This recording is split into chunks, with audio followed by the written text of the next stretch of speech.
Ladies and gentlemen, welcome to the VCT NA LCQ. Keep him back. Gets points, gets three! Will still allow an opportunity for EG to move in, but Hayes, while stunned, gets another. Who cares when Valley gets these kills like that? Oh boy. Utility drop, the swing out as Derek gets cleared out. He spots one, he's got it down to a 1v1. No Oh! way, Derek does it again! Jonah pushing forward through this one. The third kill then onto Shazam. It goes for the 4K! Oh my God, Shroud, comes out with a 3K! Vanity. Gets the kill up the net as well. Backs up the road. Another kill.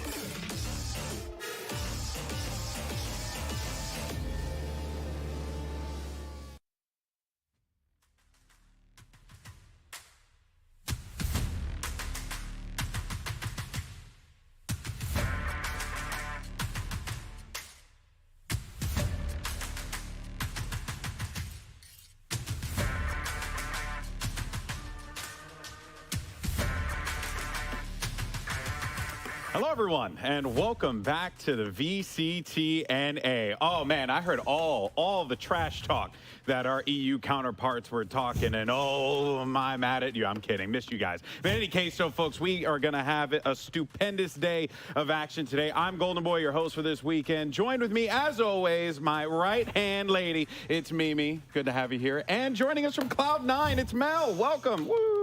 How you doing? Hey guys, I'm really excited, happy to be here. Yeah, no, it's exciting to have you here. Obviously, you know, we had a Valen for the last week of challengers, so it's great to have, you know, your perspective, your insight, and I'm really looking forward to seeing what you could do, you know, and bring your knowledge to the table. Mimi, how you doing? I'm doing good. It's always nice to be back here in our lovely black and red void. It's a good day. It's always wonderful to be in the black and red void. Well, let's just go ahead and jump into what happened last week, because there was so much that transpired. First, though, we're going to start with the guard, because, you know, Mel, this team has really proven to us that they picked up the pieces, they figured it out, and they're on track. Question is, will they be able to go all the way to the end? Yeah, absolutely. I think that's the big question here. I think they look revitalized at the moment. They look back in form. They took a big win last week, obviously, over Sentinels, but also Cloud9. Unfortunately, that one kind of hurt. But I think they're playing phenomenal right now. I think they're back in form. I think their new comps and like having a Saya player on the chamber, like Saya player and Jonah P, and taking that onto like the more like supportive Sentinel roles is really good for the team. Jonah P, really strong flex player. And it's just looking great for them. Yeah, I think the biggest thing for this team is they were struggling to find their identity in Stage 2, and looking back at LCQ, it's a little different than the approach some other teams have had, but it seems like they have a clear idea of what they want to do, the roles they want to play, and it's looking solid. It feels like we're getting some of that guard magic back. Yeah, but then, you know, well, I'm glad you mentioned magic, because it really seems like something's brewing over at the FaZe Up camp. Am I right? FaZe have been looking fantastic, Mimi. We saw this at the end of Challengers. You know, I think it was a really unfortunate situation that led them to kind of being burnt out toward the end of Challengers. This time around, they feel composed, ready to go, and they look dangerous. I mean, yeah, they lose a super close game to XSET. They were looking like it was very possible for them to find berth into an international event. Unfortunately, it doesn't happen for them at Challengers, but now they've come back into LCQ, and as that third place seed in Challengers, they're proving that they probably are the favorite in this tournament. They have looked dominant. They've made pivots even. They're moving away from their identity being Baby Bay with that Neon. They're back to playing the Jet, playing the Raze, but it's still well coordinated. This is still a fantastic team, and I mean, they're looking prime.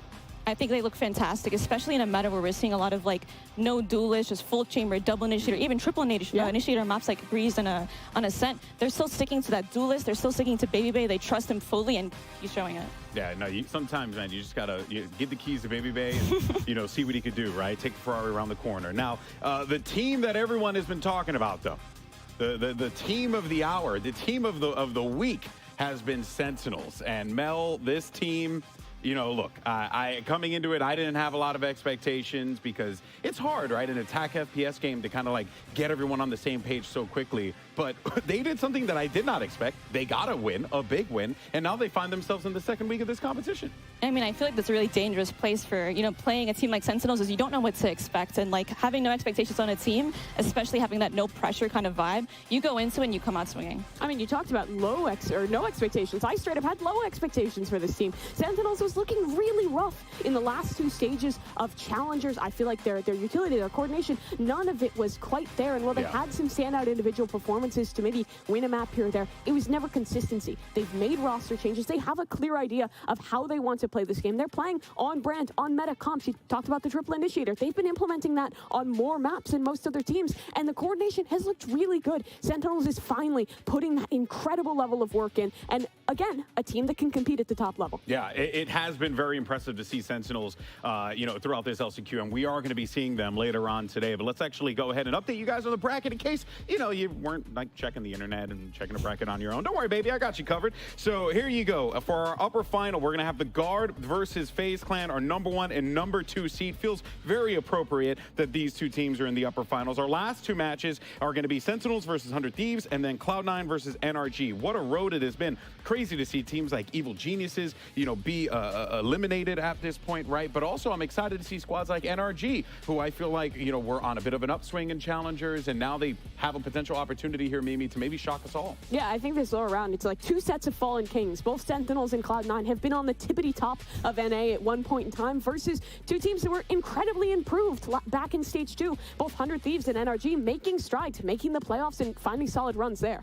Yeah. Absolutely, absolutely. And I think that there's just going to be so much hype and so much build-up around these matches today. It's going to be awesome. Well, I'm glad you mentioned the matches, Mel, because here are the matches as they stand right now. So we're going to have 100 Thieves versus Sentinels to kick off the broadcast, okay? So it's going to pop off with some fire already out of the gate. Then we got C9 versus NRG to close out the day. Tomorrow, we're going to have our upper finals. It'll be the Guard versus FaZe, and then our lower semis. You can see the rest of the breakout there. 2 matches each day, as it always is, or at the very least, as it usually is.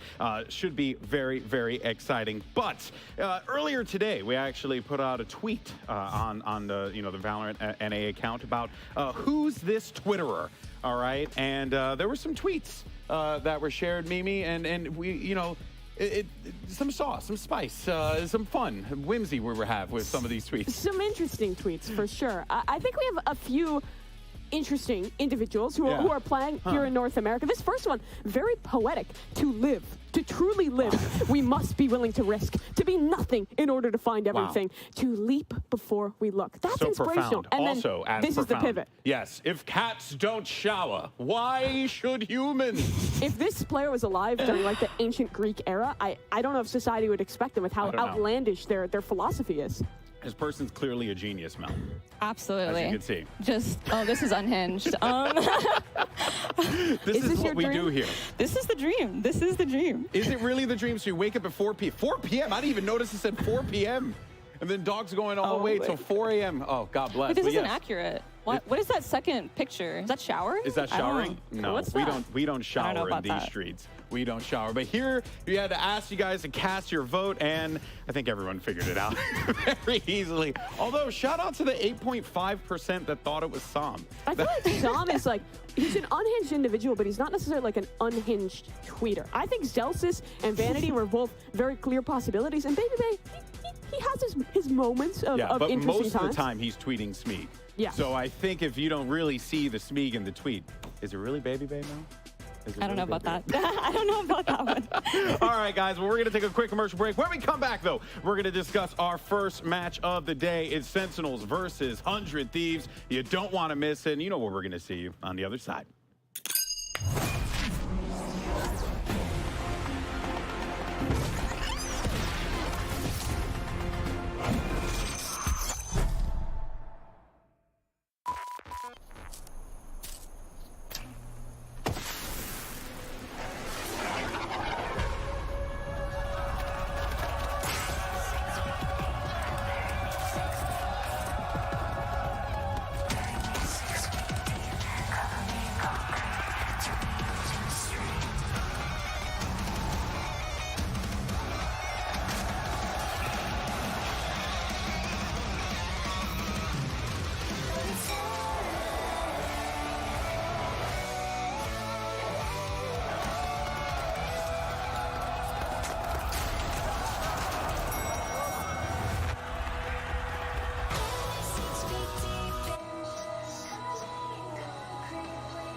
Everyone is waiting for this match.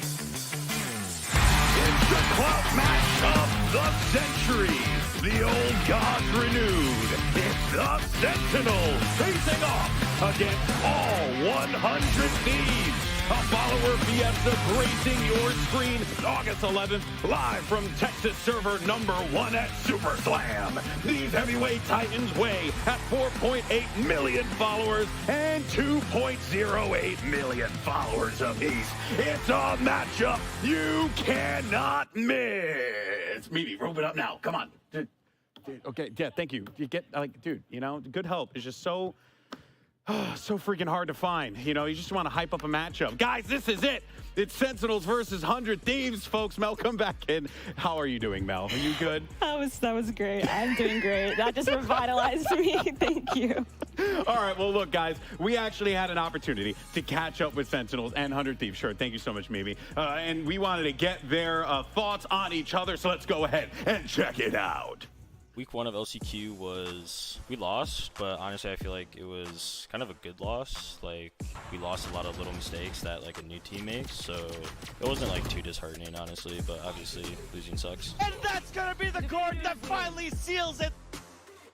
100 Thieves, I think they're all really talented players. Obviously we're gonna beat them, so it doesn't matter. I think they play a little too structured for my liking. Like, they have really good players. They should get like some freedom with Derek and Bang and stuff like that. But I think the game will be entertaining to watch, to say the least. Hoodie org. Sentinels, they look a lot more structured, I guess. Even when I watch them on Breeze, they seem like they're more disciplined. They start holding back a little bit more. It's not really the old 2020 Sentinels where it's just everyone's kind of just running around and taking fights and stuff. They seem to play a little bit more slower. I just think it's because of the game changes. Like, you have to be more structured. Like, you can still play kind of free flow, but with so many agents coming out, so many abilities, like, you can't really just walk around the map anymore. I think everyone here has just been working really hard on like making sure we're together and like doing the right things. He gets the kill. We're going into overtime. I think that we match up against the team very well because we have the same type of structure and style, and I think that we struggle often against teams that kind of throw everything out of the box. It's kind of like FaZe, where they will just run at you. I mean, this tournament is important to me. I want to win. Like, I'm a competitor. Winning LCQ now with these guys after I thought my year was over, that would be amazing, and I would love that. I would love to make champs. We heard a lot from Zelsis there in that video. The new addition, one of the new additions here, but confirmed going to be staying with this team past this event. And Mel, you know, it's very clear, Zelsis has brought a lot to this team. You can see the clear improvements across the board. Even 100 Thieves had to recognize that. 100%. I think Zelsis was the perfect pickup in place of Sick. He fills the same role, and he's doing it flawlessly. He's able to flex onto the Rays because now they have 10s on the chamber. The permit chamber allows him to play Neon, KO, and he's just doing it so well. I think a lot of people build him as coming in as just kind of like an initiator player. Maybe he'd be flexing onto the Flash agent, but that's really been part of his identity. But the majority has been kind of filling the entry role. Now that TENS has shifted over to practically full-time on the chamber, he's playing the KO, oftentimes having to fill into the entry role on that agent. And also, we saw just last week, he was playing the Neon on Fracture. The flexibility in his agent pool and just his quality utility usage, I think has added a lot of depth to the Sentinels roster, which we did hear in that video. This is not the same team that this squad once was. Yeah, no, it really isn't. And I know everyone's always going to be talking about Shroud, and we are going to talk about him, but it's very clear that Zelsis has been a major upgrade that this team really needed. But then, you know, to Shroud's credit, though, he has been filling his role as the controller, as the spike planner, as the guy that's just kind of like doing what needs to be done, doing the dirty work, and that's not a bad thing. And on top of that, he's also been very clutch for them, too. Yeah, I mean, the clutches have been fantastic out of this guy as an individual. I think people came in with, again, like low expectations of the team as a whole, but in particular of this guy, right? It's been like 4 or 5 years since the last time he played an official. That was in a different game, in a different time. Since then, he's just been streaming, playing more casually, but he came in, and after one kind of slower series, he picked right up where he left off. He said in an interview that it just felt like 2014 again.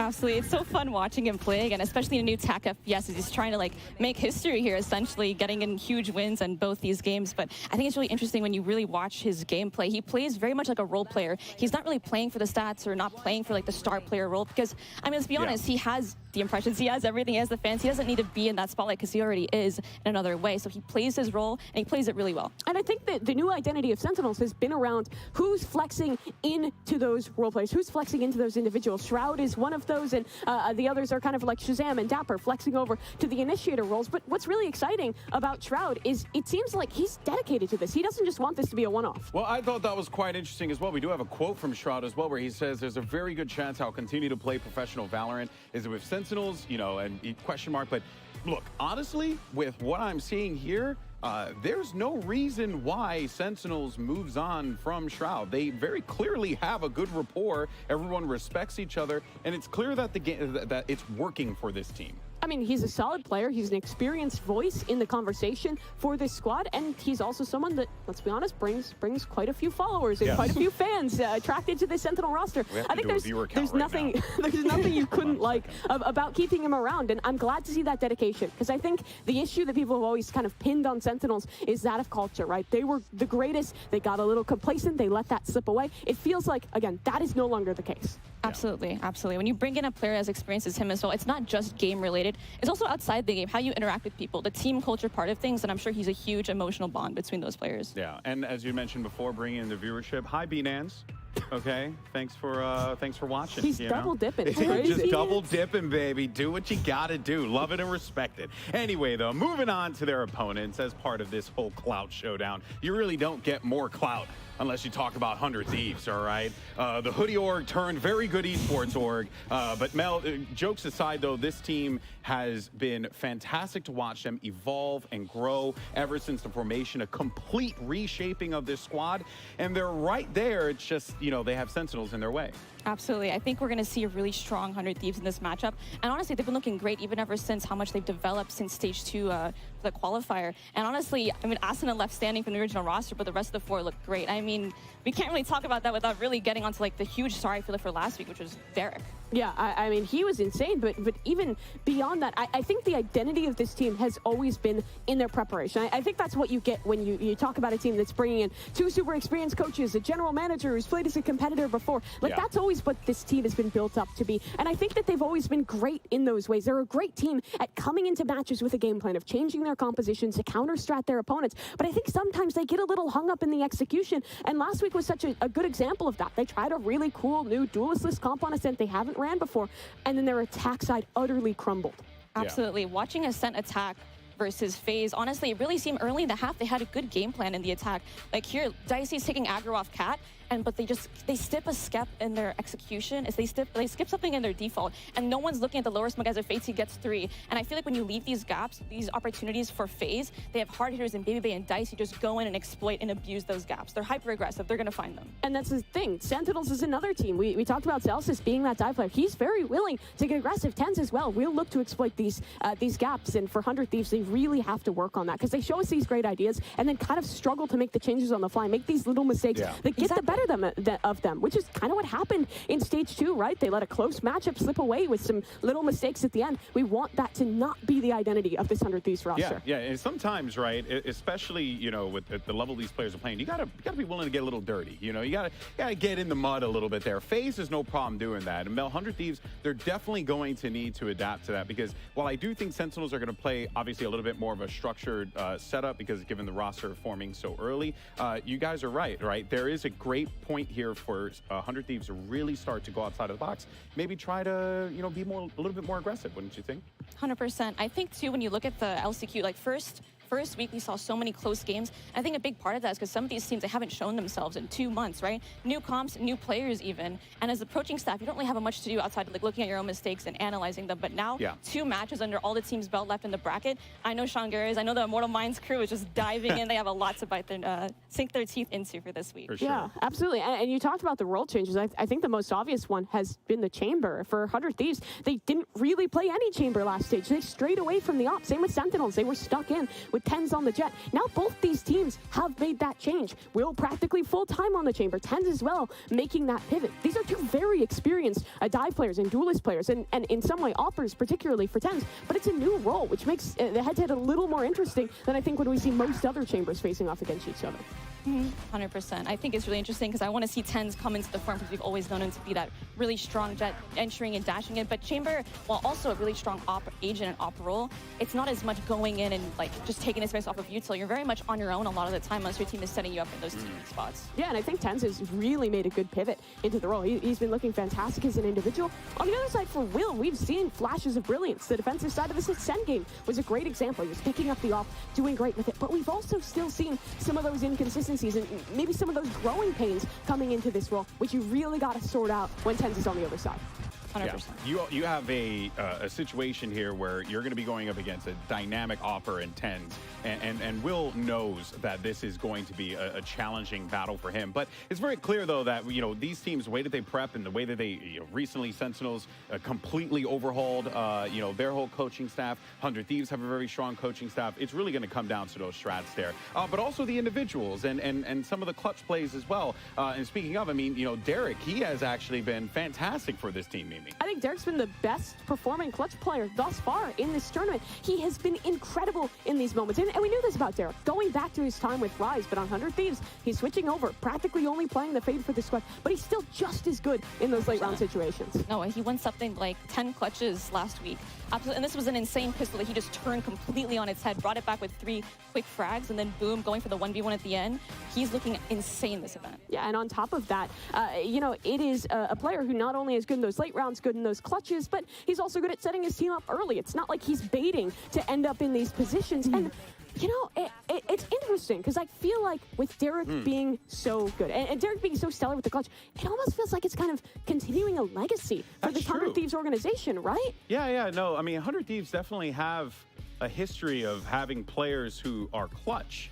Like Hiko, actually, Yeah. great example there, right? Like, there's this very clear change up. I mean, Hiko was known as that guy for 100 Thieves, and it feels like Derek is filling those shoes. I mean, he was that guy. He went international, was clutching there, was looking really good, closing out these rounds for 100 Thieves that never should have been won. It's really incredible of an individual performance. It almost feels like it's like kind of the master and the student. You know what? I would even go as far as to say that there's a possibility that Hiko has morphed into Derek. Or should I say, Valomorph. That's right. I'm bringing it back, people. Animorphs lives again. This is it. He is morphing into him. Get the book. It's going to be on shelves relatively soon. Mel, I'm so sorry you have to be here for this, but we're going to go to a quick commercial break. When we come back, we're going to have the map select and agent select here for Sentinels versus 100 Thieves. You don't want to miss it. Valomorphs is next.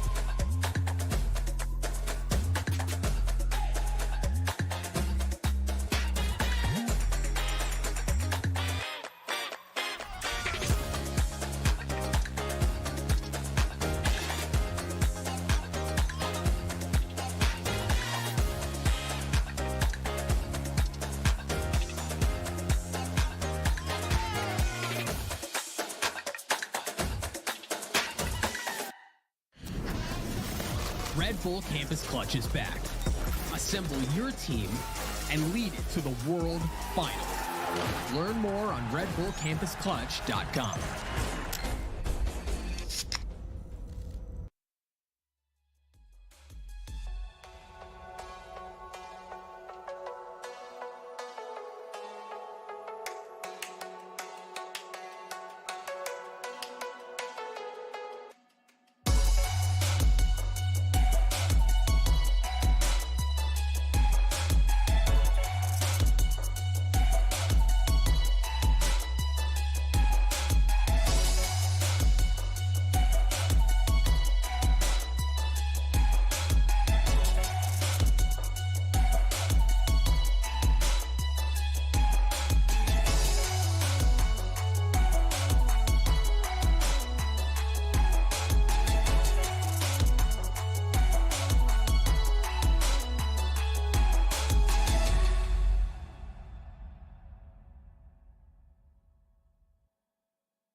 Welcome back, everyone. Here as we get ready for our first match of the day, Sentinels versus 100 Thieves. Waiting for the players to get all situated and ready to go. I'm Golden Boy here, joined by Mimi and Cloud9's very own Mel, joining us here this weekend to discuss all the games. It's great to have your insight and professional experience, you know, to break this all down, because this is going to be an exciting matchup, right? I mean, it could very well come down to the map picks and bans. I feel like both teams very hungry, very determined, Mel. This is a big game for both of these squads. And I think I know Sean Garrett. I know he really wants to win the veto. I think he's a really big nerd when it comes to that. And I think I have a pretty good idea what the bans are going to look like, what the maps are going to be. I think we're going to see a Breeze because Sentinels picks Breeze versus their match against Guard. And I also think just watching 100 Thieves matches, they look very strong on Breeze. They played it against FaZe, who FaZe is also pretty good on Breeze, and before they looked at the Neon comp, but this time they had the Jet and they lost, and it looked like a really convincing 100 Thieves win. I like their protocols, I like their setups, the Cypher, kind of something you don't expect too much here in North America, especially with the lean into the chamber.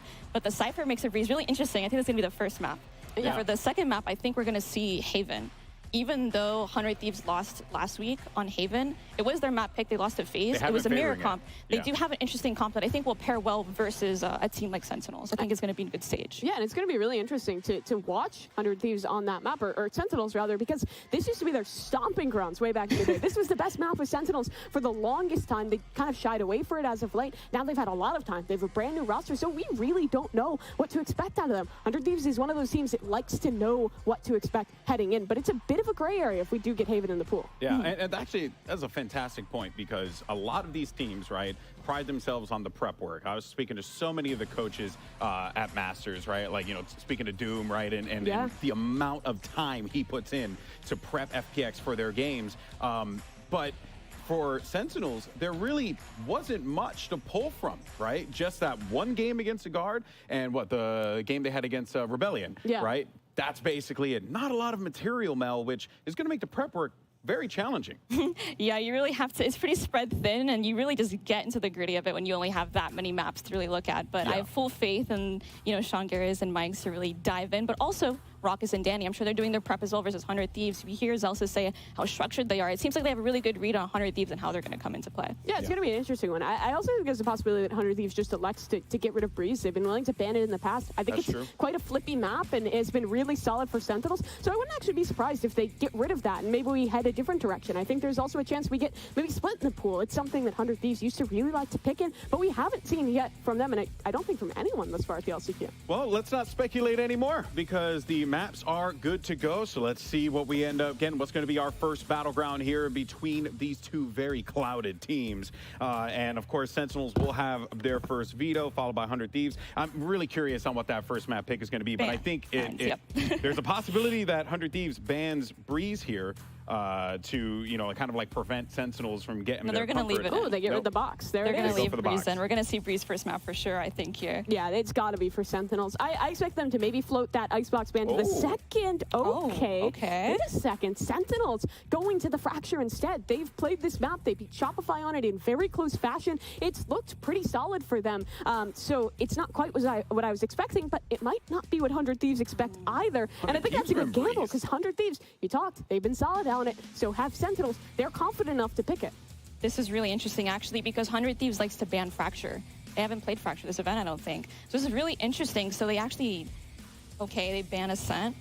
Were you expecting Ascent to go? I was expecting, I think I was expecting it to be played out towards the end, but Sentinels actually ended up vetoing Bind earlier. So it's just really interesting. I was really expecting the Breeze Haven to begin with, but I think 100 Thieves must have something up their sleeve to leave Fracture in. Yeah, I'm a little surprised in the end there that 100 Thieves do get rid of the Split instead of the Haven there. I wouldn't be surprised. I think that Split has been a more comfortable map for them in recent history. Like you said, they lost last time on Haven, but still showed some good ideas there. So I think this is pretty even territory. Like we said, that's a question mark for Sentinels, but rewinding to those first two maps in Fracture and Breeze, Fracture, I think, is the biggest question mark for 100 Thieves, because by floating that, I'm sure they expected it in the pool. They've got to have something special prepped on up, and well, they haven't played it recently. They used to have a really, really good history on Fracture last stage, playing that Brimstone, being super heavy on the post fight on that attacking side. It worked super well for them. Exactly. Man, I'm so excited to see what they have cooked up. This is interesting. This is very interesting, Vito, actually. Yeah, because you were in the lab. You were like, you had your laptop, You were have like my this. vetoes on here. You were typing away, going nuts. Just you know, chatting. you had a lab coat on. You were just going in. You were doing science experiments. You were like predicting it. And then we end up with Fracture, which is just absolutely awesome. It looks like a crazy layout here. But Mel, I guess it begs a question, right? Either there's a plan in place. There obviously has to be a plan. Or Sentinel's got a pretty good draw. I think if there's not a plan in place, which there must be, I don't know. It looks like Sentinels kind of won this veto. Yeah, but it really does look good for them. I'm excited for the Zelsis Neon on this map in particular. oh yeah, Sentinels fans are brimming with excitement right now. This looks really good for them. Yeah, it's awesome. Of course, guys, we're waiting on one of the players to get loaded up into the game, but I believe we actually did get an opportunity to catch up, I think, with Derek, to get his thoughts on the matchup ahead and everything that is to come. Let's actually go ahead and check that out. When we return, we're going to have Agent Select. The expectations sometimes get to your head. I try not to let it, but yeah, when you got thousands upon thousands of people like saying, you know, coming at you, saying you should have done that, you should have done that. I feel like we've all tried to just block it out, but 100 Thieves as an org is just it's just so huge that people expect them to win everything.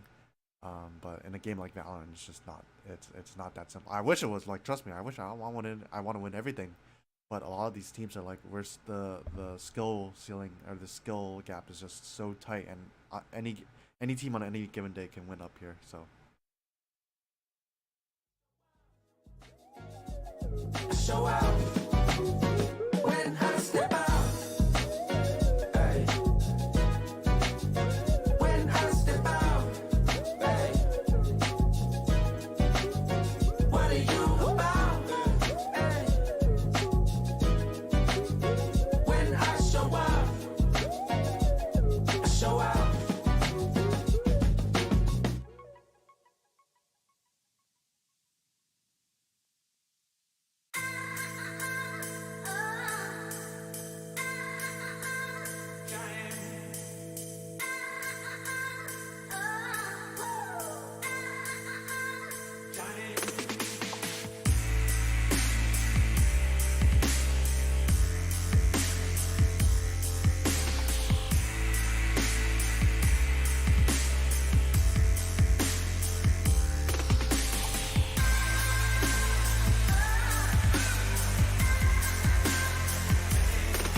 All right, everyone, welcome back to VCT here for our LCQ in North America. Golden here along with Mimi and Mel as we break everything down and get ready for this first matchup. And I know I've been saying it a few times now as we come back from commercial break, but don't worry, the game's starting relatively soon.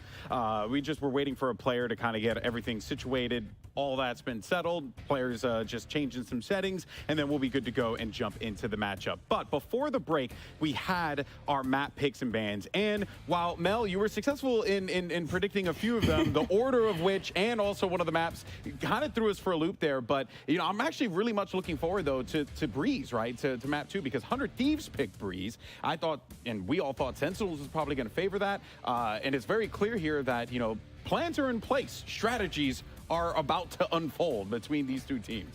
No, it's going to be really interesting. I think specifically on the defense, like their comp is really strong at making teams on the attack really slow down their game plan. And like they can't just do a full rush on the site because in that Cypher, in that Viper, they have a lot of stall on both the sites to buy time for the rotation. So you can't just like run at a site most of the time. You really kind of take mid control. You really have to force the rotation out of 100 Thieves. Yeah, and the trap plays as well are also really cool. You have the Cypher cam to activate. He'll swing forward off a KO flash. It worked really well for them. What I am interested in, though, is that Sentinels is bringing a composition that I think can work solidly against those types of plays. They've implemented the triple initiator here. Not a lot of teams have done that. They've elected for a no duelist comp, putting Chens on the chamber instead. He's looked great in the role, and the coordination with the initiator utility has been really nice, particularly on the attacking side. So both these teams' best sides match up pretty well against each other. Yeah, but looking at our first map here, we're going to go to Fracture. And, you know, honestly, I actually feel like 100 Thieves have something up their sleeve here. You know, like, yeah, Icebox is not something that, you know, 100 Thieves like to play,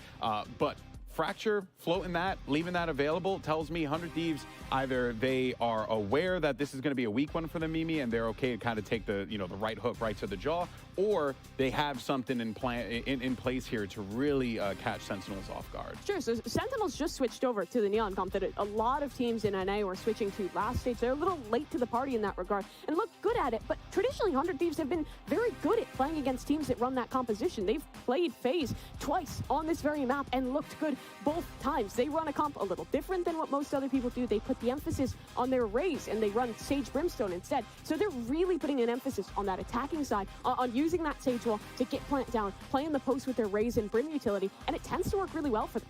100%. And I think a big part of this game is going to be heavy on Celsius. And I mean, he's willing to take that pressure. Last game on Fracture, Celsius on the Neon especially dropped 30 kills versus Shopify, I believe. And I think, again, we're going to have to see him come out swinging. Yeah. Agent Select's going to be popping up in just a few seconds here, folks. And our third map, the final one, the Decider. And actually, this is a good question before we jump into Agent Select. Mimi, do you think this goes to 3? It feels like it has the potential to go to 3. I might be spatting some copium here, but I think there's a very real chance that Sentinels could 2-0. I think if there's a map pool to do it, it's here. Such a Sentinels fan. You know, what are all the watch parties are going to say? Mimi is a Sentinels fan, confirmed. That's all she ever talks about. Mel, what about you? Think we're going 3? I think we're going 3. It's going to be a really close 2-1 for 100 Thieves. 200 Thieves. Oh, snap. The desk is split. My head tells me 100 Thieves is going to win this. My heart still tells me Sentinels. Okay, come on. I want Sentinels versus Edward Gaming at Champs. That's what I'm in. 2 billion viewers. Yeah, that's what you want. See, Mimi plays the long game, folks. She doesn't play it for the you know, the skill or the quality. No, she wants the clout. She wants as many viewers as possible. I just really like esport, and I want it to thrive with as many viewers as possible. That'd be so awesome. All right. My God. I think the Agent Select should be popping up here in a minute as we get ready for Fracture, our first game of the day. Make sure you guys are out there letting us know who you think is going to walk away with the win. Make sure you use that hashtag VALORANT LCQ. You can also use VCT, VCT NA. You can even pop up there during our commercial breaks. We'll love to see from, and also, why don't you give Mel some love on the social medias as well, right? She's out here killing it today. First time ever doing this, and she's a natural. Stop it. Yeah, stop it. You're doing great. You're doing great. But we're gonna have our Agent Select popping up here. I just want to get into this game already, Mimi, because Fracture. At first I was not a Fracture enjoyer, but as time has gone by, I've really come to love watching this map being played at a high level. And here's the Agent Select. Let's see what gets locked in. It's a very fun one to take a look at. Yeah, I'd expect Celsius to go back to that Neon again. Okay, yeah, we actually have 2 Neons in play. Austin is going to be playing Neon for 100 Thieves here. Yeah, it's an interesting pivot here. Previously, I think the Raze was working really well for them. I talked about how they were playing with that post-plant heavy setup. They're moving away from the Raze here, but I think the Neon is just as good. Fills a similar role with that dive and can work well for them. And we're seeing a mirror comp here as well, which means whoever is truly the best this comp will take this map. There's no rock, paper, scissors or any playstyle differences. It's just straight up whoever's better is going to win. Does it feel like more people are just kind of going away from the stage then on this map? Because we were seeing it quite a bit before, but I think you had even mentioned 100 Thieves was running that previously, Mimi, but they're not doing that here. Instead, they're opting to go for the mirror. I think it's been a really solid pick on this map. I love the way 100 Thieves played with that Sage. I think pivoting to the Neon here will kind of force a bit of a change in how they want to play this map, because a lot was reliant on Stellar on that Sage. Yeah. All right. Well, here we go, folks. The game is ready to go. You heard from our analysts. Now it's time to hear from our casters. And who better to call the action than Dabala or Doug Balla? I don't know. It's Doug and Balla on the call. Fellas, take it away.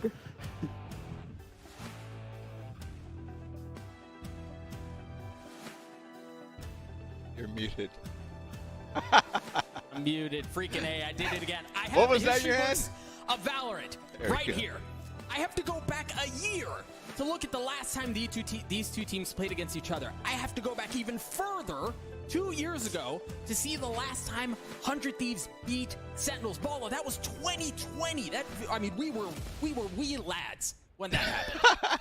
And we really haven't even seen them beat them in VCT, the actual circuit. It's been a while since we've seen 100 Thieves be able to be favorites in this series overall. I mean, the last time they played, Steel was on the team. So this is going to be a good one, guys. We haven't been able to participate this entire year because they've been on other sides of the group.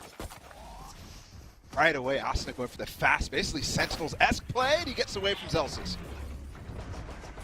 We'll see how much further they go. See the Neon. Initially, it was Asuna goes forward. This time it's Zelsis. He's trying to clear some space, and Bang's just able to clear him out right back. That right click, so clean to open up the series. Now Bang's still holding the tower as Asuna pushes his way forward. Back and forth here. It's a 3-3. Really not going down the which way as Bang just has not been cleared. 3 on the round for him. 10 falls. 100 Thieves strike first blood. That was a really good round from Derek, specifically the Breach player. I know he didn't get much in terms of kills, but he set up both Asuna to be pushing that right back out of Canteen, and then as well Bang with his stim who held on in tower. Really well played from the both of them, and also great patience from 100 Thieves overall in that one, going for that very aggressive push into Tree, which Sentinels was doing a lot in their game against Shopify. And then Asuna just falls right back, allows Sentinels to come in after spending a lot of utility trying to re-clear Tree. So good pistol for 100 Thieves, and I think we're going to go back and forth on these pistol rounds throughout this series. Go, go, go. We'll see whether that's the case. Sentinels testing the waters over a dish. They have a 3-man push that way, while the rest of the attacking side is down long. Really just kind of causing some ruckus, Balla. With a little bit of clearance over towards dish, they're going to fall back, Sentinels is. And they're going to rock into Will's trademark. That's going to be their first hurdle. And Bang's playing here as well. Both on site, though, so if they get a good pinch going, it's going to get dicey for 100 Thieves on this site. Still also some presence for Sentinels inside of halls. Securing the orb right now. A slight trap potential there. But it's not going to spring. Burning the clock down to a little over 40 seconds left. And again, they slowly creep their way out towards B. It's been quiet, other than the knife that was used, and Will on the swing. Oh. Trademarks can give something away. That trademark actually gives them false information here. We actually have somebody in spawn already. So, yep, he still had Bang up in tower. Down B. And once again, he One enemy remaining. spiked well out of reach. What can they do? Nothing. Prime Gaming flawless. Very nice stuff so far on the anti-eco and the pistol from 100 Thieves. Thought for a second there was going to be some danger with Zelsis lurking his way up into spawn past the trademark. While the KO knife got Will suppressed on the site, but thankfully it wasn't able to do too much damage. Not the biggest of deals so far here for Sentinels. It's 2 rounds down, and now they have the weapons, and it's all Spectres except for Will. 100 Thieves a full bonus. And I will say, first 2 rounds, Zelsis both first deaths. A complete shift where he barely had any against Shopify, and in fact had 12 first kills in that game.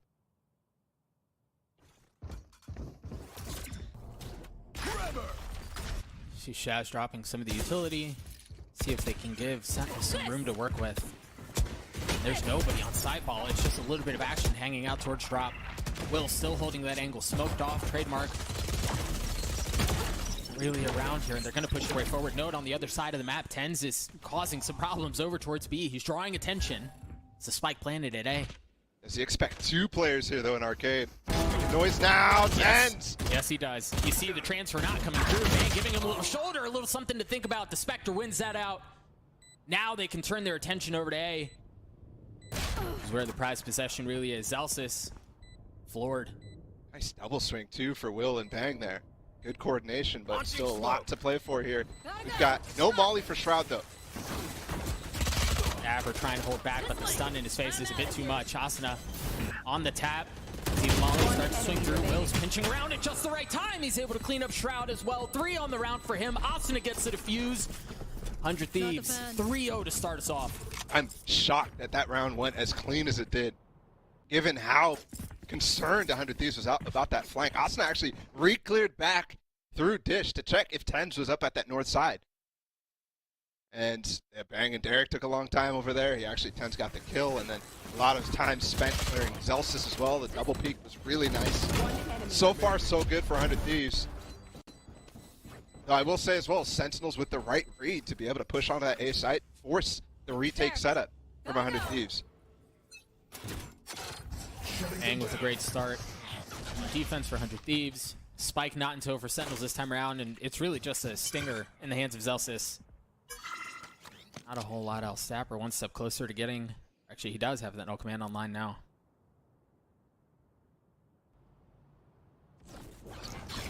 Out in this round. I wouldn't assume, but look at that dump of utility headed that way. Bang, not many options. So many problems before him, and Sellers making things happen. That Phantom from a distance, so good.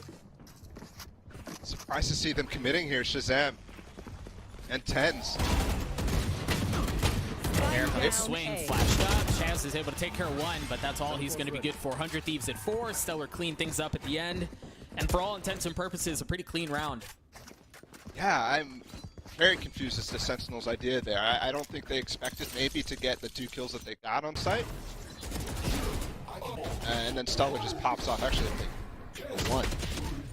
And you can see only Tens and Shazam are at that point, after the 3K actually happens, are they moving from the south side, from the spawn side for the attack. So, yeah, wondering whether they were actually trying to catch, you know, a rotator or something like that. Okay, fast aggression here potentially with the flash from Zelsis, or for Zelsis, and they do get arcade control.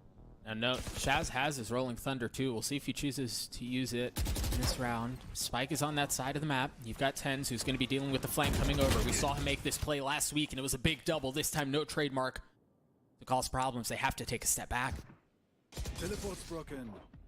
Zelsis is deep up tower already. And with this, actually, Shazam can hold on to that ult.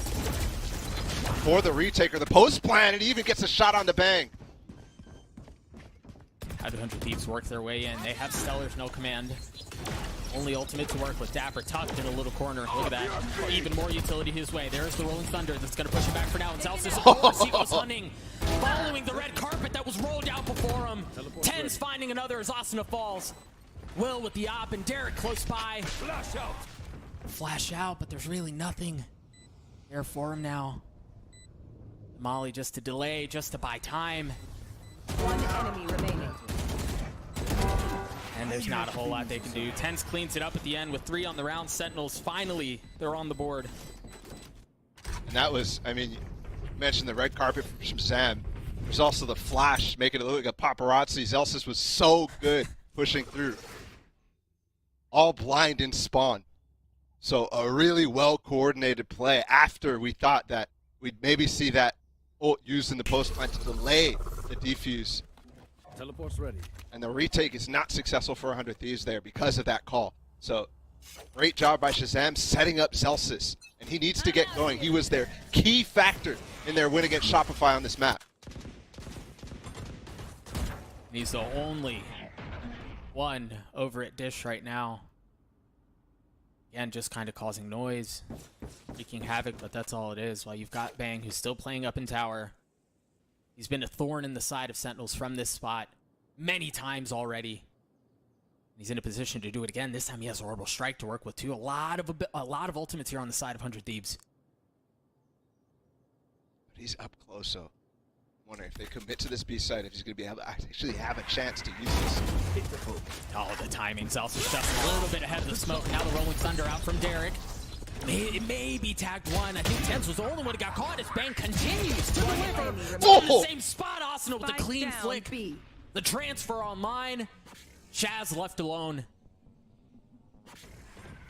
And these rounds are so clean that I'm starting to feel 100 Thieves is supremely prepared for this map.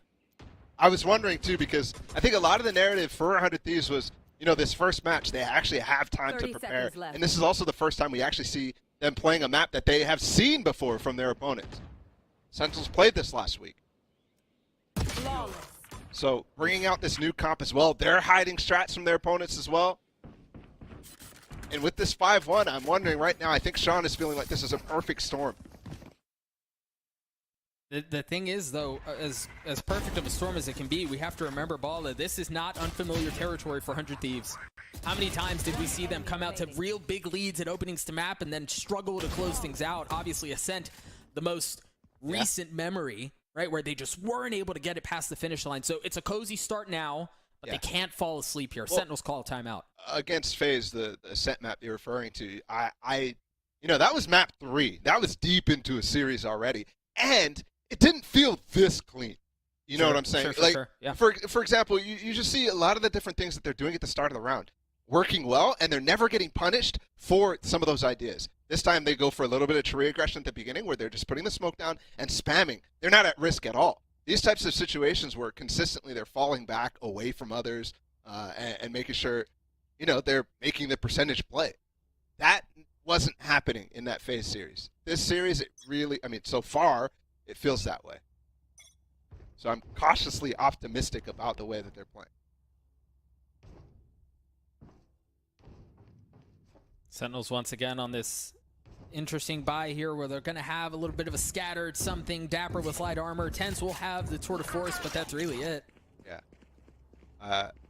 With the timeout here, I'm hoping we get to see a little bit of something different, but they're really just prepped to do kind of the same arcade take, but things will clash here, and Zels is finally getting an opening. 100 Thieves with the wrong gamble. Fast meets fast, and now you've got the Orbital Strike dropping down. Stellar. They're both committed here. Yeah, they have to flash over, and Bang's in a great spot, but he got flashed up as well. They're passing each other. Bang drops first, and Shroud follows too. Finally, Vision goes his way. Sentinels with the numbers advantage here. Shaz waiting. Understanding their players just on the other side. Tens might clean it up himself, though. As now he smokes off Shaz going hunting. The timing gorgeous. The kills delivered. As Will drops. Tens, how much more can he find? He's left in this 1v3, and he's not able to do much about it. The spike got planted, and Sentinels get to 2. Right out of the timeout, it's I was just mentioning how I want to see some different sort of take, but actually, in hindsight, you're loving the way that this goes because they kind of read Sean Garris and the rest of 100 Thieves as well. They go for a punish where they think, okay, now they're going to stop with this arcade flash dash that Zelsis is doing constantly. And so we go for an underpass take and potentially a bridge crunch if the ideal conditions are appearing. But Sentinels just goes right back towards it. So now maybe we'll start to see a little bit of difference, but just looking at a whole stake, Bang has swapped to this site. Heard that overdrive used right off the bat. How much you can do with it. Oh, and Stellar swings out at just the right time. Doesn't get much easier than that. Note Austin is going to be on the flank. There's an alarm about keeping him at bay for now. That's all they can do. The flash swings out as Dapper tries to find one, tries to punish something, not able to do it. Perhaps the second time's a charm as the Orbital Strike drops down. Clouds open up and fire falls from the skies. Tens adds a bit of his own. It's a 2v2 here. The map goes quiet. You see Tens starting to rotate his way around. Spike planted. Oh, he's left Shroud here by himself. Asuna close by. Will, too. And they just have to delay because Tens is taking ropes all the way around. If Shroud can hold back long enough, Tens can make a play here. But time is not on his side. And neither's Will looking creeping forward. It's so clean. He Can bought enough Tens time. do something? Is the element of surprise going to be enough? Is Will's going to start to get the defuse? He's going to stick it all the way out. Position's been spotted. Asuna cleans it up. 100 Thieves gets 6. I'm scratching my head about that decision. Pretends to go all the way back around. Shroud did an amazing job to get what he got in terms of time. Yeah, but as long as he did, yeah. It wasn't even planted for what TenZ wanted to go for, which was the wraparound to be able to fight the post plant when time is really, really delayed. Like if it was planted right to the the regular post plant spot, then maybe something. But okay, either way, I do like the approach. They lost the first kill there. Stellar just walking up and killing Zelsis in the sand. Not even necessarily the type of player that you want to be winning those fights against one of your stars, but they're able to actually recoup and regather themselves for that. See a little flash setup, and there it is. Asuna here, players on the other side. Now the aftershock going to push him back even further. No command through the relay. Landing as the fast lane provides just enough cover. Asuna not able to do anything with it. Zelsis trying to push his way forward to Dapper. Weak. TenZ has fallen, but the spike has been planted. Now Bang showing up to rotate. 4v3 here. Spike ticking away. They've got something. They can find their way in, but it's not going to be easy. No smoke here for Bang, so very... Oh, also one way on top, too.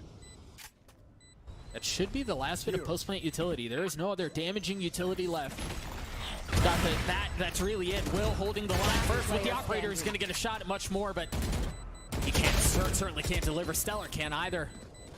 Sentinels clean it up. Those are the tools that you need in that situation. Since that timeout, Sentinels coming out strong. Obviously, they lost the last round, but every single one of their hits feels like it's working. They're countering the sort of aggression that 100 Thieves is going for. This time, the Hall's flash pressure that came in on them did not work, so we actually have a broken economy here for 100 Thieves. Just a Stinger, 2 Sheriffs, a couple of light armor purchases, but it's definitely weak. So what do they have in terms of an eco idea here? Neither of these teams are great in the ecos. No team really is. Well, there's a great start. Will with the first kill against TenZ. Something that he's actually been struggling with a lot is those first kills. Sentinels with the numbers disadvantage. Look to push the way forward. It's been equalized, and now the advantage is their way. One enemy remaining. As it's pretty freaking clean. Maybe not flawless, but about as close as you can get so far. And there's just no follow-up once Will gets that first shot. Because he's isolated, there's not even any utility really to help him successfully hold any angle really at all. So huge round also for Shazam. He's got his ult online now, which obviously a lot of execute potential here. And we're at 4 now for Sentinels. What looked like a crazy good half from 100 Thieves, all of a sudden it feels like confidence a little shattered. And so we're going to see it Sean Garrett's timeout, 100 Thieves timeout. And the recovery has been phenomenal. I mean, since that timeout from Sentinels. Yeah, I think they've lost, what, 1 round since then? It's really just been all Sentinels the rest of the way. And again, we'll see now with 100 Thieves calling a timeout. Ball, you were almost like, you could almost feel it coming, right? Like 100 Thieves have lost control of the situation. They've lost the last couple of rounds. This was the time. If you're going to call a timeout, try to salvage the situation before you. This was the time to do it. We'll see how they adjust. Because if I'm, that round that we just saw, that was the first broken round that I think we've seen out of 100 Thieves the entire half, right? Yeah. In terms of economy? Yeah, it was. Finally, you know, their bank got bid into a little bit, so they'll put together a buy again and we'll go back to normal, but I think the already one of the changes they've made, the adjustments that they've made throughout this map so far have been swapping Bang over towards that A side instead of the B side, and I think they have to revert given how they struggled a little bit on that A site specifically. And that was, you know, not Bang's fault at all. It's just the setups that they were going for were not actually effective in denying any sort of control in halls. It's really interesting here, yeah. They heavy stack towards A. Look at how Asuna can run away from any sort of pressure here. And so they've barely invested anything in holding halls, but they've already gotten 2 smokes down from Shroud and a stun from Zelsis. The cooldown for Shazam is off, and a KO ult from Dapper too. So right now, a great success for 100 Thieves. And that just throws the brakes on the whole thing. See what Sentinels can do here. What utility do they still have? They have a little bit of smokes. See Shaz setting up for something, waiting for that to come through. Now the Rolling Thunder. It's going to split people up. It's just Asuna who's left on the site, and so far he's able to take care of one. Great Looks ball. up the fast lane, repositions, and it's just delay. It's just buying time.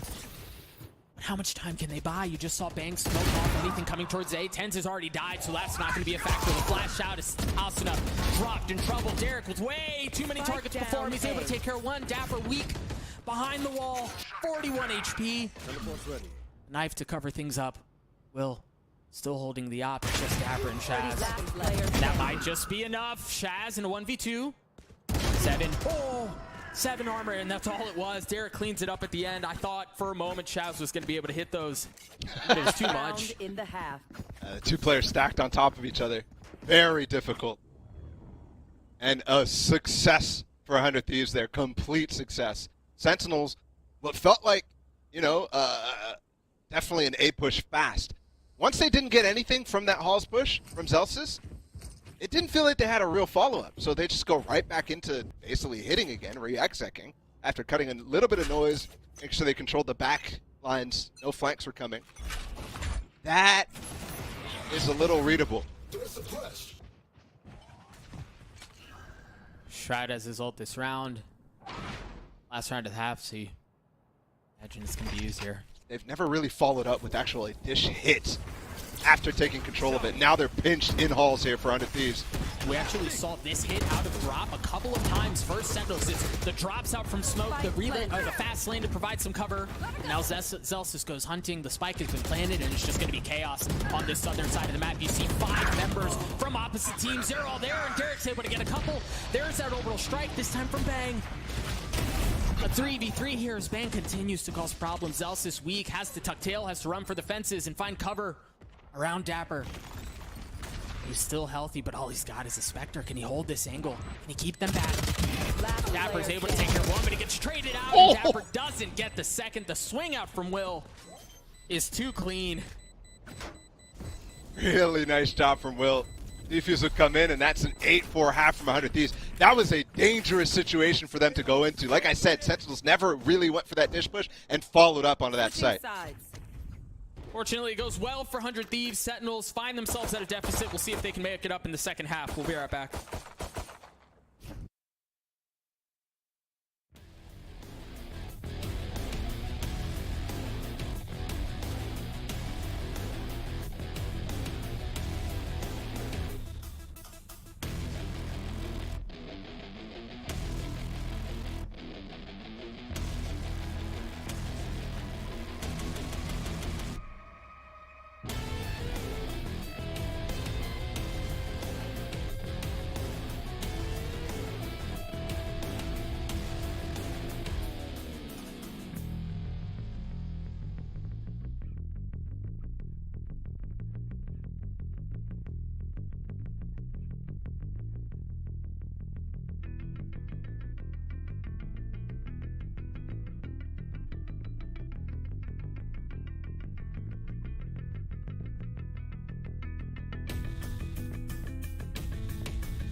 100 Thieves find themselves in familiar territory, an 8-4 lead at half. The question now on everyone's mind is, can they hang on? Doug and Bala on the call. Sentinels defensively, they have looked pretty good on this map. They're going to have a chance to see if they can keep back what 100 Thieves will try to do on attack. And I really liked the aggression that they could go with for Zelsis on this defense. Obviously, everybody on their mind right now, attack side for 100 Thieves, it did not go well in their last map, in their last outing. And that's why they're in the lower bracket right now. If it wasn't for that, potentially, they could have been playing for top 3 right now. Instead, they find themselves here in a classic matchup. Tense is still up top. Not able to land, what, 4 shots? As Austin is just jumping around his screen. Tough shots to hit for sure. Shazam finds one, though, through the smoke on somebody trying to cross that Stellar. Heavy Halls control for 100 Thieves as they assume post-plant positions. You've got Bang who's playing on site, but that's really it.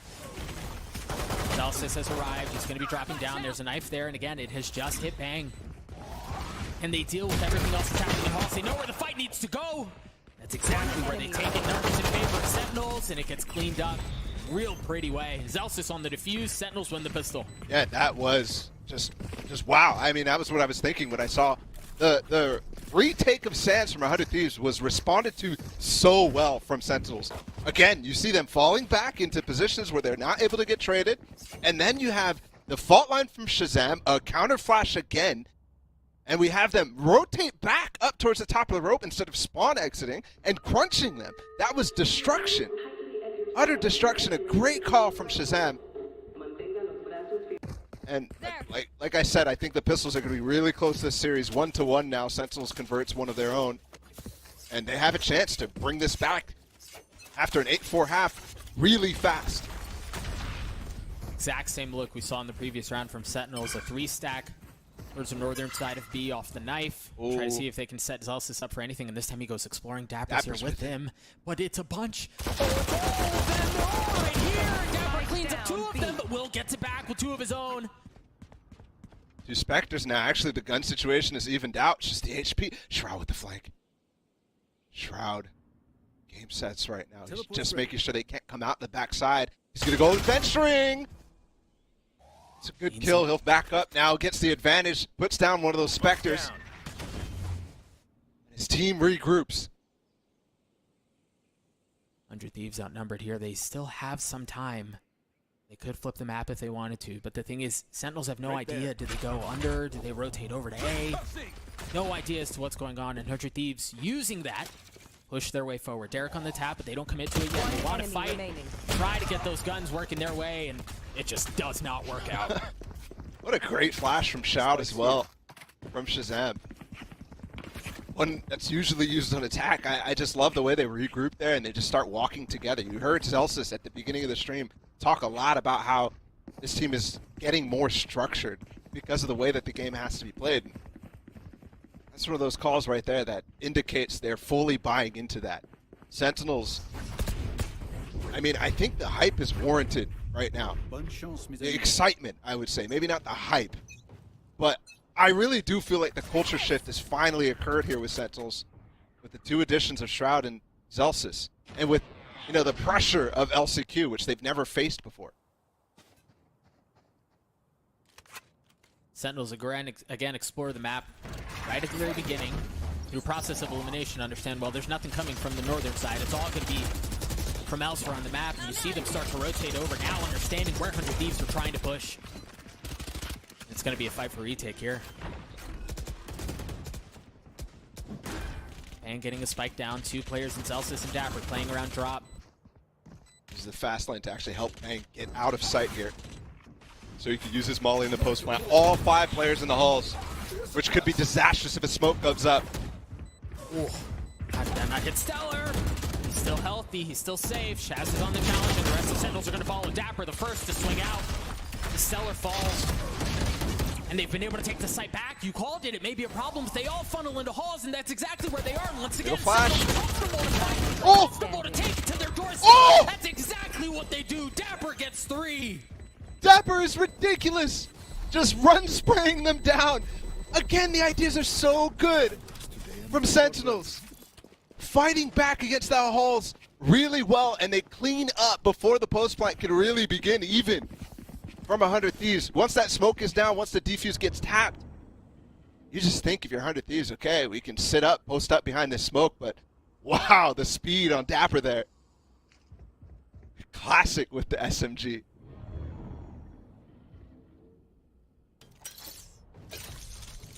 So comfortable now for Sentinels, I think. Yeah, I mean, there's another instance where 100 Thieves had a lead at half, and it's for all intents. I mean, it's eradicated. It's gone. Okay. Here comes the fast Elsa's push that we've seen many times. Will is just completely stunned up. Has to disappear. But that gives Arcade control, and with these pistols, Shazam falls. And we've got ourselves actually a situation where maybe he recovers a gun. Yes, 10's up close. Oh, but he's in the smoke. The spams through. Understands there's someone there. Whoa! Thieves, they just destroyed Sentinels. That was embarrassing. They had no guns. Gotta go. Where did all these? I mean, they had no money. Where did all those kills come from? You had who stuck around for a long time after he TPs out, getting stunned. All that pressure from Arcade leads to Sentinels falling back to try to actually fight the site, but they forgot about Will. And then the other two kills, I actually, it happened so fast, it's hard to tell where they came in from. There's that shot from Will. Two of them on the flank. What a round. Perhaps that is what stops the bleeding for 100 Thieves. Sentinels had won 3 in a row, and it felt like the writing was on the walls. Is this another collapse for 100 Thieves? But maybe they've righted the ship, at least on Fracture. Here's the tour de force online for Will. Flash in his face, drops a shot. Rendezvous out. It's 2 eco round wins as well for 100 Thieves on this singular map. Here. And they have all the time in the world right now to try to figure out what's going on, but we actually haven't seen many of these slow defaulty rounds from either side. Always it's a control strat coming out. That's somewhat because both comps are very execute heavy. That smoke Asuna creeps up a little closer. And there's an opportunity here to pop out, much like Sentinels was doing, and they went for that dish take. Fast lane, some smokes. Maybe that's how they choose to go their way out here. They're just waiting. Oh, they understand they've got Zelsis. The guy was a sitting duck. There was no way out. Shazam expecting the pressure in, and there's actually no utility used to drop out of that same spot. In fact, they just get picked off. Spike's still gonna go down here for Bang. Hands up top tower. You see Stellar waiting right beneath him. They're all coming over. They're all in droves. You see this 2-2 setup coming in as the null command comes through. Orbital strike gonna follow. Where's the entry? How do they get in? Is that it? Is it Will falling? Bang! No! Bang doesn't give anything up! 3v2 here. It's actually a 2v2 as Dapper falls. Bang's gonna have to do it himself. He's already had so many heroics. He's got the orbital strike too. Is he just gonna use it for the post lane? He is. Chaz tries to get it to half. I believe he did, but that's all he was good for. Now 10's with the op. He's just gonna have to be forced into the play. Bang has the molly too, and 10's is just gonna get cooked up, but he holds it. He gets the defuse. Bang gets the kill, but the round goes Sentinel's way. So close from Bang as well. If he pops that out slightly faster, Shazam doesn't get half. I mean, the margin was so slim for Shazam's death there. And Sentinels brings it back somehow. Tenz gets credit for that 1v1. He just sticks it.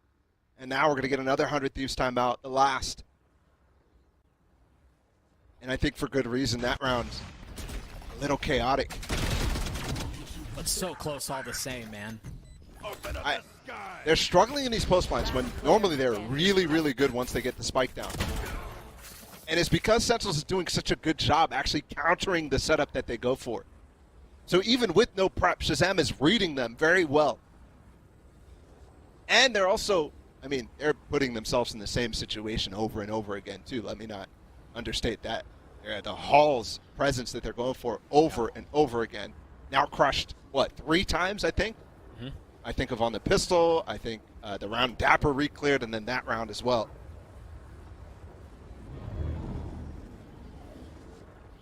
Already Sentinels has performed better than 100 Thieves. so far on this defense, at least in terms of pace. Even though we had that strong lead for 400 Thieves. All set up. Note here too, Shaz 1 point away from having that Rolling Thunder online. Heavy presence towards the northern side of the map. They give Zelsis to swing out, make sure there's nothing going on that way. And they get really every box they could want. They get Shaz to get his Rolling Thunder. They've cleared out the northern side of the map with Zelsis, so now they have map control. Fake. It also gets Asuna inside of spawn. Shaz to respond, and he walks a little too far. Gotta be careful here, though. I don't know that all of Sentinels believe what's going on here. You still got Shroud, and you still have Zelsis who are playing at B. He's going to use this smoke fading to try to get a kill, even things up. The Spectre from that distance. Is anyone going to give him an angle? Is anyone even going to give him a target? No. Repositions. Smoke. Asuna has his ult too. He can really shred if he wants to. And of course, he's the one who's going to creep his way forward. You see him tucked. No longer in a position to actually use his fast lane, no? Shroud pulls personal, and he drops Asuna, not able to get the second. Dapper showed up. The reinforcements are here. Derek gets 2 of his own. Tens is left alone in this 1v2. 30 seconds left. Spike hasn't made it out yet. Oh, the timing just narrowly going 100 Thieves' way, and the shot from Will cleans it up. 100 Thieves hang on to a 2-round lead. Great fake as well. Great way to actually get the first kill for Asuna. Set up at the top here, right? Through the smoke with his fast lane. Very, very fast. Shazam's just caught rotating, thinking that potentially it's a sand crunch. Spike down B. One enemy. And then, crazy that Derek is able to actually recover 2 kills there, just popping through that smoke too. Yeah. Sentinels once again broken. 3 ultimates to work with, but not much else. Once again, investing on clearing the northern side of the map. 4 members from Sentinels up there right now. Here. Because Sentinels actually went for a full buy after that round where everybody died. They got the defuse. They're forced to save here, and they went for a north side crunch that didn't find them any space. 100 Thieves has the site for free. But once again, we're in this position where they're going to fall back into halls. I think with this, for Sentinels, they have to answer, how many ultimates do we really want to drop here? Shaz can do something with that Rolling Thunder. Zelsis, perhaps with his overdrive, can make something happen. But if they're going to do it, they're going to have to do it soon. With the knife, too. We go, you see a couple of flashes coming out from Stellar and Derek, and now the swing. Nothing doing quite yet. Asuna still on top. He was just waiting for them to drop right down. Asuna with 4. The 5th just around the corner. Give it to him, baby. The ace for Asuna as 100 Thieves hit 11. And he's on there. I mean, those shots were so crisp, so clean. Target after target, just knocking them down.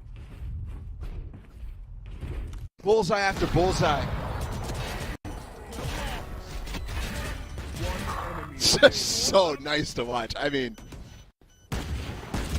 final kill too against Shazam. That was beautiful. And of course, it was anti-eco. Very easy opponents to kill.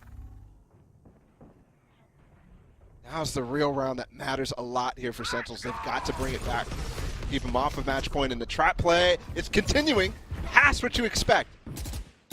Rolling Thunder, Dapper and Zelsis both push their way forward. Derek had an opportunity here. You saw Will just use the rope, use the sound cue, and that could have baited them into Derek. And it's interesting because Derek didn't get hit by that knife, so they don't know that he's still here. Walkabouts too underneath. Yeah, Shazam, he's jump peeking from spawn. Didn't see anything, but also worried about something still lurking in halls. Go the fast lane, and it's all just a pump fake. They're starting to pull back, but they haven't gained a ton of space towards A either. Fake sound cues too, and Shazam is bit. So is Shroud. He's left Canteen to fill Shazam's space. Shroud close by, but Tens, the sole sentinel on the watchtower over B. Waiting to see what he can find. The ops there right 30 seconds left. out, but it's actually Shroud who sidesteps, finds an angle to work with, and gets the kill that he needs. Spike down B. Numbers still in favor of Sentinels, and it's gone from bad to worse for 100 Thieves. As on the spam, the smoke, oh, the flash, but perhaps it's way too much before him. One enemy remaining. Stellar and Will, it's actually just Will with 2 HP and 13 seconds left. He's got the spike, but he's 10 seconds well left. out of time. He's got more problems before him right now than there are Reaver giveaway tweets to choose from. Surely. He doesn't even get one. Tens cleans him up. Sentinels get to 9. The must-win round goes in Sentinel's favor, and there is a true chance here at this point, but the bank is strong for 100 Thieves. So a lot to get through. And Sentinel's still in that period of time where they need to be winning these rounds cleanly. And I don't even necessarily think that the hold was great there, but 100 Thieves definitely hesitating on a lot of their ideas. Not necessarily even hesitating, but just kind of not showing commitment to that fake. Maybe overthinking themselves because they didn't have smokes to take that site. They did pull Shaz off, but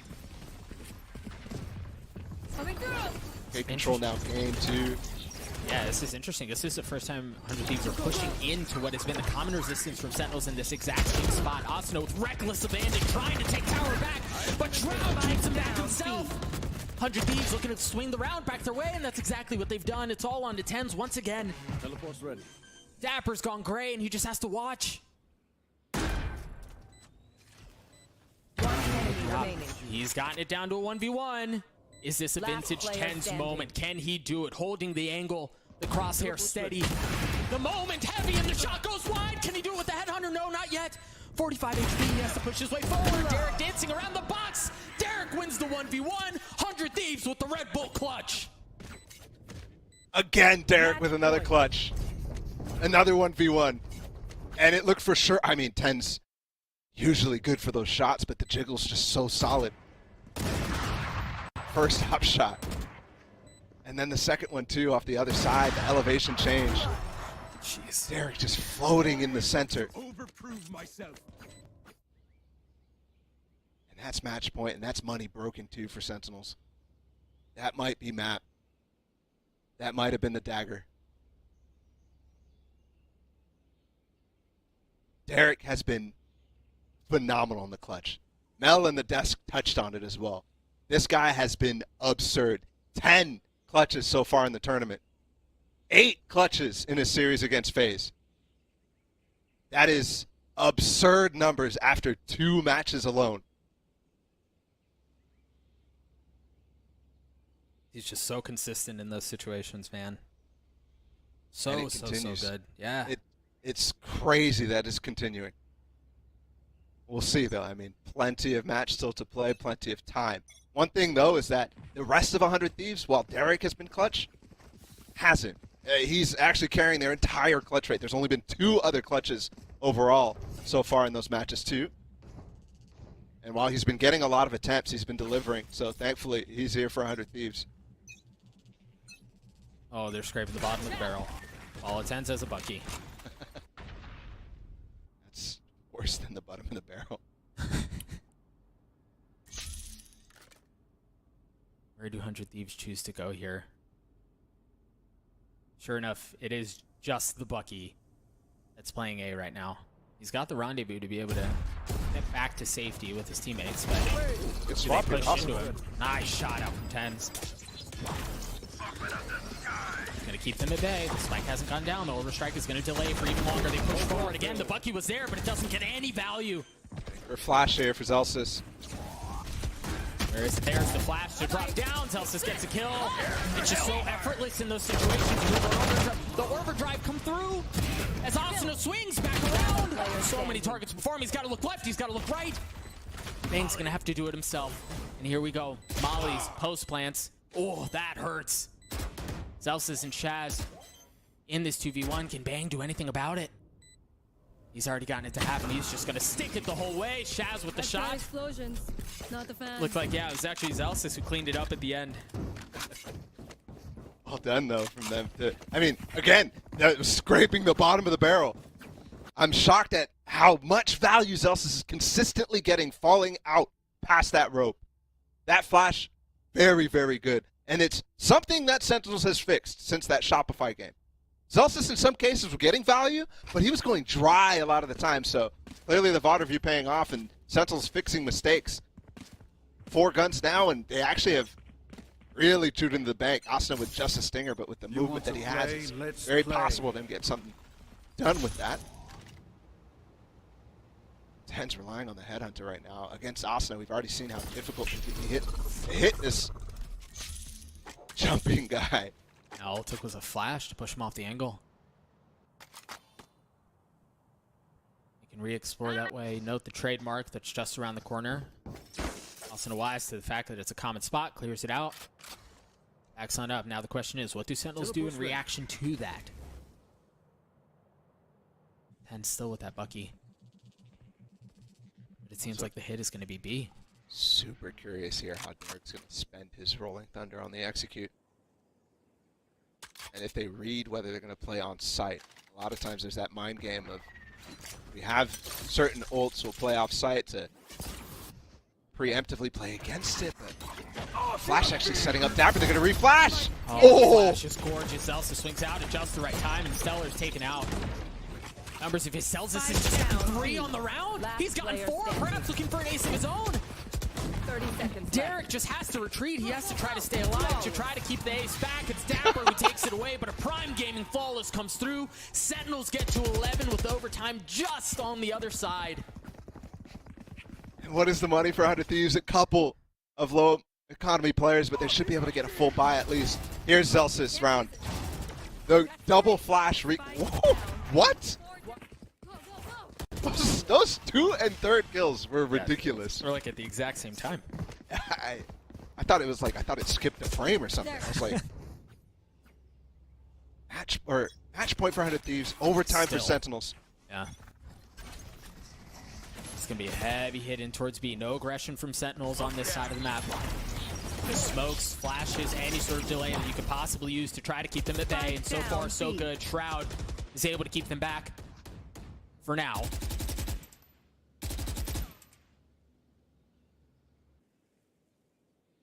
Thieves have to reach into plan B. Initial hit doesn't go their way. How do they want to go about this? Ult out, Will not able to get the kill. The leader for Sentinels cleans that up, and Dapper gets another. They've got numbers. And they swing it back. Stellar and Derek, the only 2 that remain. They still have the spike, and they still have some time, but you've got Tenzu's waiting around on the flank. Well, the timing goes his way. Stellar's been spotted. He still swings up. He still challenges. Oh, it's chaos in the round. The flash in Stellar's face as they're trying to drop down on him, but instead he's the one who goes up top. He's the one who goes for the fight. Derek, 1v2. Clutch King in a position to do it again, and no! Overtime is in the cards. The first map of 100 Thieves Sentinels this year. And we go to overtime. The first time we see these 2 teams, and it feels like they're neck and neck. It really does. The mid-round calling for Sentinels, phenomenal as always. A lot of people started questioning it a lot of this year, but for good reason. I mean, they went 0-5 in stage 2.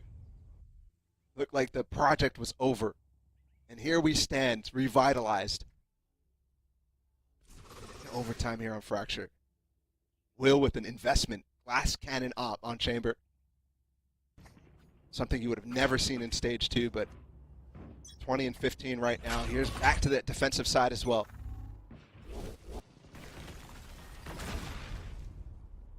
Dueling utility out from both breaches. You see flashes, you see fault lines, you see a little bit of everything. And now that that gentleman's agreement has gone on, you dump yours, I dump mine, now we can reset the round. Sentinels bring the spike to the southern side. You see Asuna, he's flirting with fire. Here. Late round pinch on the south side. I think that's what they're going for. Here comes. The flash is out, but it's so well handled. Asuna's not able to find anything, and yeah, Bang presses on the other side to equalize things back their way, but surely they were looking for more than that. Can't cross this trip here. Doesn't have the wall either to actually use it this round. 50 seconds. This might be the Latest round, we've gone bang on the flank. He'll catch Celsius if he goes any further. If he looks. And he doesn't look! Celsius gets it, but once again, Will equalizes it out. They trade it back tit for tat as kills continue to go both ways. Now a 3v3 here with 30 seconds left. The operator still in the hands of Will to spam through the smokes. As Sentinels have done well to at least get on to B. They're going to get the spike down too. And how fitting that it's going to be a fight for retake to keep this thing going. Spike ticking away. Derek playing on the other side of the smoke as 100 Thieves slowly creep their way forward.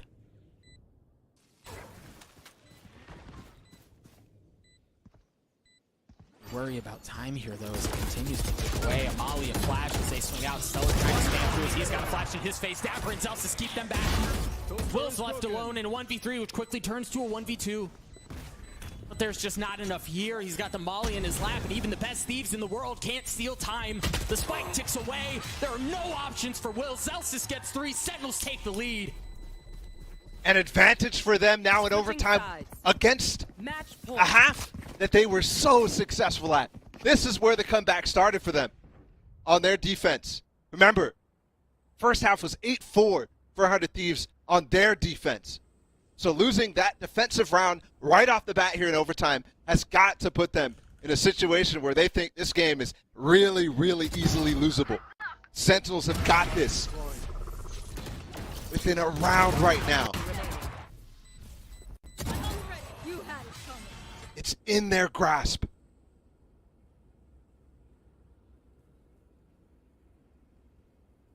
Thieves calling a timeout here. Feeling the perhaps impending result, trying to find a way to change what seems inevitable. Pretty freaking close. Sentinels, once again, they take the lead. They've taken care of the deficit that was before them at half. You see it on the timeline. Lower half, they're just riddled with rounds going Sentinels' way. It's actually super important here. We get another timeout in overtime for both teams. Even though I don't even think Sentinels use their 2 regulation. Because they have to clean up this attack side if they want a chance at this, because it's going to happen. Gotta go. Or they're going to need to play this again if they tie this up right here. And they need to be able to close out the match on attack. Sentinels with a heavy push to the southern side of B, the same look we've seen a couple of times. There's no one there. In fact, 100 Thieves want to go towards A. The flash is there, but Dapper gets dropped. Contends find any success. No, he gets pushed back. They've got to hurry because they've got a whole lot coming up behind them, courtesy of Sentinels. This flank is so fast, too. And they have no clue. It's completely silent. Celsius falls. Now Derek understanding the pressure coming that way. Celsius gets 2. Asuna trades it back.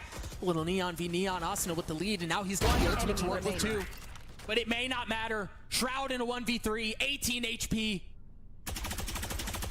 Stimmy in his lap as he just tries to spam through and maybe get something, anything. Spike planted. No, it's just gone from bad to worse. Amount of time that spike took to go down gave him a lot of room to work with, though. But still, they know where he is. All the room to work with in the world. When you swing out like that and you've got a couple of players, this will have to be a Shroud moment if he wants to pull this off. 10 bullets, 18 HP, very little time, and way too many targets to deal with. We dance again. I mean, that would have been the top post on Reddit of all time. The king of Reddit, 1v3 to close out the map. And it hasn't necessarily been the same performance that we saw against Shopify from him, but still. Right now, 13-13, our second overtime. This is where 100 Thieves, if they want, I mean, they cannot start losing these defensive side rounds. If they do over and over, I mean, you're seeing the Sentinels win written all over this map. It's going to be heavy aggression defensively, and look at that. They've stunned up 4, but there was a bit of utility drop right back, and now the flash, the relay bolt. They have to give the space back. Asuna can't see a dang thing. He falls. And once again, the double arcade aggression from both teams goes in Sentinels' favor. 100 Thieves just not winning that at all, and they've lost Asuna. the guy who has been on fire for them towards the tail end of this game. And he barely got anything for it, too. Shroud does only have one smoke. Maybe we're hoping to execute off of that very fast arcade control.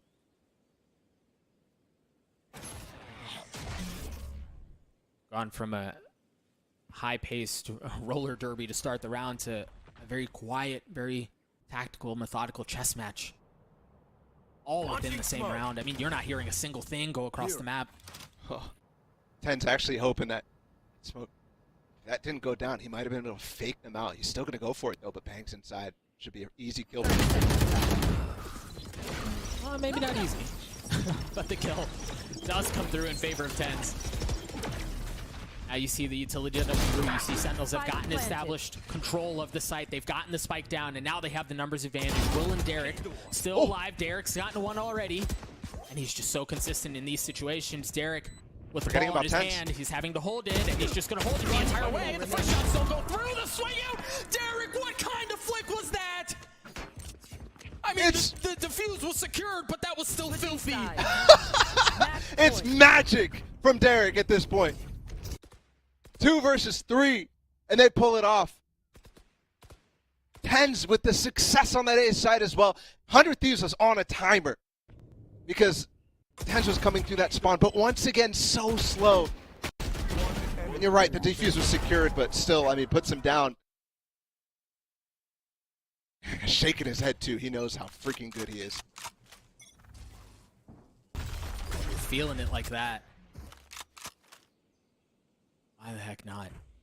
100 Thieves once again find themselves on map point. Once again in a position to put Sentinels away on their map pick. They've struggled to close maps out all of LCQ. Can they do it here? It hasn't been a full crumble like last time, but sure, you would definitely say this map should not be as it is right now.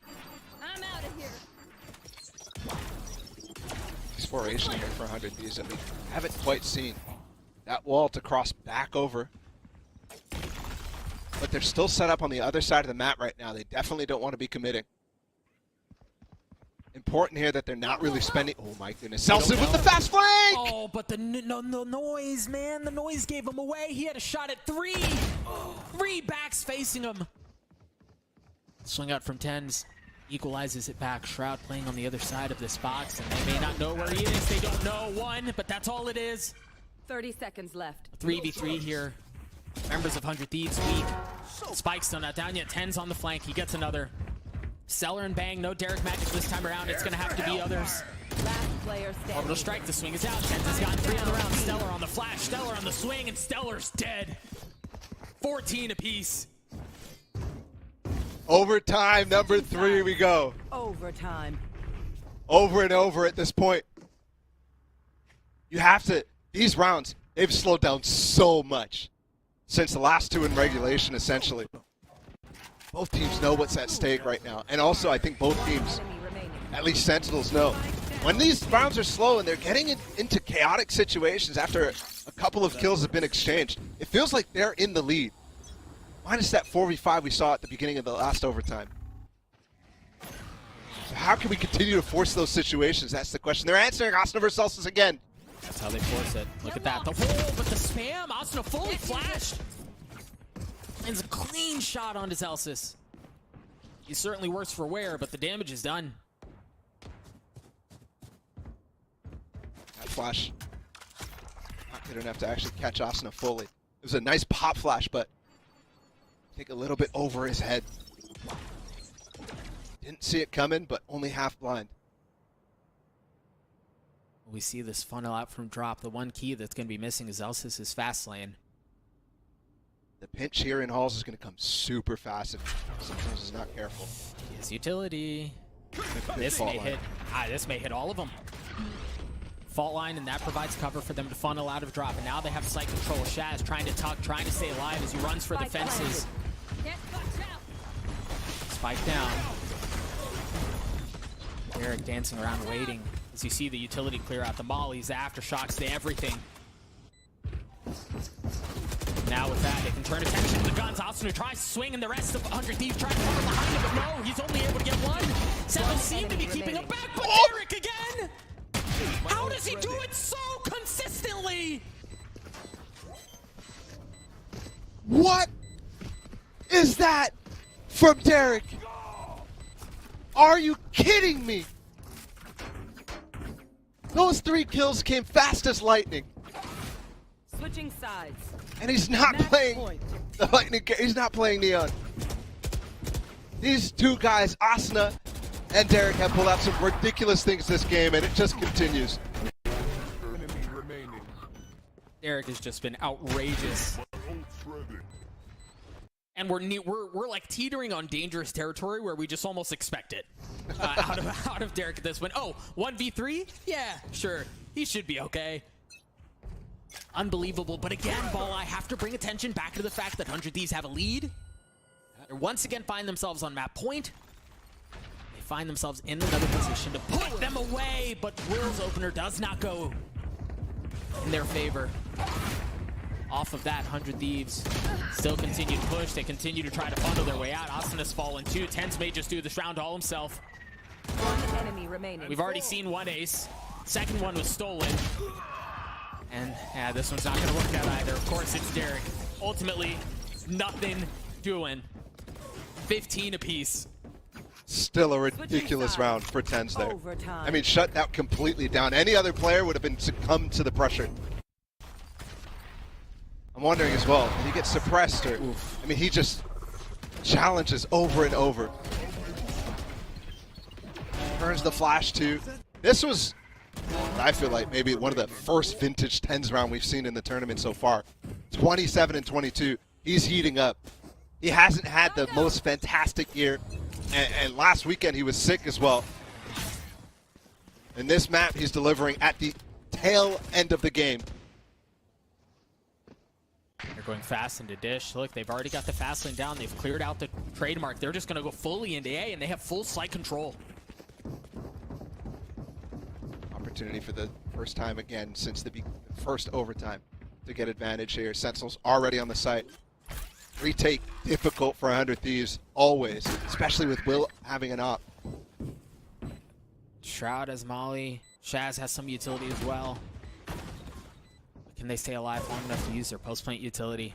Take a look at Zelsis and Dapper, the first line of defense. They're just waiting to see if there's going to be a push in from Nest. Off of the flash, the second one comes through, and Shaz cleans one up. Sentinels again. They've just been able to keep everything back. And this seems like a foregone conclusion here. Can Stellar win this 1v3 with 30 HP? No. Now it's Sentinels on map point.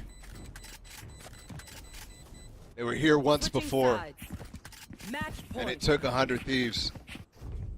A little bit of heroics, getting a couple of those crazy situations actually going in their way. Back on the B site. So here we are. Attack for 100 Thieves, again stressing the fact that this was the round, or this has been, in the last 3 overtimes, around the side that they've struggled on, and it was the same in regulation. They've tried to slow things down, it's just made it harder. Knives traded at the beginning of the round. It seems like for now, we may end up towards A. So look at the difference in how Tens is choosing not to go for the last cannon op because he's been feeling it on the handle here. But he was going for that angle. Gives the space up, the rendezvous, and now the flash. Here we go. The fast lane, the drop down from Asuna, seeing if he's going to find anyone to know. Tens keeps them back. Tens with 2 there. He waited, elated that they've been able to placate the fury that comes out from 100 Thieves for now. And Shaz gets another. This may be the writing on the wall. This may be the finishing touches to yet another comeback from Sentinels. As Will finds himself in a 1v4, a 17-15 win. And ladies and gentlemen, that was just map 1. We go Breeze next. And that was 4 overtimes of Sentinels and 100 Thieves battling at the closest I think we've seen these teams in a long, long time. Finally, it looks like these teams are even when it comes down to it. and Sentinels looks good. I mean, everybody is shocked at the amount of prep that they're able to actually bring into this tournament. They look like a whole different team entirely, even from the old eras of Sentinels being kings. Yeah, the culture shift, the compositions that they're running, the strats, whatever it is. I think the one question that I have for you, the people, is, do you believe? We'll be right back.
Well, it looks like we finally got there. The Sentinels manages to walk away with the win on their map pick of Fracture in a very, very close exchange between two determined and hungry teams. Welcome back to the desk, everyone, as we discuss what happened in map number 1 and get ready for map number 2. Lots to discuss here. Of course, Golden Boy alongside with Mimi and Mel.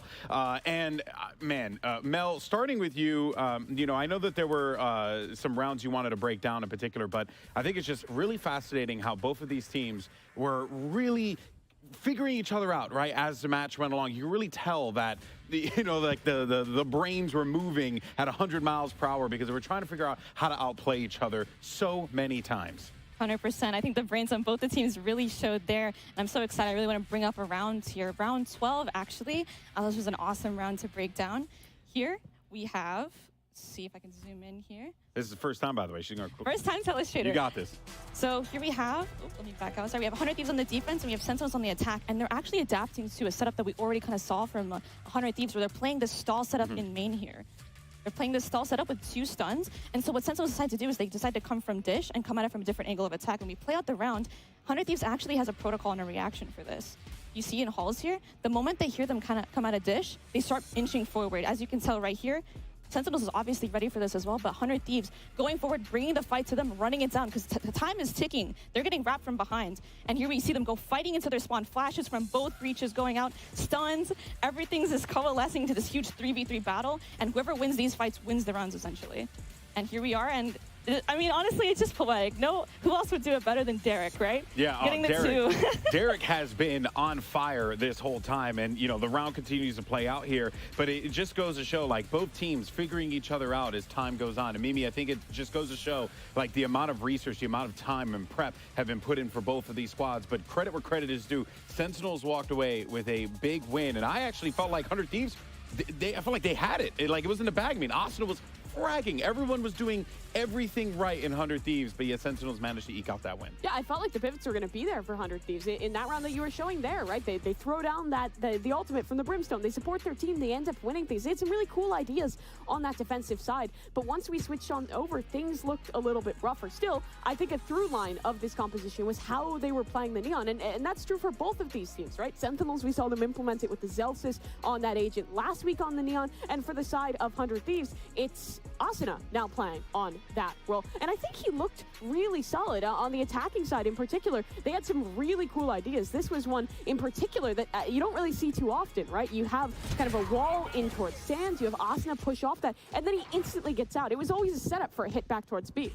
This was honestly such an awesome round from 100 Thieves. And I think it comes back to what we were talking about earlier in the desk, was that 100 Thieves comes in with these great game plans, but sometimes execution is just not enough because they ended up having kind of a late hit onto B later into the round. Yeah, I mean, that round almost ends up slipping away from them as well. And once I got into the second half on that attacking side of theirs, they were really struggling. I think they continued to be able to get space with Asuna. They had a few of those set plays to get onto site, but I think their post ones really struggle with this composition. Previously, they were playing that Sage and that Raze, which really had a big emphasis on getting the spike down, getting yourself into good situations in the post, and playing with the Brim and Raze utility to hold that down. They didn't have quite as many options there, and I think Sentinels did a great job of taking advantage of that. Their retakes were excellent throughout this this map. Yeah, Sentinels, actually, big kudos to them on their retakes. They looked incredibly strong because honestly, you could see there was a round. Stellar is playing for door control. He's holding in Sands, waiting for his door players to peek through. Here it is on the big screen. Stellar is waiting, but Sentinels actually makes gambles and turns their back to sight just to control from an angle where the door players cannot trade. Yeah. Sentinel did a great job. This is actually the round. Pretty good. Yeah, and I mean, 4 out of 9 in general for the retakes. Fracture, so often with kind of those 4-1 setups that you see out of teams, it oftentimes is coming into those retakes. And it's clear that they were well rehearsed by Sentinels. We talked about the Neon of Asuna, but Zelsis did a great job at kind of creating the pace for this with using that KO. A lot of time they were disrespecting the Brim smoke, fighting through. So many of these rounds came down to it felt like, is Derek gonna clutch or is 100 Thieves gonna lose in these post plants? Yeah, it really did feel like that. And also another thing you pointed out as we were watching the game, Mel, was that it felt like 100 Thieves, they start their round off, they have a strategy, they have a plan, then they execute it. But then if something goes wrong, they're still executing the same plan. It's like when you look at a team like OpTic, for example, that are very well known for their mid-round calls, legends. Right? That necessarily isn't the thing here with 100 Thieves, and it's something that I think that they're probably going to want to keep in the back of their mind, because that's something you have to do, especially when you play against teams like Sentinels that sometimes will just full send it, you know? 100%. Those last 2 rounds of regulation, you could really see Sentinels had the reads on defense, but also in part 100 Thieves, kind of having tells on what they were doing. They would dish default round 23. They did a dish default and they took a long time to come back arcade, and then Sentinels just had the read. They had 4 people ready at B, both rounds of the last regulation half. Yeah, I think Sentinels did a really good job of just being exploitative of those little mistakes that 100 Thieves was making at the final hour. And it's a shame, because I think it's been a through line for 100 Thieves with kind of letting some of these leads slip and struggling with the adaptation in the late round. It's what got them down here in the lower bracket. It's why they've been kind of struggling. Back to stage 2, it was an issue there as well. Coming with a great game plan, great ideas, show that in the first half of play, get into the second and start to struggle when things come down to the wire. I really hope that this theme doesn't continue, but when you're playing up against an opponent like Sentinels, who is very much renewed, who is coming with some really great ideas, it's difficult to break that tendency. Yeah, fascinating that this is the position that we're in as well, because, you know, look, I'll be very blunt. Like, I feel like a team like 100 Thieves, more time together, a very strong squad, young stars. Derek is a god. He's very good at this video game, does so much for this team. And then Sentinels, newly formed roster, but yet for some reason, even when you think things aren't working, they managed to find a way to pull out the dubs. I thought that that was going to be a 100 Thieves win through and through. They looked so confident, but it came down to those rounds where they just kept feeding B. They just kept going after it. And then, Mel, they just crumbled, you know? And then we go into OT. Derek pulls off some miracle plays, but it's very clear that this Sentinels roster, when the going gets tough, they don't fear it. They embrace it, probably. Can I say that this was tough for Sentinels going into it, right?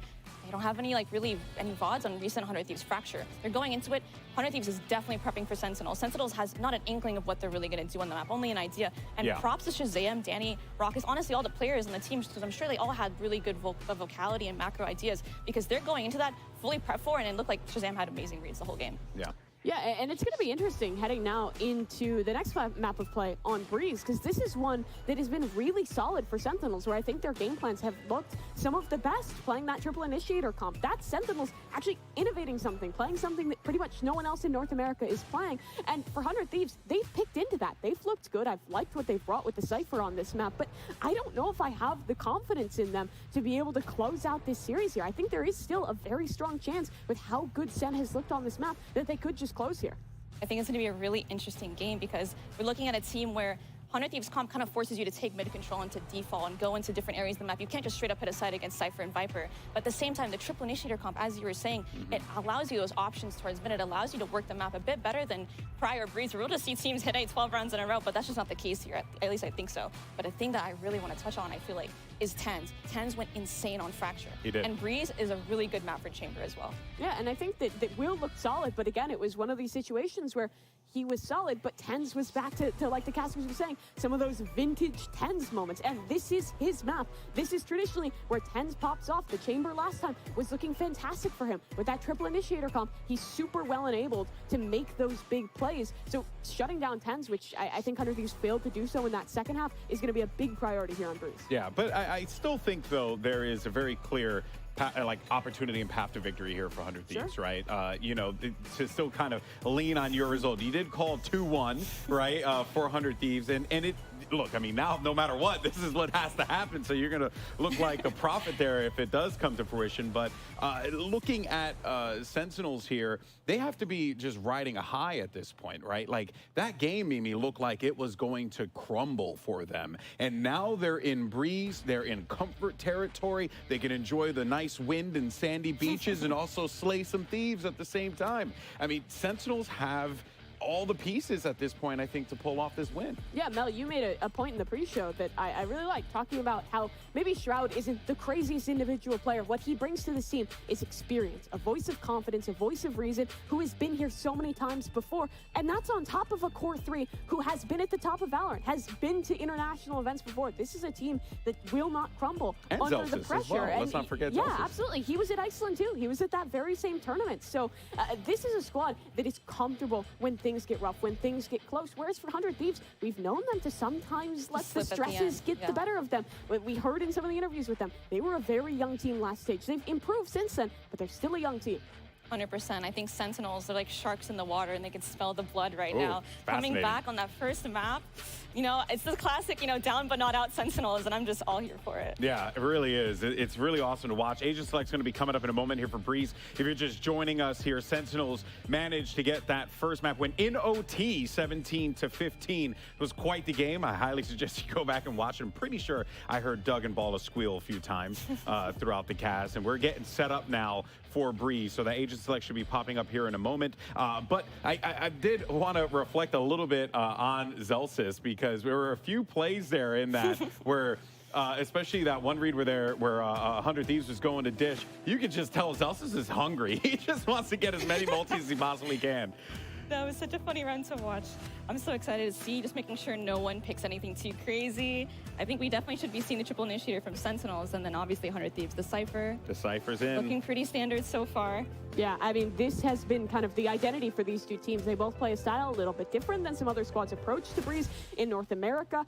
With the defensive side, I'm looking towards Stellar to be kind of the linchpin for those trap plays off of his camera, off of his Cypher tripwires, and on the attack, shutting down lurks, denying TenZ those walk-ups. He was pretty big on lurking back on Fracture, on trying to push for those flanks. Wasn't always super successful, but it's going to be very difficult to do so against this competition. And for Sentinels, like you said earlier, their comp is really good at pressuring mid, at making executes happen off of that with the heavy initiator utility, which tends to be a weakness for these Cypher comps. 100%.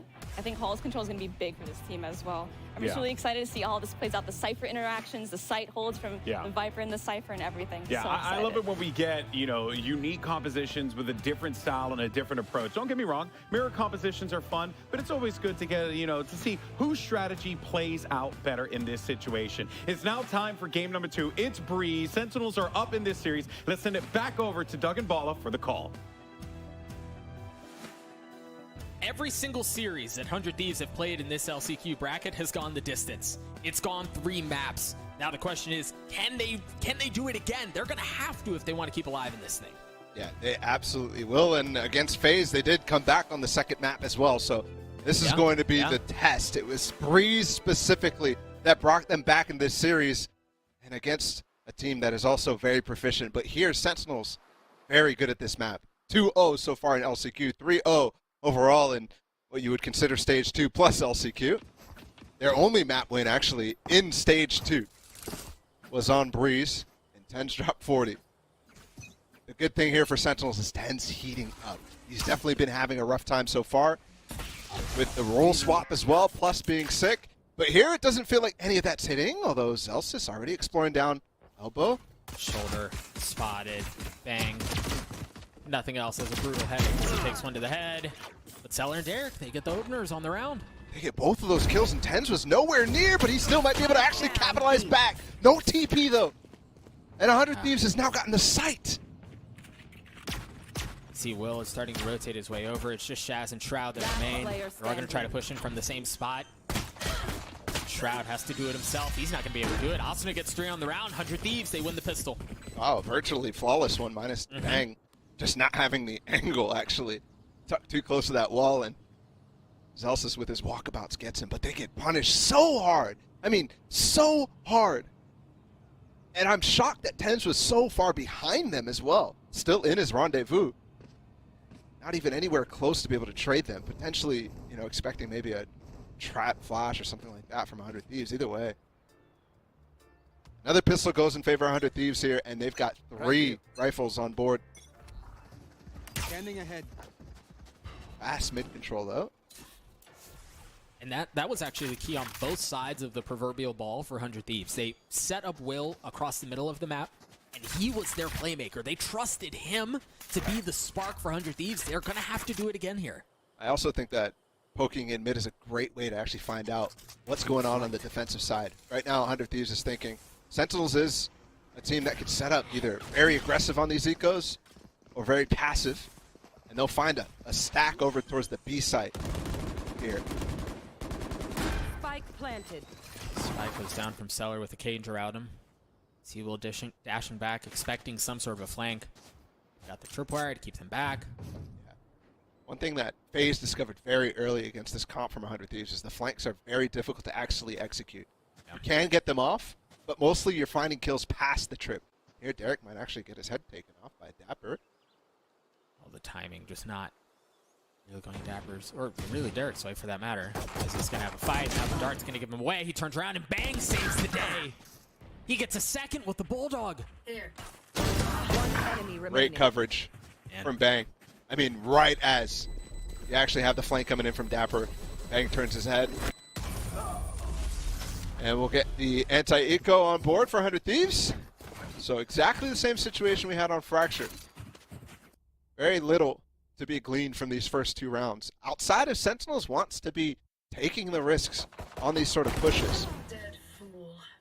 And on the pistol round, they walk down elbow, and the second round here with the flank. Something that you did not expect coming into Breeze when you see Sentinels playing the fade and Dapper playing the fade was the amount of flanking that he does on this map. He still sticks to that old role quite significantly outside of adding, you know, the utility that the initiator provides towards the execute. But after that, a lot of times he's just gone. Yeah, they choose to go about this. Who's getting the ult orb? I believe it was Asuna. Yeah, he gets one step closer to having that no command on line. With Bang being 2 points away from his Viper's Pit early. This deep wall as well for 100 Thieves. They want to clear the entirety of this site. They do end up pushing, and it looks like they will. And Zelsis is in front of the wall. Zelsis is playing around the pyramid. Yeah, he's able to take care of Will. Tries to land the second, but Asuna wins that duel out. A little bit of info for Shroud. Can he get the kills? Can he find any sort of value spamming through? So again, you see all of this utility is keeping 100 Thieves safe, at least for now. But with that, they've lost numbers. They're outnumbered right now. Derek weak. The flash up from Asuna was 52 HP. He tries to swing around. There's the Prowler. Stellar having to tug, having to run for the fences. No. Clean round out from Sentinels. The delay was too good. Really nicely done. Only losing one player after it's all said and done. Zelsis with the opener as well on Will, who's not able to punish him whatsoever. Yeah. because the flash from Asna a little early and doesn't catch Celsius at all as he goes for that peek on the left side of the pyramid. Then Shroud as well, playing very well there on the stairs. I don't think he got a kill even, but the way that he's swinging with Shazam, the way that he's staying alive for so long and applying pressure towards anybody who's not crossed yet out of cave, very, very nice. Scanning ahead. Sentinels get on the board a little bit earlier this time around. They have guns to work with here too. Again, we see Will exploring mid-map. He's all the way at the bottom as well. They've set him up with the dart. Dapper 2 has actually cleared quite a bit into elbow with a Prowler. But can't ever get a little too frisky there, given the window peek is always possible. Yeah. Will's just sitting in mid. Enemy suppressed. With Stellar's position too, I don't believe they should full commit here. It's interesting, really, with the knife that hit Asuna, they were starting to rotate away towards B. Sentinels were, and they still kind of committed that way. Zelsis eventually comes back. Trying to work. Oh no, they didn't even take the orb, so no command up late in the round. Instead of very early on that orb take. And another instance in which they prioritize that over the Viper's Pit. Maybe Bang gets through it if they manage to get the plant down, but they have to get through the defenses of Sentinels first. If that's part of their game plan, Asuna uses the ult, pushes forward, the flash on the other side of the wall, the swing, no targets given yet. Tucks right back. Now Bang, looking to get the spike down, will have the Viper's Pit online, and the question is, does he use it? Yes, he does. Shot coming in on the Bang. Gotta be careful there. He was vulnerable. They could have done so much. Look at Will as well. This fight against Dapper on the backside as Asta falls in the pit. Pushing the middle of the map, Bang trying to stay alive, trying to stay up. Will's shots finally land. He's able to call off the rotations, and now he's starting to rotate over. They do have some cave presence, but you're right, it's not landed his way. The first shot deals some damage, but Zelsis just sticks it. A full stick! And we've seen that before. We have seen that story before in this series alone. The flank a little too late for Will as well, and he's not going to be able to get anything done because he goes for that door open. And there's no post plant because Bang falls early. That pit didn't get much either. They just completely nullified it right away. They played that really well too against the KO ult just to stay back. They didn't lose a single person off of it. They didn't really go for an anti-KO setup. But 100 Thieves fall flat here. Off of that, we're tied at 2 apiece, so interesting buy for them. Austin has a pistol, Will has a pistol. They're not where they want to be. Meanwhile, Sentinel's fully healthy, bringing everything they could possibly want. Zelsis and Tens both a point away from having their ult online. Tens' ult, very impactful for him. Yeah. Hasn't been buying the op too often so far in this series, but Tour de Force comes up. Oof. Shazam just barely escaping. Teleport's gone. And getting some info at the same time.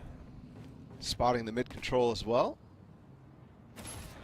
What do they do here? Sentinels have 2 members on site. The Prowler's going to push a little bit of it back, but it's just for a moment. It's just temporary. Here.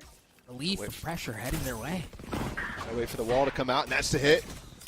Dash goes through, Dapper repositioning, Tens gets the kill, Dapper swings around, gets another in the spam. It seems like Austin took a little bit of damage there, just a tickle, but not much more. And Tens still causes problems, gets away to safety. Austin is left in this 1v4. Yeah, Tens this week, he's able to clear that one up, but that's all it's going to be good for. Sentinels take the lead. And I really like the wall timing there for Shroud and how the 2 players who were on site, Tens and Dapper, played off of it. First, they actually challenge Will and the smoke. They split them up very well. And then they wait for that wall to come out and play really passively together. It's that moment, right? Drop it right away again. And there's just so much. It's very difficult to actually push into ladder when Dapper's throwing Prowlers out beforehand. So, very, very nicely done. You have that Tour de Force online for Tens. Same thing with Zelsis' ult like you called out in the last round. So how do they determine to use this time? Tens very passive inside of tunnels. He could go for this aggressive peek later though.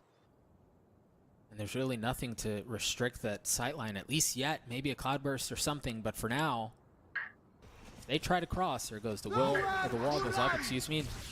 Under series, Else trying to find someone around and manages to do so. The flash, but he pops up, he gets dropped.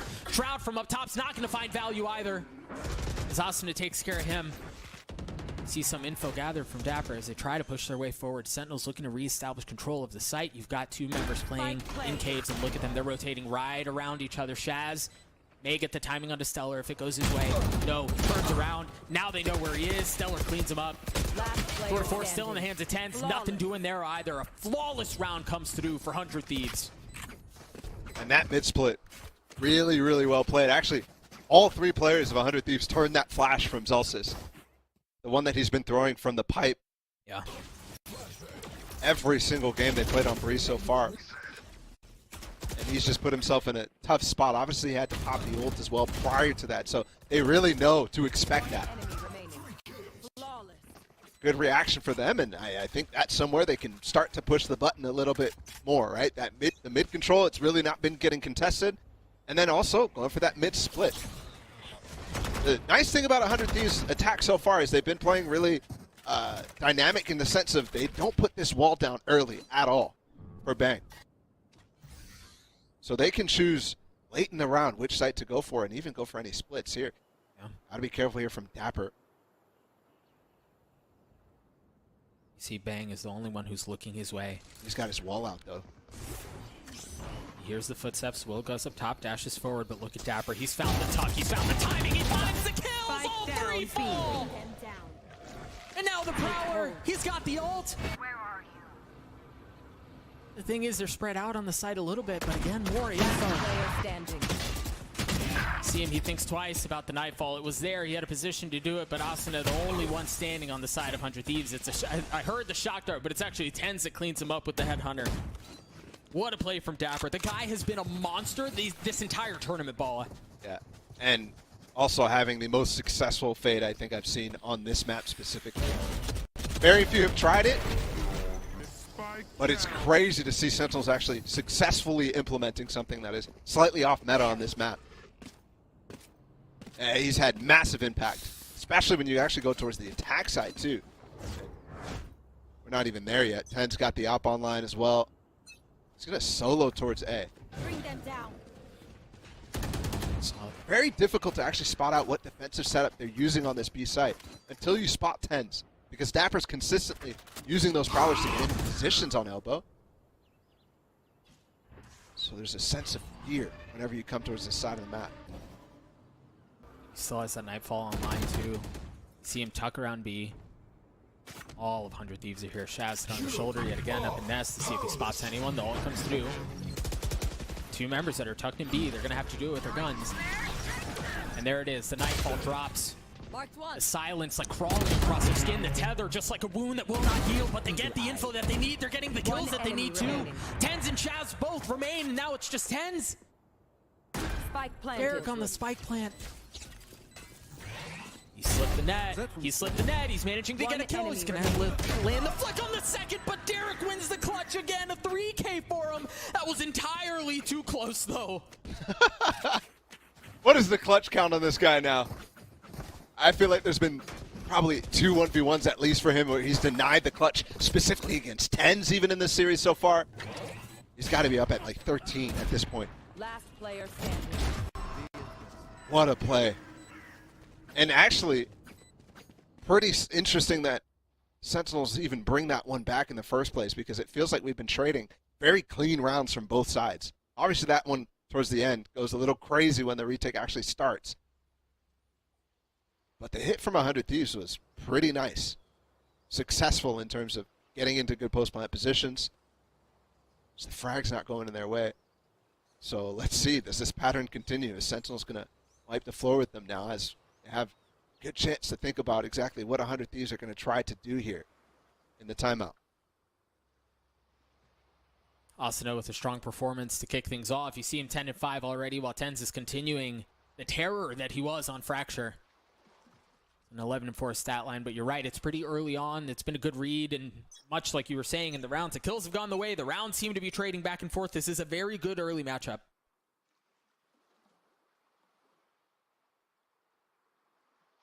Ten's continuing to be on form. When he pops off, a lot of times this map, specifically in the series, gets crazy from him. And again, they're really putting a lot of reliance on him getting up close. That knife misses him. And Celsius actually rejoins too. They might go for a pop flash late here with this close setup. Potentially after Tenz takes contact. And then another interesting thing here as well. Dapper is rotating off the B site for the first time, leaving Shroud alone there. Here's the walkabout. And the timing not necessarily going either which way quite yet as Derek now tucks his way in. You see the split coming in through double doors. Celsius position being given away, but do you know that Tenz is on the other side? No! That's Spike! Spike! It's disaster! How do they reestablish control? It's all gone sideways. You see it? All members of Sentinels, they're the ones huddling around the spike. 100 Thieves are going to be the ones who have to take it back. Oh, how do they get through this? It's like ring around the rosy across the map. And swinging around, Tenz cleans him up. Stellar behind enemy lines. Everyone is getting behind everybody here. Tenz gets a third on the round. You hear the neural theft come through. They still haven't gotten back to the spike, just within reach there, and Tenz stops it again. Caught one. Stellar, who was the furthest away from the play, has to do it himself. Tenz is 4 on the round. An ace within reach, but Dapper's the one who does it. Sentinels get to 5. It's always Dapper, bro, who steals the ace. I mean, I don't think the Stellar would have walked into Tenz there, but really good reposition from Tenz after that. Actually, the first kill, just in general, the fact that they go for this push, Derek obviously alone with the drone, very dangerous, but that kill where he goes up into the halls area and then goes down the rope and then back up the halls again. How can you predict that, and how can you prepare yourself when there's already a crossfire with Zelsis set up in that instance? Another clean round. Back to back to back clean rounds, it feels like. And Blade Storm used from Will early on, pistols the rest of the way for 100 Thieves. And much like has been the case this half, they test the waters mid, see if they can find something to work with. Zelsis laying just on the other side of these double doors. Shaz using the drone to see if he can get any info, and yeah, he spots one. Every round so far in this map has been a first kill conversion. As a team gets the first kill, they win the round. And once again, I mean, we really expect this one to go Sentinel's favor now. Naturally, this would be the one that goes sideways, right? Yeah. Will with the blades, dashing his way forward. You see him go up top. Cloudburst around the corner, and yep, Will gets a second. You have the numbers advantage here, and Stellar's tucked. I don't think they know that he's here, and he's so patient. There it is. Oh my gosh, that was almost bad. Trout trades him out. Derek gets the spike down, though. Numbers still in favor of 100 Thieves here. And they've upgraded weapons. Both Asuna and Derek have rifles, but Asuna's weak. Team huddled around the site. The flash comes through. You see him trying to reposition. Trout's able to take care of the blades. Viper's pit in mind. He's in a 1v2. 3 bullets left. He's going to have to do it himself, but no. Balla, you jinxed the round. A 3-round win for 100 Thieves. And that's off of Will just running up mid, getting a kill on the Sippy site. I think against Dapper. And it will be a timeout now for Sentinels. Off of the 3rd eco win for 100 Thieves. And impact for Will, even though he's still at the bottom of the scoreboard. That round definitely a lot to point towards him as the person who really got it started. Celsius too, I mean, got that first kill, and then he kind of spotted that they were pushing up mid in that case, right? That's he's spamming through mid, gets the double doors kill. But they're just not prepared to actually deal with Will long range with the knives.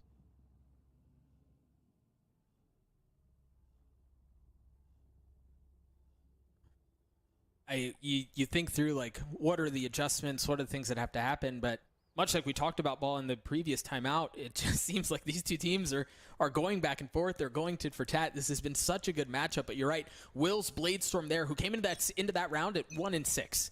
It's been a slow start for him, but 2 massive kills off that Blade Storm to really open the round to once again get a 3rd eco for 100 Thieves this series and to break the trend of first kills, translating to round wins. We do have to remember the Breeze map where once we swapped to that defensive side, or once we played on that defensive side, Will really turned up against FaZe. Went 18 kills on defense. So definitely keep that in mind. Viper's Pit used from Shroud B to open up the round. You see him playing in it, but the rest of Sentinels have left him. Orb once again funneled into Asuna. Bang has his pit too. It seems like that's where they want to end up. It wants to be a hit on to A. The Cloudburst to dash out. The Hunter's Fury too. Sees there was pretty good. It's going to keep them at bay for now, but is there any follow-up? Anything? No. The Hunter's Fury is going to be traded right back. Viper's Pit falls. Utility ultimates everywhere. Shaz gets one onto Stellar. Will trying to play around. You can see Dapper just on the other side of the goo. Will jumps up, tries to get high ground, swings around, no, punished. Chaz with clean shots to clean that up. They're both so weak. Dapper on the tap, and that's all it's going to be so far. Derek's on the flank, but can he get there in time, or can 100 Thieves hold back without him? He might have an angle from bridge here. Yeah, he's going to have to do something here. The first shock dart tickles a little damage. Derek once again in a clutch. Celsius, he swings off of it, and Derek with 4!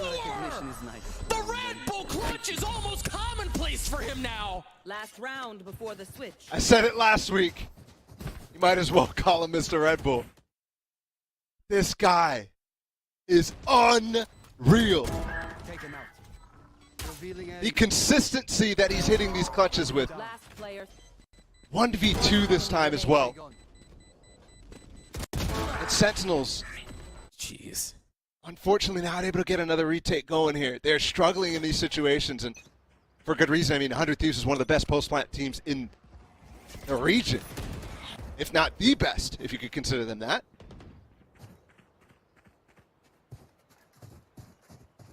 And on Fracture, they gave him a run for their money in those situations, but here on Breeze, a lot different with the Viper. Very different. Last round of the half here, Sentinels with a weird buy. You've got a Guardian, a Spectre, a Judge, and a Marshal too. Now you're going to have Asuna with that ult online, that no command. Pop out, and this is going to look very similar to the hit we just saw. This time Shroud with an opener. The Marshal's there. Second shot goes just a bit wide. How much longer can he delay? How much longer can he stay in this spot, dancing around the pyramids with that Marshal in hand still? They're just on the other side of each other. Look at Asuna pushing his way forward. Amali in his feet. He has to reposition. He has to take a step back, and now there's a Prowler there too. Asuna's getting everything in the kitchen sink thrown his way, and he somehow is still alive. But Shroud is too.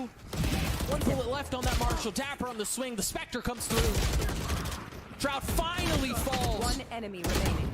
Last How have they gotten into a 1v1? Will, is he as clutch as his teammate is? Ted's weak. Yes, Will is. 3 kills for him, a 7-5 half for 100 Thieves. Switching Unbelievable. We'll be right back.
It's been a year since these two teams have played, and so far the intergalactic clout bout has delivered on every single possible facet you could imagine. There are clutches, there are sneak diffuses, there's a little bit of everything you could possibly want. And now Bala, we turn our attention to 100 Thieves' defensive side, where they're statistically better than they were in the first half as they carry this 2-round lead in.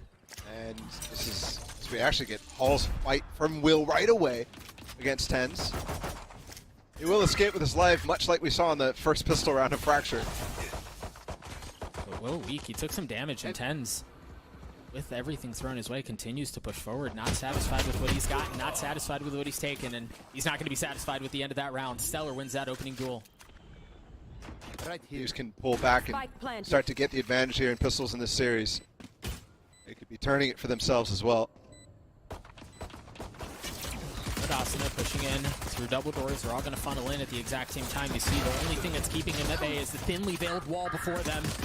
Now it turns into a 2v2. Stellar and Derek able to keep things back. Shroud, 89 HP. He's playing lineups.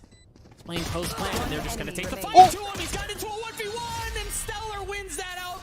But good night, that was close. That was so close. It looked so much like many Sentinels clutches I've seen in the past. I remember Dapper at Berlin hitting one. My goodness. Shroud almost living up right away to the Sentinel's name. But that is a pistol round win for 100 Thieves, and that first half was the poorest defensive half we've actually had from Sentinels thus far. And I don't really think that they were able to get into the same type of setups that they wanted to, especially with the aggressiveness that we were talking about. With Dapper and Tens in a lot of these situations, not really netting themselves a lot of advantages early, because 100 Thieves just understood. So it's a long battle up. 100 Thieves is good on this half. This defensive side is where Will comes alive.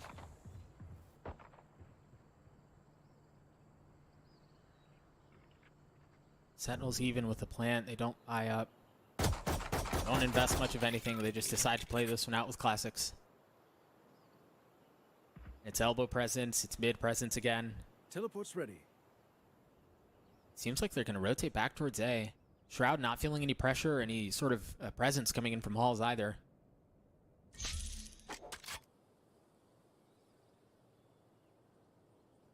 Zelsis doesn't have his knife yet, but he should have it here soon. That may be the key for them to go.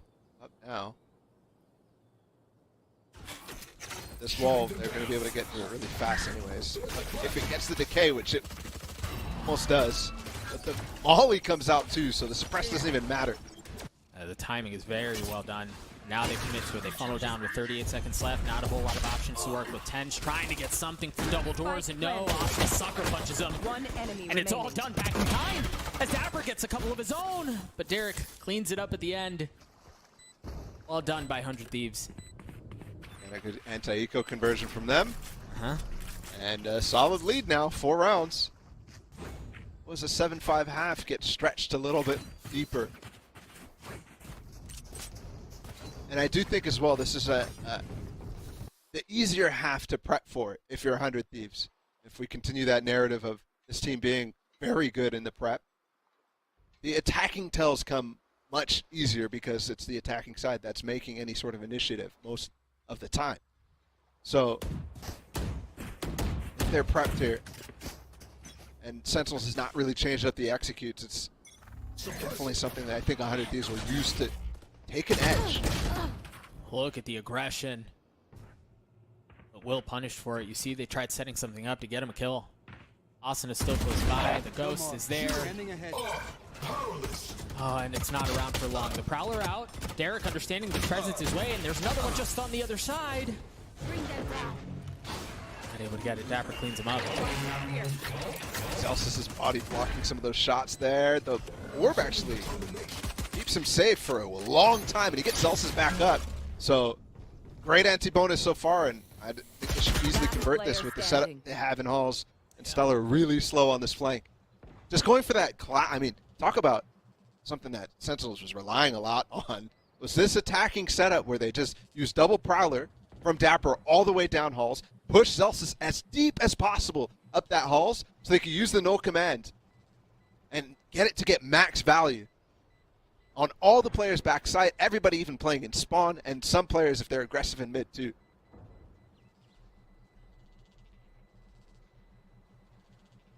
It's interesting. We've seen that hit that we just saw often comboed with Dapper's Nightfall too. Yeah. But this time it was just that. But you're right. The outcome was the same. The setup was there. They leaned into it a lot, and you see why. It pays off. Yeah. It was the bonus from 100 Thieves, so weaker weapons. I'm not sure if that is something that they can't use their regular protocol against what they have, or against that strat from Sentinels. So we'll see if something is different. A lot of times teams opt to actually open the door proactively and put their Viper Orb a little deeper. See if that's something that 100 Thieves can pull out. Another thing is just put Will inside of halls. We saw it on the pistol round, and he's there again. Shazam with his ult now.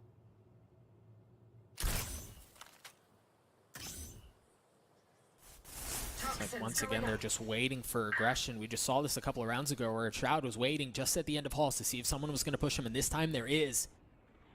Will has made his way almost all the way up, all the way in. And Shroud just patient, lying in wait. Drone there, is he going to find the timing he needs? Because at this point, they've given up with the flank. They're not looking at it anymore. The knife out onto A. You see the dart, you see the molly, you see everything thrown out. And now the Hunter's Fury did tag one, and that's a dead man walking. Bang, no longer around. But Will with the swing! Oh gosh! He still gets one. Takes here Shazam, dashes back. It wasn't pretty, but... No, it was not. But they still got what they wanted. Nice flash out from Zelsis, and then he swings around, gets the kill he needs. Zelsis with 2 on the round. Will left alone in this 1v3. The original architect of the flank at the beginning of the round. Now thoroughly outnumbered, painfully outgunned, and once again, time not on his side.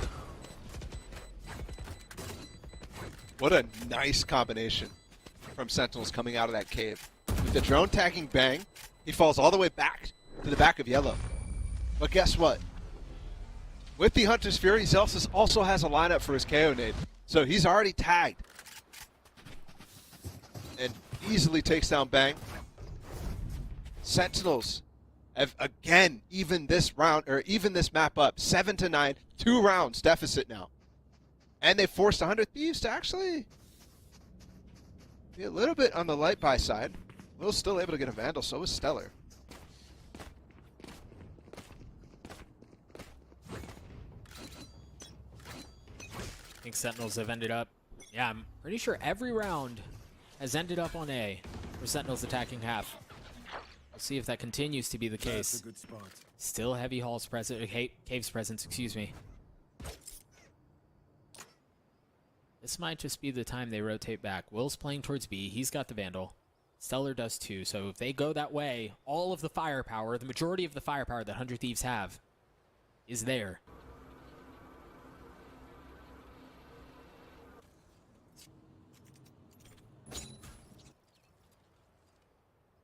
Really were expecting actually some dry walking out there.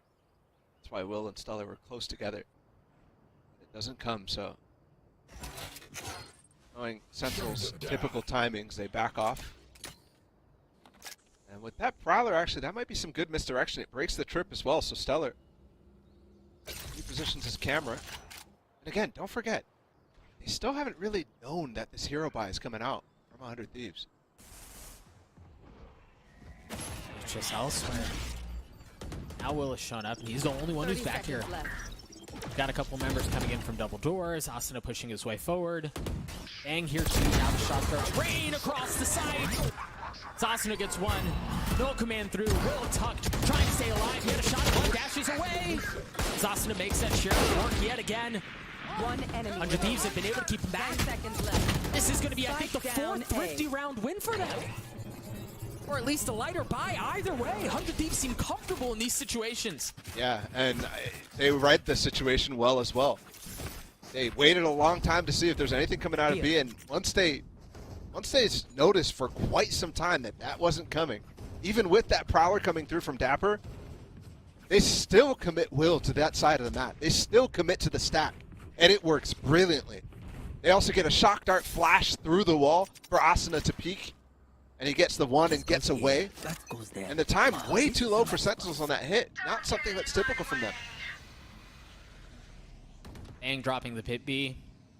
No contest, at least at the beginning of the round over there yet.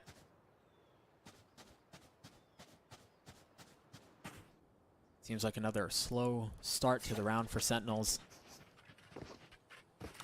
As Will and Derek have taken the long way around. They'd head back towards A, and well, for good reason. Sentinels seem to favor this side of the map. One thing that you actually saw Sentinel or 100 Thieves do when they faced this Viper wall or Viper Orb on P, is they just went for this hit, but this time they actually have some tricks and some cages on this site. Even though this is coming out, if they delay quite long enough, they can use those for retake really well. They very well may. You see Will once again on the flank. And the trip's not going to catch him, but is he going to choose the right path to go to? No, it doesn't seem like Will, but I don't know. Shroud saw him. He saw him. Yeah, Shroud saw him, cleans him up. Derek gets a kill on Zelsis.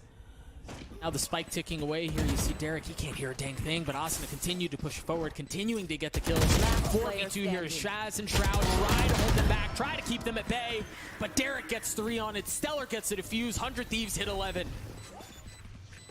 And off of the low buy round, they crushed Sentinels. With the spike down, it should still be able to scrape maybe a similar light buy out of Sentinels that we had from 100 Thieves in the prior round, but yeah, a couple players able to buy, but not everybody. And 10's one off the orb too, so can't even drop a weapon. We're looking at a must-win round here, especially if they invest here. And Sentinels feeling that, call the timeout for that very same reason, Bala. This is really kind of it for them on Breeze. And the thing is, they just used the null command. They just used the Nightfall, so they're not going to have a ton of ultimates to really work with here. It has explosion onto the site. Yeah. Maybe this is where they flip the script and try to go B, because they haven't been there at all. Yeah, they really haven't. They're seriously ignoring the middle side of the map. Sometimes, obviously, Dapper's still throwing his Prowler at the beginning of the round towards elbow, but for the most part, you're right. They are ignoring that half. And 100 Thieves is starting to put together a lot of different counters. This push that's happened now twice for Will, obviously it got shut down this time, but it is taking attention from Sentinels. And 100 Thieves has also swapped Stellar onto this site too. Potentially they won't stick to that setup given the pit is gone now from Bang, but no, they will.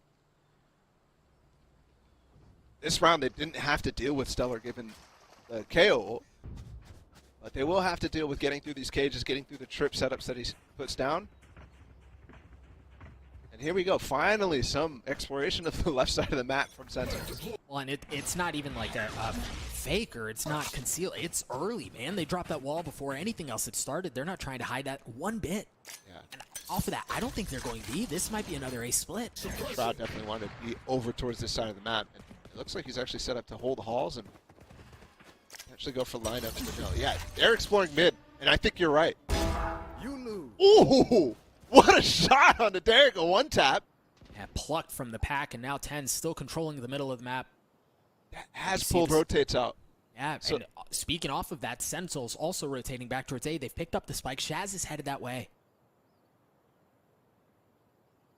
they're just walking out of Stellar right now. They spot the trip. That's not going to be a problem.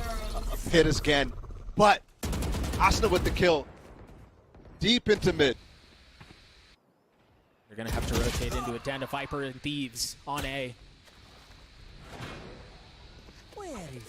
Can they do anything about it? There's no command. Stellar getting info that he needs. Asuna's fallen. They tuck. Oh, they tuck so well. 30 seconds left. Nothing giving away. Shaz rotates around. He's been spotted. His position's given away. The cam drops him as Will goes up top. The Blade Storm cleans it up as 100 Thieves get to 12. We're getting closer and closer to that map 3. There's Shazam really trying to pull something back out of this, and I think that for good reason, right? They needed to win that round. They needed it so bad. They pull out a crazy strat too to potentially get a bunch of kills on rotators.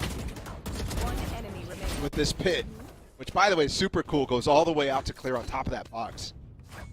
So There's another B wall, and this is it. You want to Got play? to the force, so it is a full buy here from Sentinels. Light armor on 2, though. Yep. Will holding this angle, understanding that's what they're going to push. The drone should be the first contact, and Will has to dash away. Reserves his life for now. While Dapper having to deal with his own drone as Derek pushes it back.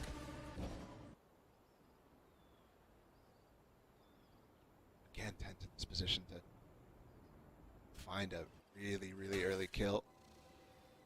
Onto the B players. Not much place to hide, except for backside.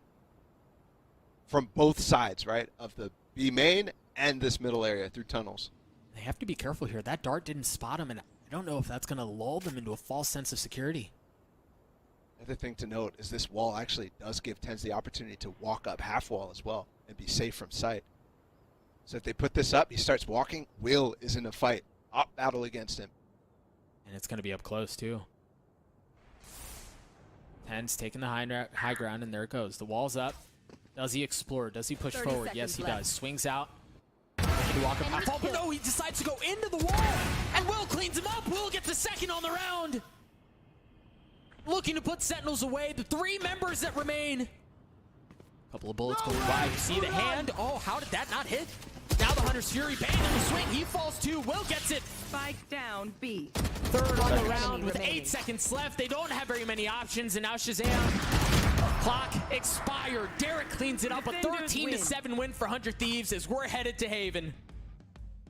And we're going all the way in this matchup. Couldn't ask for anything better right here. All the way to map 3. 100 Thieves versus Sentinels delivering on a lot of levels right now. This map definitely wasn't the same Gigabanger that Fracture was, but I think Haven is one where it's really unclear about what's going to happen. Traditionally a very strong map for Sentinels, but it's fallen short in the last stage. And then 100 Thieves is trying to implement it, but so far we haven't seen any sort of success, both in the times that they let it through in stage 2 against TSM, and then when they played it against FaZe and used it as essentially a pocket pick. So a lot of unknowns here, I think, in this matchup. Yeah, I think so. A lot of unknowns as we think about Haven. The one thing that we can take away from this map was that 100 Thieves came out with a plan. It was relatively different from what we've seen them run on this map before, and it worked to outrageous success. They had control the entire time. At halftime, ballooned it into a 9-5 lead, and they've really never looked back. Haven on the other side of this break, dear friends. We'll be right back. Red Bull gives you wings.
The swing out as Derek gets cleared out. He spots one. He's gotten it down to a 1v1. No. Oh! Derek does it again.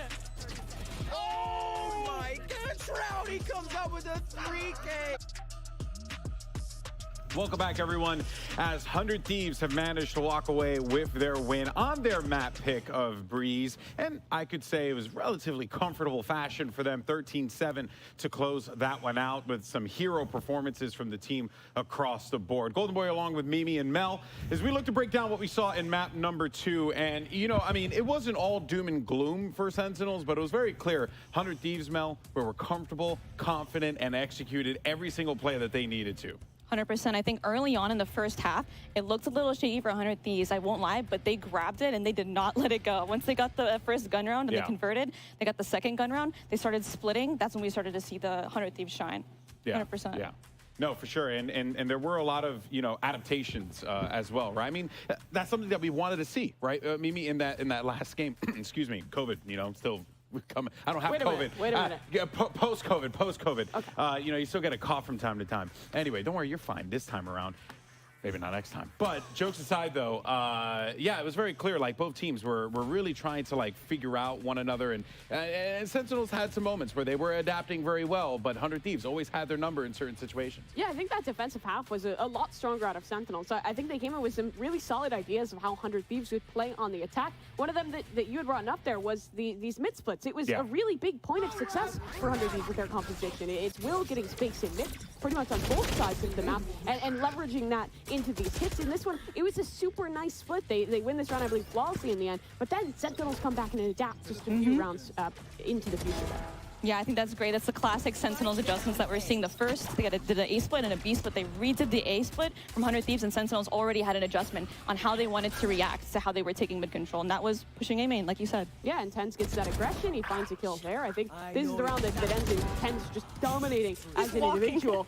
Not only is the call good, but the performance is good as well. We kind of set the expectation that Tens needed to be shut down in this matchup, and that really wasn't happening. It looked comfortable in that first half, but once we got into the second, it was very much a different story with 100 Thieves taking hold. Very true, very true. And, you know, I mean, one player in particular, I mean, this man, we made the joke earlier about him being, you know, the Valomorph, but he lives in the clutch. He thrives in the clutch. Derek, I mean, Mimi, this guy was just unbelievable. It's like, you know that the round is going to be okay if Derek is still alive and able to make a play like this. I mean, it started off all the way back on Fracture with a few of these massive clutches to keep him in it. But I think the bigger impact was felt in Breeze, particularly in that second half, playing on the initiator. Not only was he having a few of those clutch rounds, but also as an individual, he's doing a really good job at helping Will get the mid aggression and get that space that is super important for the way that 100 Thieves plays this map. Yeah, Will's aggression, it happened last time they played Breeze. You know, you'll see him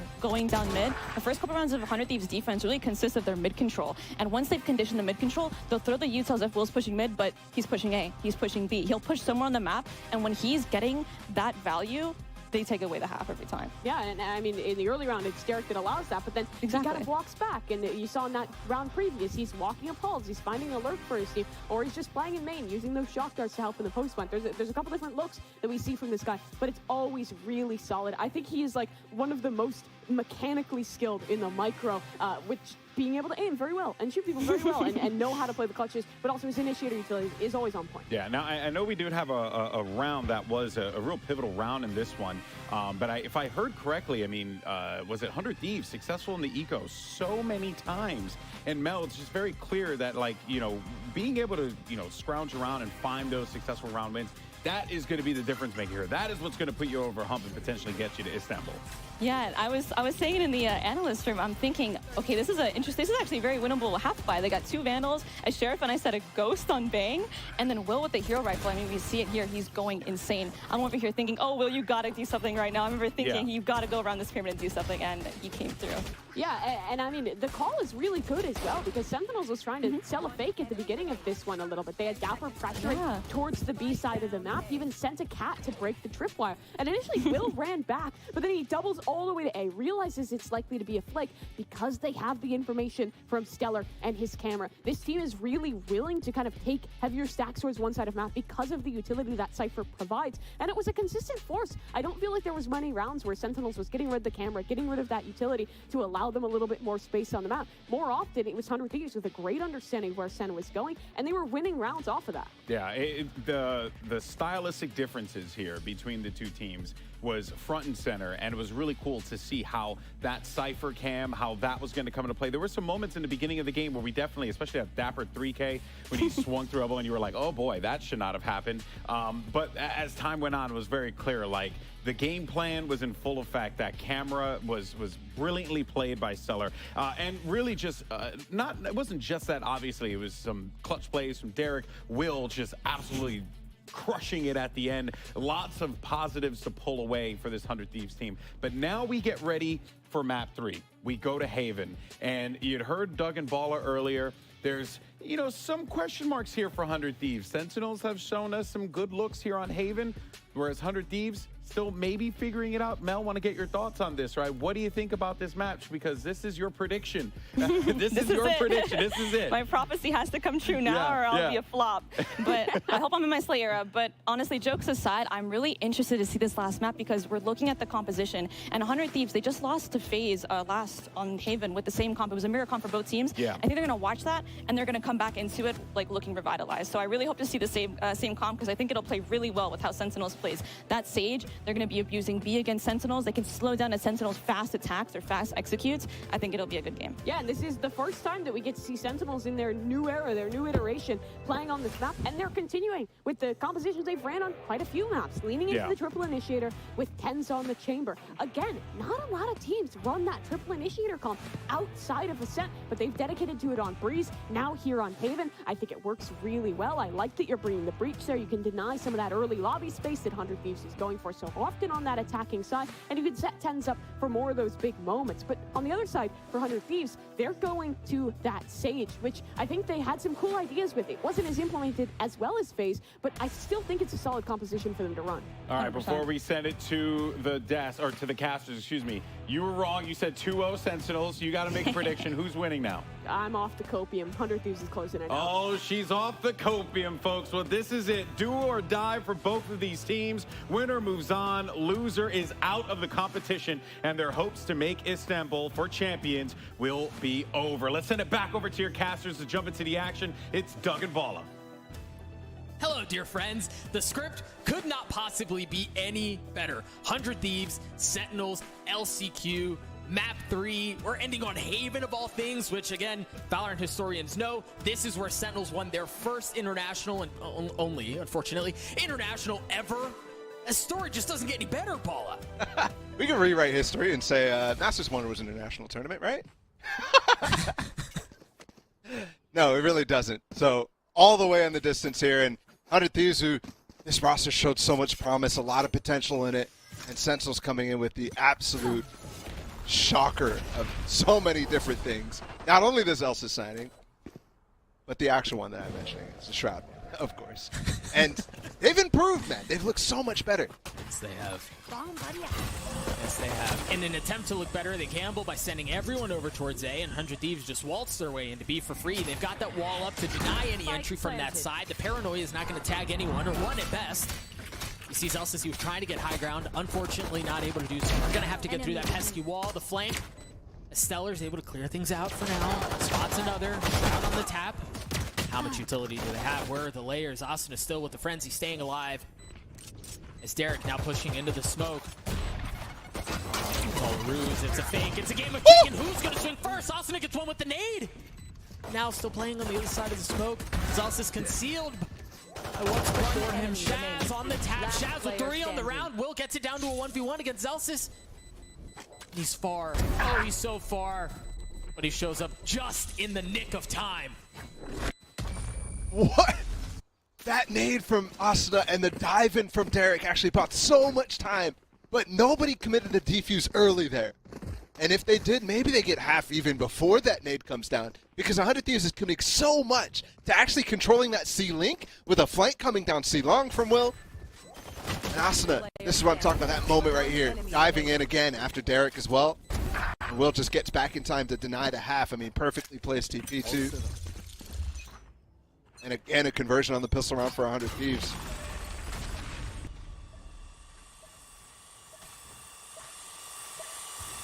Strom goes so deep to clear Shazam. He has to fall off with it. Nobody there to punish, though. They don't want to put themselves up in a trap position, especially given the breach here from Shazam. But I'm not sure if that's actually a big concern given the no duelist. Amy was mentioning it on the desk out there, really committing to, you know, the triple initiator on Breeze on top of Ascent. But here it's more committing to no duelist in this sense. And there's going to be a problem here, I think, for Sentinels on the line. 100 Thieves are leaning towards Garage and C. You just saw Zelsis go down C long and clear out the alarm bot. I thought there was a moment where they may pivot back to B, knowing that they've lost long control, but it seems like they're committing to it. Perhaps leaning on what should be the gun advantage. Shroud tucked behind the box, and he ultimately falls. You see the gun difference come out, but they've kept it close. Just Tens and Shaz that stay alive, though. Yeah, but I think 100 Thieves should be happy here because they walked into a stack and they come out with the man advantage on it. Right? There was no major traps that they fell into. So this could have been way worse in a sense. Obviously, you're not going to be happy with losing anybody on this end. Taiko. Swing out is clean from the boys on 100 Thieves. Not losing a single more person is very, very nice. Way to convert once they realize the stack is there. And the other thing too is it's kind of hard in a lot of instances to, at least in Valorant, to feel out these stacks given that you want to go for these dives. From Asuna there, he satchels out, for example, of Garage. And at that point you're kind of committed. You can't really feel it out before anything happens. So here's the gun round for Sentinels. I'm really curious here. There's not really that many combinations that you can use with the Fade. Enemy suppressed. At least to really punish on this defensive side. Maybe just to delay a little bit at the beginning of the round here in a lobby. Any follow-ups are going to be so slow from Sentinels. Teleport's ready. Position from Tens. Will hasn't spotted him. Very clean out from Tens. He was patient the entire time, able to deliver the blow. Meanwhile, the rest of 100 Thieves have worked their way up along, and you see Dapper waiting for someone to pop out. Shaz is close by 2. He still has plenty of utility to work with. Flashes, after shots, everything, but he doesn't have Dapper, and he doesn't have health either. They both fall. The defenses crumble, and now there's a wall up from Cellar to deny any other additional entry. It's just Tens who's up in heaven. Shroud playing close by 2. How do they get in? What opportunities are available? Eric and Cellar both patiently waiting. You see the nade's going to keep him back. The paranoia. Tens falls from the heavens, and he's able to take Derek, drop him down with him as Tens gets 3. He's got a chance at 4. He gets 4. Ace on the other side of the smoke. No Dapper to steal it this time around, but it's Zelsis who actually does it. Shroud's going to get the defuse. Once again, off of Tens' heroics, Sentinels on the board. That's got to be the 4th 4K for Tens now, too. Poor guy, man. Just getting teased. I mean, hey, those 4Ks look just as good, man. That's true. That's true. They look just as good. And this is, I really thought they were going to convert the bonus, don't forget. I think Bang accidentally flashed his teammate. Maybe that was Shroud's flash.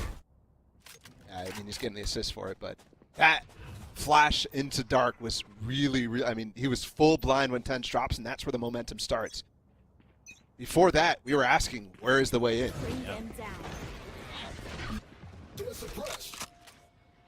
What a knife, dude. You really can't play super aggressively in that A lobby against this knife, but they will punish if they walk up.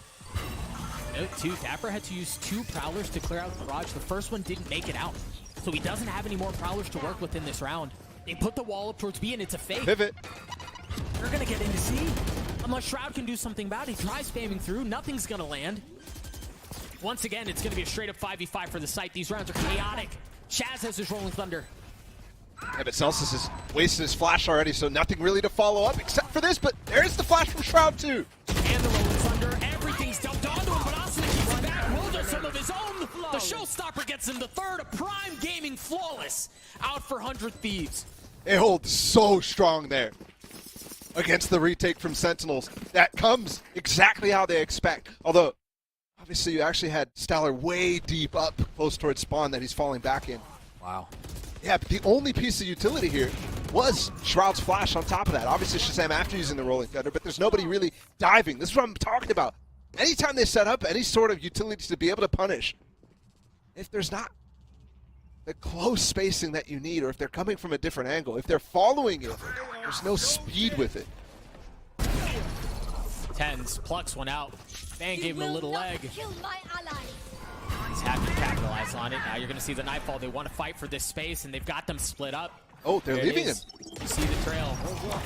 No options for Will. They cut their losses, and they rotate away. Yeah, they just completely left Will there.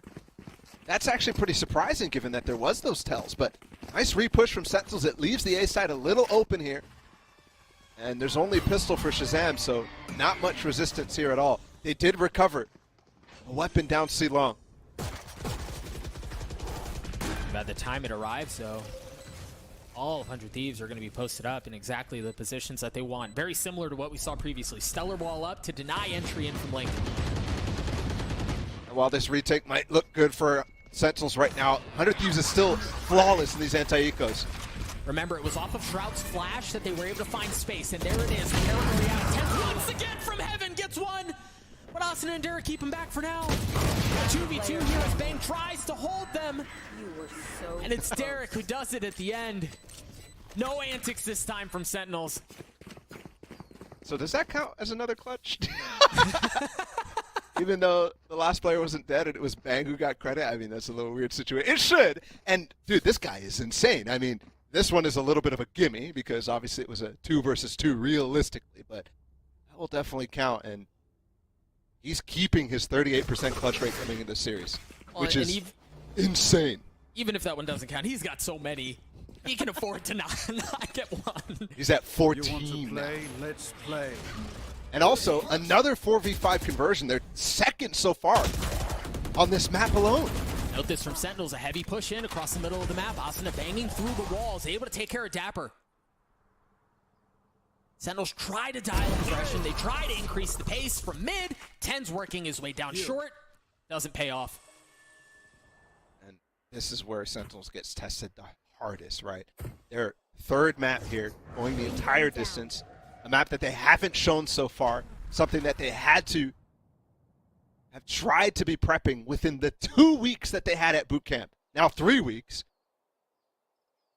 But the biggest test yet on a map, again, they have not yet played. And I'm looking at the way that they're playing this mid push, and Shazam already potentially, not necessarily running out of ideas, but team losing faith in some of the plays that they should be making there because they're clearly solo peaks on both sides.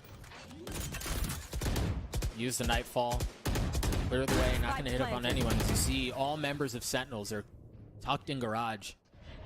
Shroud waiting to see if there's going to be a lurk up through C long.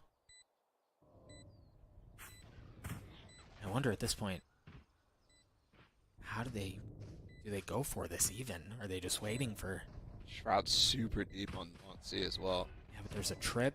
He just used the smoke to get back sight, so maybe he can jump over it. No, he just clears it out. Zelsis on the tap, and we've seen this story before with Derek Wise to it, waiting for the layers behind him. Zelsis gets gifted a second one as he spams through the smokes, but there's just not enough time. Damage was done, but 100 Thieves will get the round. He was looking like Bruce Willis, you know, falling back. Yippee-ki-yay.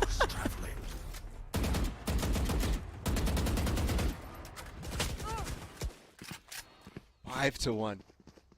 And something to note, too, that is actually very, very scary if you're Sentinels.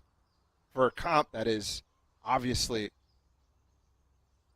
meant to be able to fight on these situations where they're taking the site, where they're executing the site. 100 Thieves has gotten to plant every round.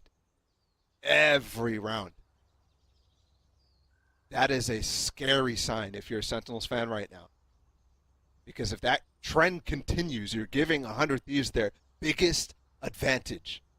coming into this event, they were 75% win rates in the post plant. And that slightly decreased a little bit in their first 2 matches, but I think this match will bring them right back up to that average that we saw from them in stage 2.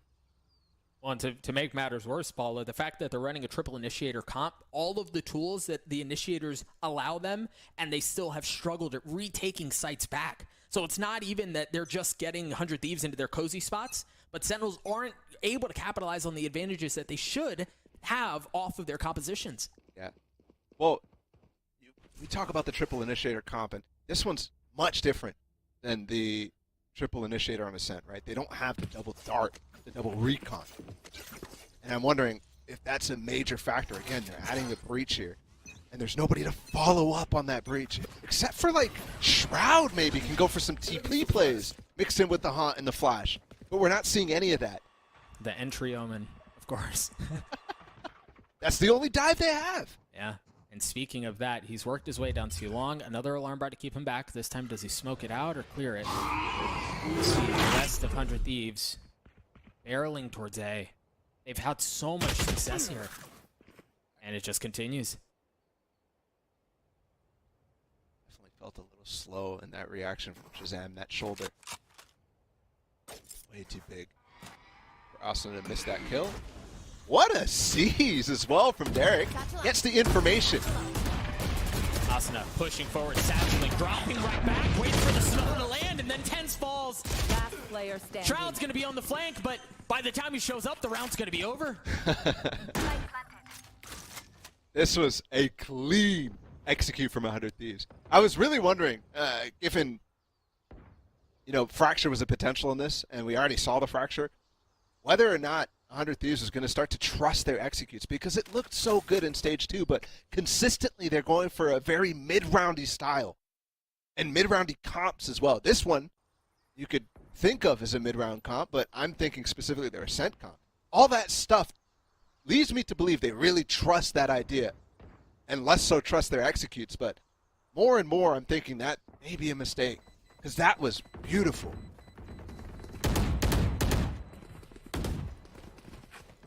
Spike going to go off. Shroud should get away with his life. Should preserve that Phantom into the next round. Sly little devil that he is. I have no idea where he is.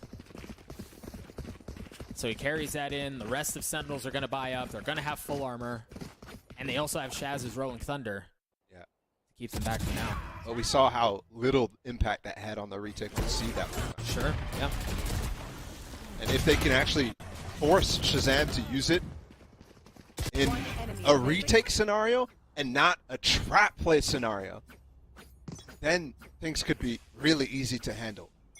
Also note, Asuna, insane so far. 4-0 these opening duels. He is punning. Ooh. Look at Bang on the dive. We're looking for dive for Moment. It's actually Bang who does it. He ults all the way up into heaven. The thing is, will the rest of his team be able to join him? Ooh, that hurts. He did exactly what they needed, but the thing is, Sentinels is really fast here. All 5 players are going to be here before the spike goes down, so there's definitely an opportunity for this breach ult to make massive impact.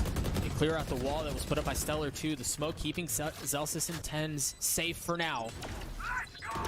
They see some of that utility drop. There's the Rolling Thunder that we mentioned. Will's already fallen. The Paranoia. As everyone's kind of hit up, Bang still down in hell, still keeping him back. How much more value can he find? It's a 3v3 on the site, turning into a 3v2. Derek and Bang still up 64 HP. Crowd on the tap. They've lost control. Derek still playing on. Oh, and they all fall onto him all at once. Derek in a 1v2. It's a tale as old as time, but can Shroud win this one out? Gets it to half, swings, and he does! Thank you, Shroud, for putting down the Clutch King finally. It takes a Clutch King of his own right. Takes the Reddit King. But that actually has been a matchup in the 1v1s that Derek has been winning. So finally Shroud puts it on the board for Sentinels. And just like before LCQ, Shroud is the only hope here for Sentinels, at least in this round. That, again, actually, I'm surprised that Sentinels win that round. I think they went a little slow on that breach ult retake, but I think Shazam had to reposition himself to not hit his teammates. And that costed some time. Gave 100 Thieves the opportunity to fall off site. And also commending that really, really nice smoke from Bang solo down in dark that he could play for that catches the players dropping out. Caught tens, or almost caught tens. Tens was waiting for quite some time. Caught somebody else.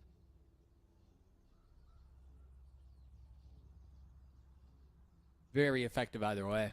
Yeah, kind of anticipating the reach ult too.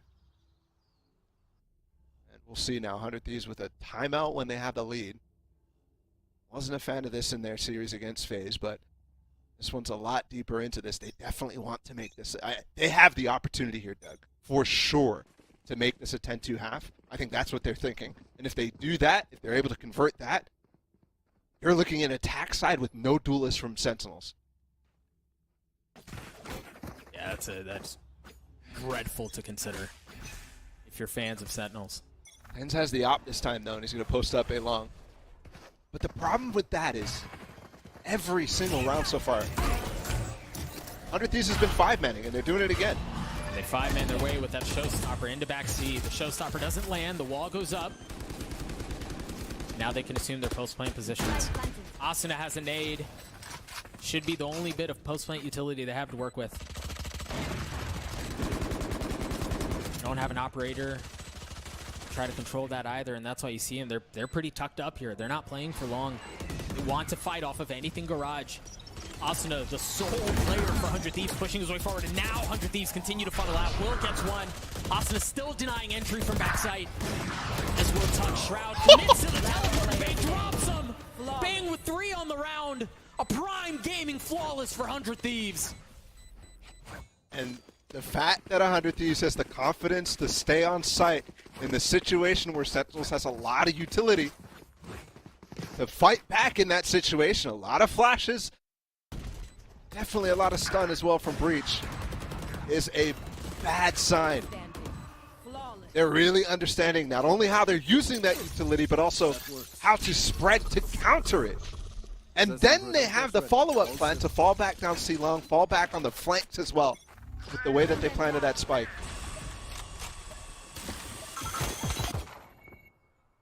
Your Tour de Force come online. Look at that death ball in from Sentinels. It's a 4-stack this way. The smoke, the only thing that's keeping them at bay for now. The thing is, they just have classics, right? I mean, this is going to be chaotic, but there's just not enough to the punch. Asuna with 4. 10's on the other side of the map. He'll have a Tour de Force. That's really all he has. So good in these anti-ecos. Just patient is all. And the second ace for Asuna too. Started off with that beautiful mow down of a spray. Just a lawnmower. And then also the final kill. I mean, at least 100 Thieves gives him the ace in this case. Wow. What does that put him? 5-0 in first kills too? Something. He's feeling himself, man. This guy was top 5 in stats in ACS as well. The only player for 100 Thieves up there.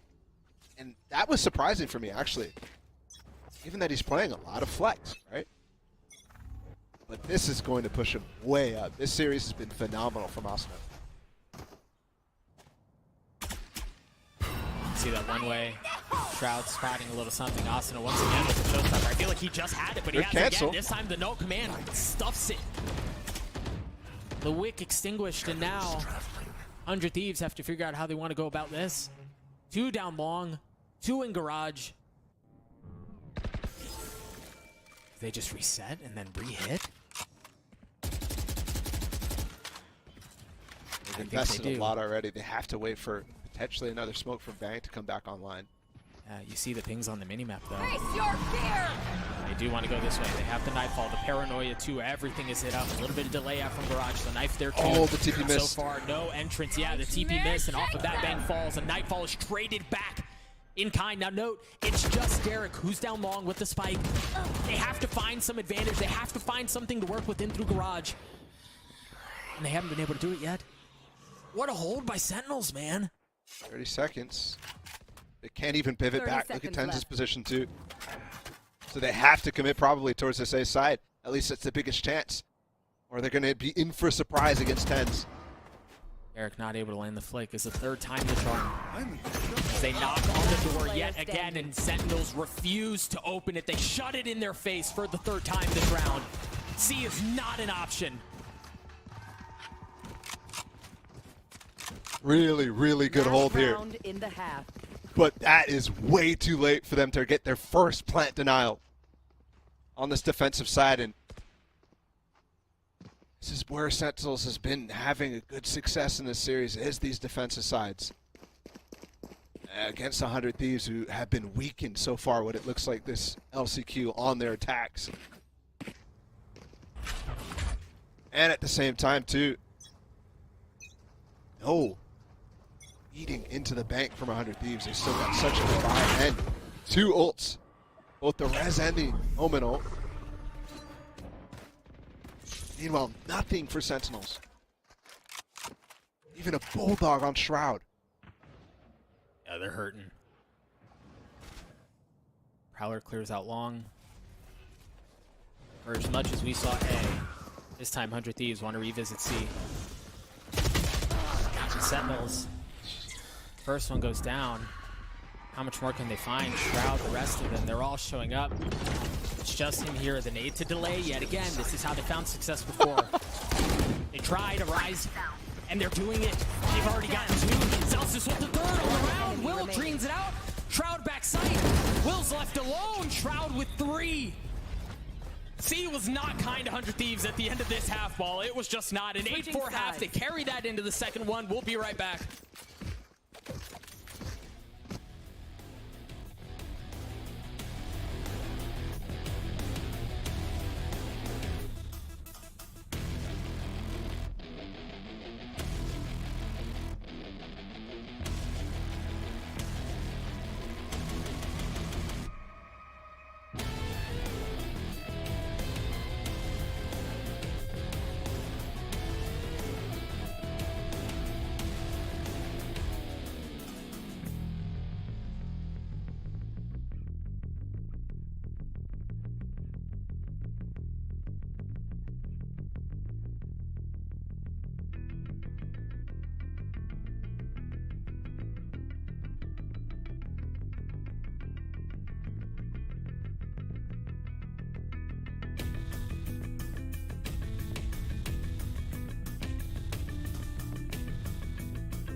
For the 3rd time in this series, 100 Thieves carry a lead into the second half. And Ballo, you know, we've talked so much about compositions. Is there something here that you see that they can maybe unlock for Sentinels without a duelist, without any real dive on attack? Well, I think coming into the LCQ, the first 2 matches that they had, I think they've worked a lot on these attack sides. And clearly, since they're committing to this on multiple maps, I mean, on Breeze, for example, in both their series against Guard and Shopify, definitely saw some good ideas put out. So potentially this could be something like maybe a side that they work down more, but us is all the way down mid. Tense knows he's there too, and they even had a paranoia there just to make sure the kill goes their way. They're fighting back sight here, though. And if Will and Derek aren't careful, they could really be caught out here. Prowler is just solid. I mean, look at the map. They just rotated around each other. Shroud's alone. Defenders who are coming in from the attacking side, and yeah, Shroud's the only one who's here on the site, and they have to be careful because 100 Thieves have reestablished back garage control. Zelsis is the only one who's going to be able to cut it off. And now with 47 HP, he's the only one who's going to be able to win the round, and he can't do it. Another pistol in favor of 100 Thieves. That is now 5 out of all 6 of the pistols.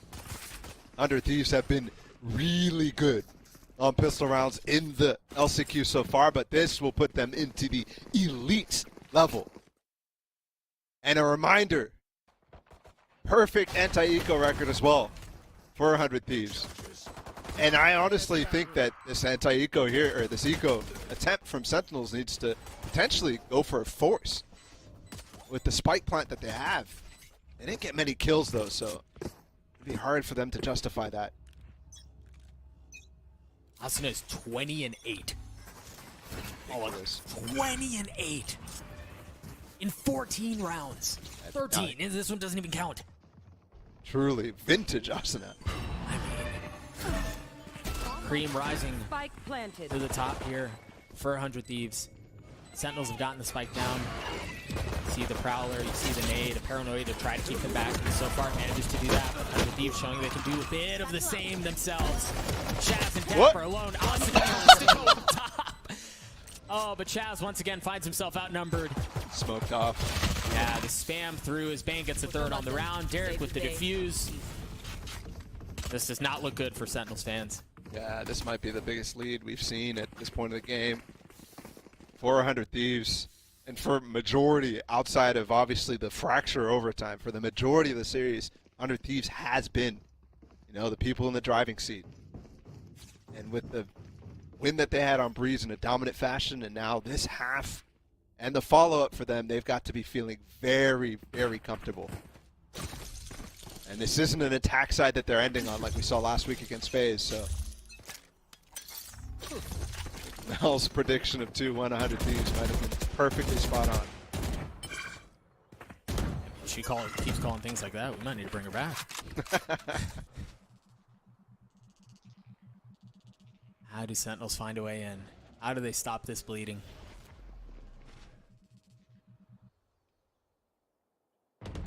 This feels very reminiscent to the attack rounds that we saw from Sentinels on Breeze. Quiet at the beginning, and then they strike. Yeah, that they need to be able to gain space like they're doing right now. Yeah.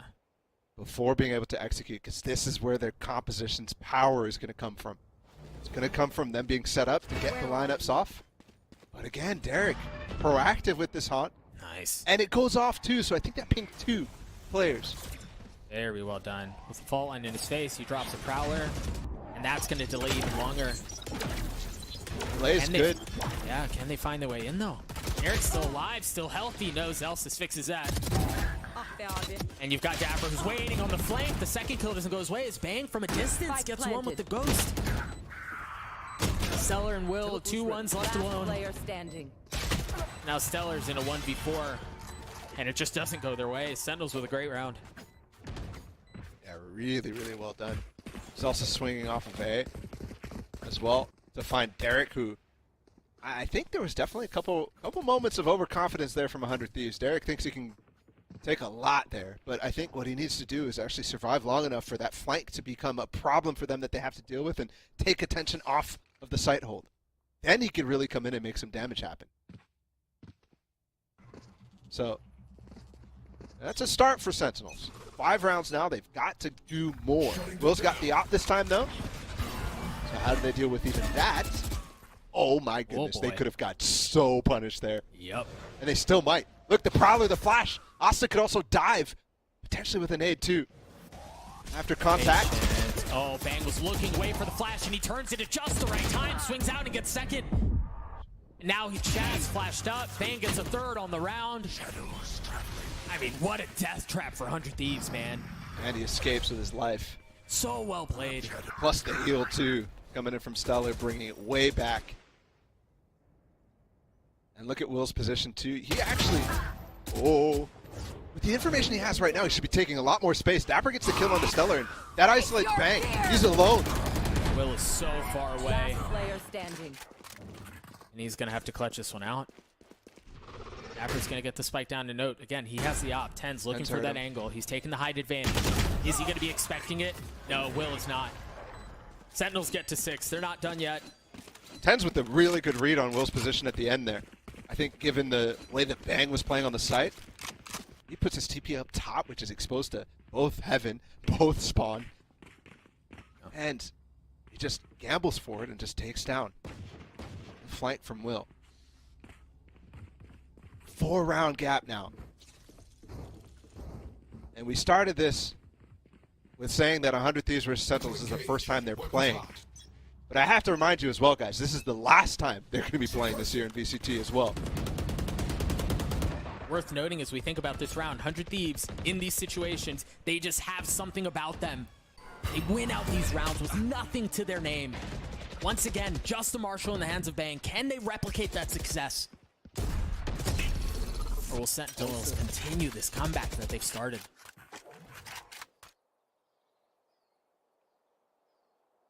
Did force the eco. So not many tools here for 100 Thieves. Looks like they want to set up a trap play here inside of Garage. But the position of Bang leads me to believe that they'll spring the trap before they can even go for it, because he's got the Marshall just posted up on window. Late wall up from Stellar to deny entry into B, so they can turn their attention away from that and focus to where the rest of the hit is coming. And Ten's not even breaking that.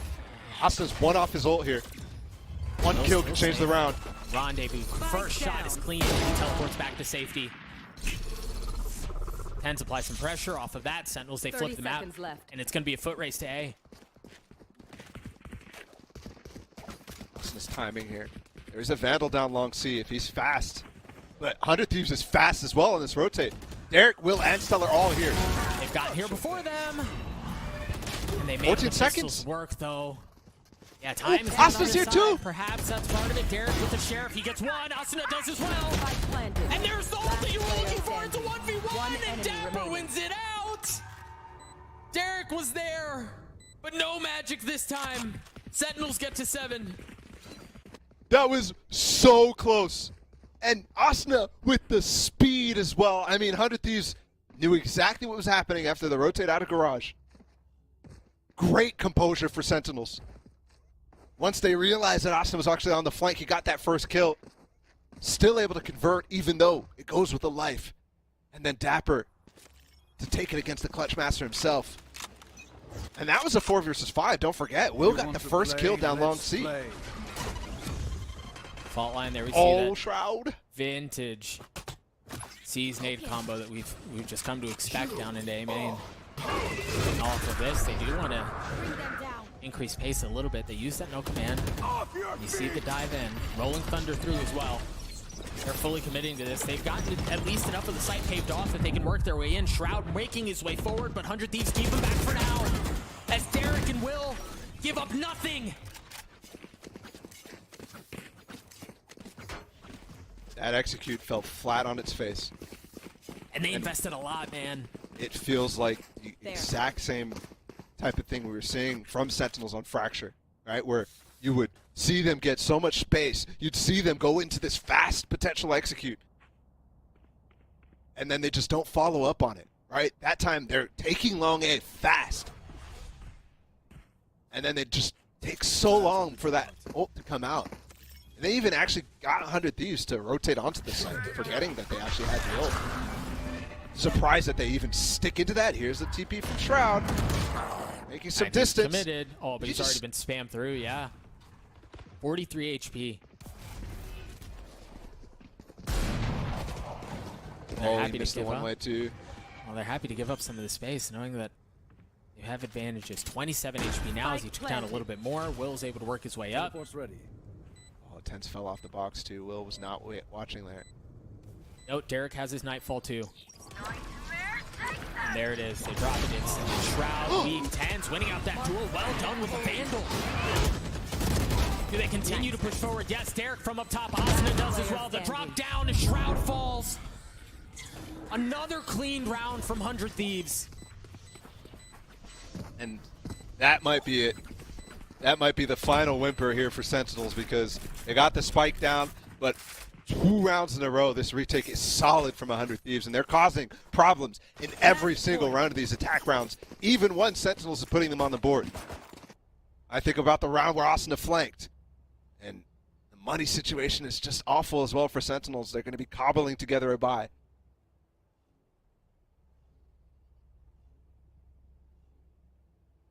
And I don't see the answers. No, I don't see the answers, especially now that they've used so many of their ults. Meanwhile, I'm pretty sure Wild's tour de force, he might have used it just that last round. Stellar's Rez potentially going to be coming up soon. Asuna probably has another showstopper at this point, let's be honest. You're right, the answers are not plentiful, and Sentinels call a timeout to try to find a diamond in the rough. Because this very well could be the last timeout that we see them call all year. Yep. And the crazy thing is, too, with the meta shift that they've gone for, which I fully agree with, but they can't even reach deep into the, the old playbook, the old really easy strats that they can run that get them easy rounds, like the classic C split, because they don't have the Sova. Kill. Well, they can still do that one. And he has had a good series, so potentially that's what you need. Dapper kind of falling a little bit in consistency, but... Oh, look at the buy. Yeah, it's...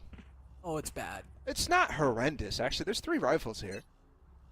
And I'm not seeing a lot of missing utility, so... Also, there's only 1 Phantom on the side of 100 Thieves, so... Those light armors don't matter as much as you would think. They're going to work their way into B.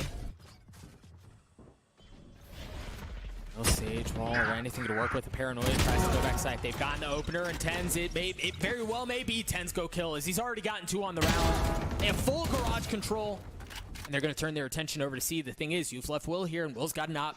The first swing out. Nice, Dapper. Very well done.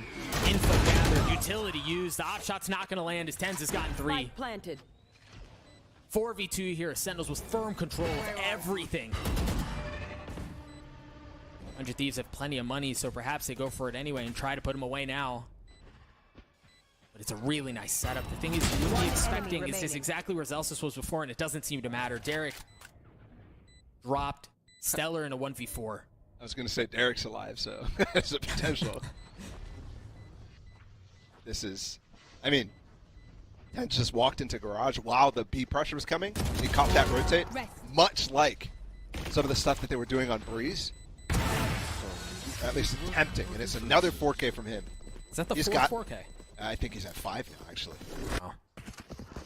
He's definitely had 2 this map. All right, and.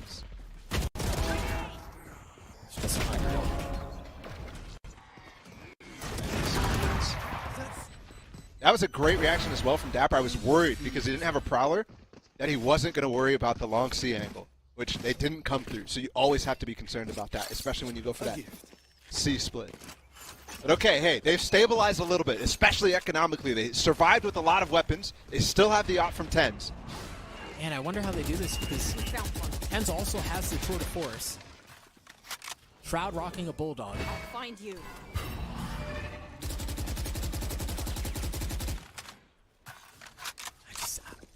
And Dapper has his Nightfall. Maybe that's what gets them in. Good re-clear here from 100 Thieves. They have to deal with... Sentinels has no space right now. Against the match point of 100 Thieves. This is it. This is it again. I mean, Sentinels were just in this position, and they were able to make magic happen. This is a tough off angle to deal with as well, and Bang has the potential follow-up of flashing and fighting. Good spam, though. It pushes him off. That's a great way to take space here for Sentinels. Plus the Nightfall. Finally, some ults coming online, but they're not committed to the space.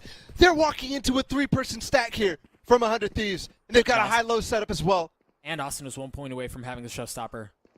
Oh, this is disastrous. This could be it for Sentinels. Does it all end with a bang? Face your fear! Oh, they're all here. There's the Nightfall. No doubts about where the hit's coming from now. The Prowler, as they try to deny Shroud, trying to go aggressive. There's Osino with the showstopper, not landing anything. But Tens with the op, plucks him.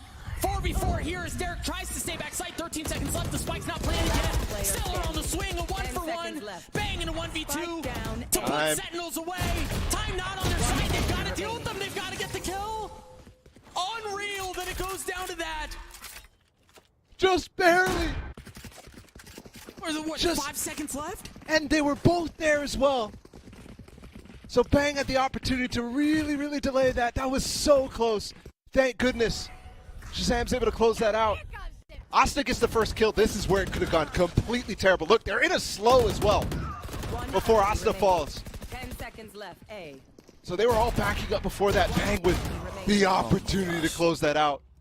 Oh. Imagine that goes the other way. Imagine he takes the Shazam fight first. You want to play? Let's play. And now the economy for 100 Thieves is broken. A judge. And that's it. They're going into it though. Bang is here with the judge. Oh, but it's from so far away. But Asuna, again, the utility's so good. The frenzy in the nade gives him the numbers advantage, and Stellar does it with the Sheriff. It's all down onto Zelsis in a 1v2, 1 HP. Can he do it? The spam not going to land. A Prowler on the other side, waiting to see if someone's going to swing him a garage, and no challenge yet. Oh! Zelsis gets the Red Bull clutch. Yes, he is. Yes, he is. 1 HP, Bala. 1. He's a monster. I thought that was it. It wasn't, Doug. It wasn't. Oh my gosh. The problem for us here, the problem for Sentinels, if they want to extend this game a little longer, is that was against an eco. That was, I mean, every round from now on, even if they break the money again for 100 Thieves, it's dangerous. It's so dangerous. Because they've won what? They've won so many eco rounds. I don't even know anymore, man. And Sean Garris is the guy who calls a timeout. I think my feeling so far is actually throughout the series, outside of Breeze, the timeouts have been more favored towards Sentinels, surprisingly. I'm just remembering Fracture, for example. That's where started that Sentinels comeback after the 6-0 lead from 100 Thieves. I mean, they're going to need the buff again. In a bad way. Light armor on Dapper and Shroud. Celsius has his ult. Shaz 1 point away from his. Definitely a good time to discuss, right? This is 100 Thieves' best chance to close this out economically. And they have a great opportunity to talk about how they want to deal with the ult from Kalen. Look, they're going to walk down. Asna's already set up to walk down mid. The spam is focused on Garage, but this is the first time we've seen the smoke, so Sentinel should be ready. Asuna's been the hot hand. The paranoia is there. And that was the one that wasn't flashed up. They're going to continue to take this fight. The no command comes through as Asuna's still healthy. Now throws it in reverse, gives the space back. Dapper going hunting. They trace him down with the Prowler. And the great spam from Stellar as well to save Asna here. There's a wall on long C, so they're locked into this position. They've got the Nightfall from Derek, too, that they've got to deal with. Oh, but they're using it to re-clear mid. They're going for the res here. Stellar can bring back Bang, and they could get a smoke here so that they can't play for the long C. But Shroud is here to punish. Something about it, yes. He drops Bang. Now the paranoia to dissuade anyone from chasing him down. The wall's been cleared out, so now they have Long to work with too. No nade out from Zelsis. They're going to have to hold this. They're going to have to fight. Can they keep the season alive for one more round? Numbers advantage goes their way. 10s with 2 on them. Save Son of a gun, they've done it again.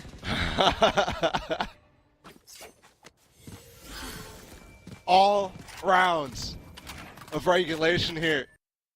We're going to 24. And that was, again, remember, Asna pushed down mid at the beginning of the round, and he escaped with his life. Yes, Bang fell, but they really put some, I mean, they punished Shazam. Although, well, they didn't even need Shazam on the execute because they went for that fast play. C was open. Now Shazam has the ult. They didn't have a timeout to discuss this time, and Asna has literally no armor on 2, both Will and Asna. Oh my goodness. They might have actually put him in the best situation possible, but remember, 100 Thieves have been ecoing them left and right throughout the series. Heavy stack, a 4-stack C from 100 Thieves, and that's where Sentinels have found all of their success recently. It's interesting to go for gambles on Haven. Sentinel's doing the exact right thing. Put some doubt into the stack by breaking that trip. Oh, and that was an insta-cancel. Did he even see? I think he was actually worried about them pushing into Garage at that point, so he had to come back to Asna.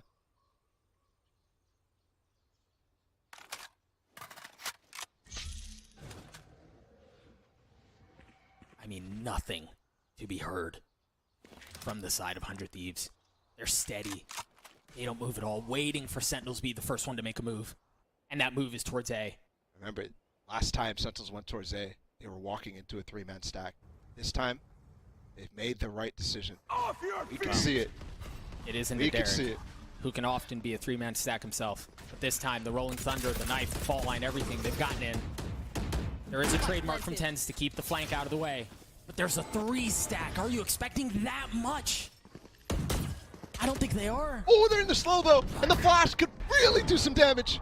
Shroud with the paranoia, and you see him, he repositions. The setup. The nade in his left. Is there any other way for him to get out? It goes back and forth. Shroud on the swing, no, Bang drops him. 4v3 in favor of 100 Thieves. Spike planted, and they're not done yet. Zelz is still healthy. So many targets before, and it's Shaz and Dapper to keep it back, and no! They're gonna get the defuse. 100 Thieves live to fight another day. And they take down the monsters of Cloud. Unfortunately for Sentinels, they're gone, their season over, but 100 Thieves moves on to fight another day. One more round to play against the winner of Cloud9 and NRG, and they held on. I mean, one of the biggest things we were wondering about 100 Thieves was, are they going to be able to have resilience against a team like Sentinels, who consistently has that resilience in spades on the other side? And we saw it fail against FaZe. This week so far, it has not failed. Their confidence is at another level. They look really, really strong in those situations. Dude, for them to work through their demons that were still residual from the FaZe match on Ascent, the second half collapse that we've talked about so much, the fact that they carried a lead and they were on map point on Fracture, map 1 of this series, which feels like a week ago, by the way, also falls apart, and they could feel it bubbling, right? Like, Sentinels were putting this thing together. There was an opportunity, a very real opportunity, for there to be deja vu all over again, but they slammed the door when they need to most. What a performance out from 100 Thieves. Yeah, it was super nice. But on the Sentinel side, I think definitely it impressed a lot of people. And I think this series specifically, again, is going to be one of those that's like, oh yeah. I mean, they started off against the Guard and they were like, holy crap, like this is actually, you know, this isn't just a bug. Like they're actually playing this like a serious team, even more so than the team that we saw in stage 2. And then the second game, it's like, wow, Shroud's actually good at this game. That's crazy. And then the third game here, and they put up against 100 Thieves. I think a lot of people were doubting potentially, you know, the strength of their opponents up to now, but this was definitely a formidable opponent, and they played well. I mean, they took them down to the wire. Oh, I'm sweating. I know the rest of you at home are sweating too. Let's grab a break, grab some water. We'll have the death breakdown that series again. 100 Thieves survive the heavyweight slugfest against Sentinels, and they move on to the next round. We'll see you guys in a bit.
All right, well, there you have it, folks. 100 Thieves move on in this competition. Sentinels, unfortunately, will be eliminated, but what a story and one hell of a run by the Sentinels. But the day does belong to 100 Thieves as we break down everything that happened on Haven. I'm Golden Boy alongside Mimi and Mel. And, I mean, guys, this was just a fantastic series, top to bottom.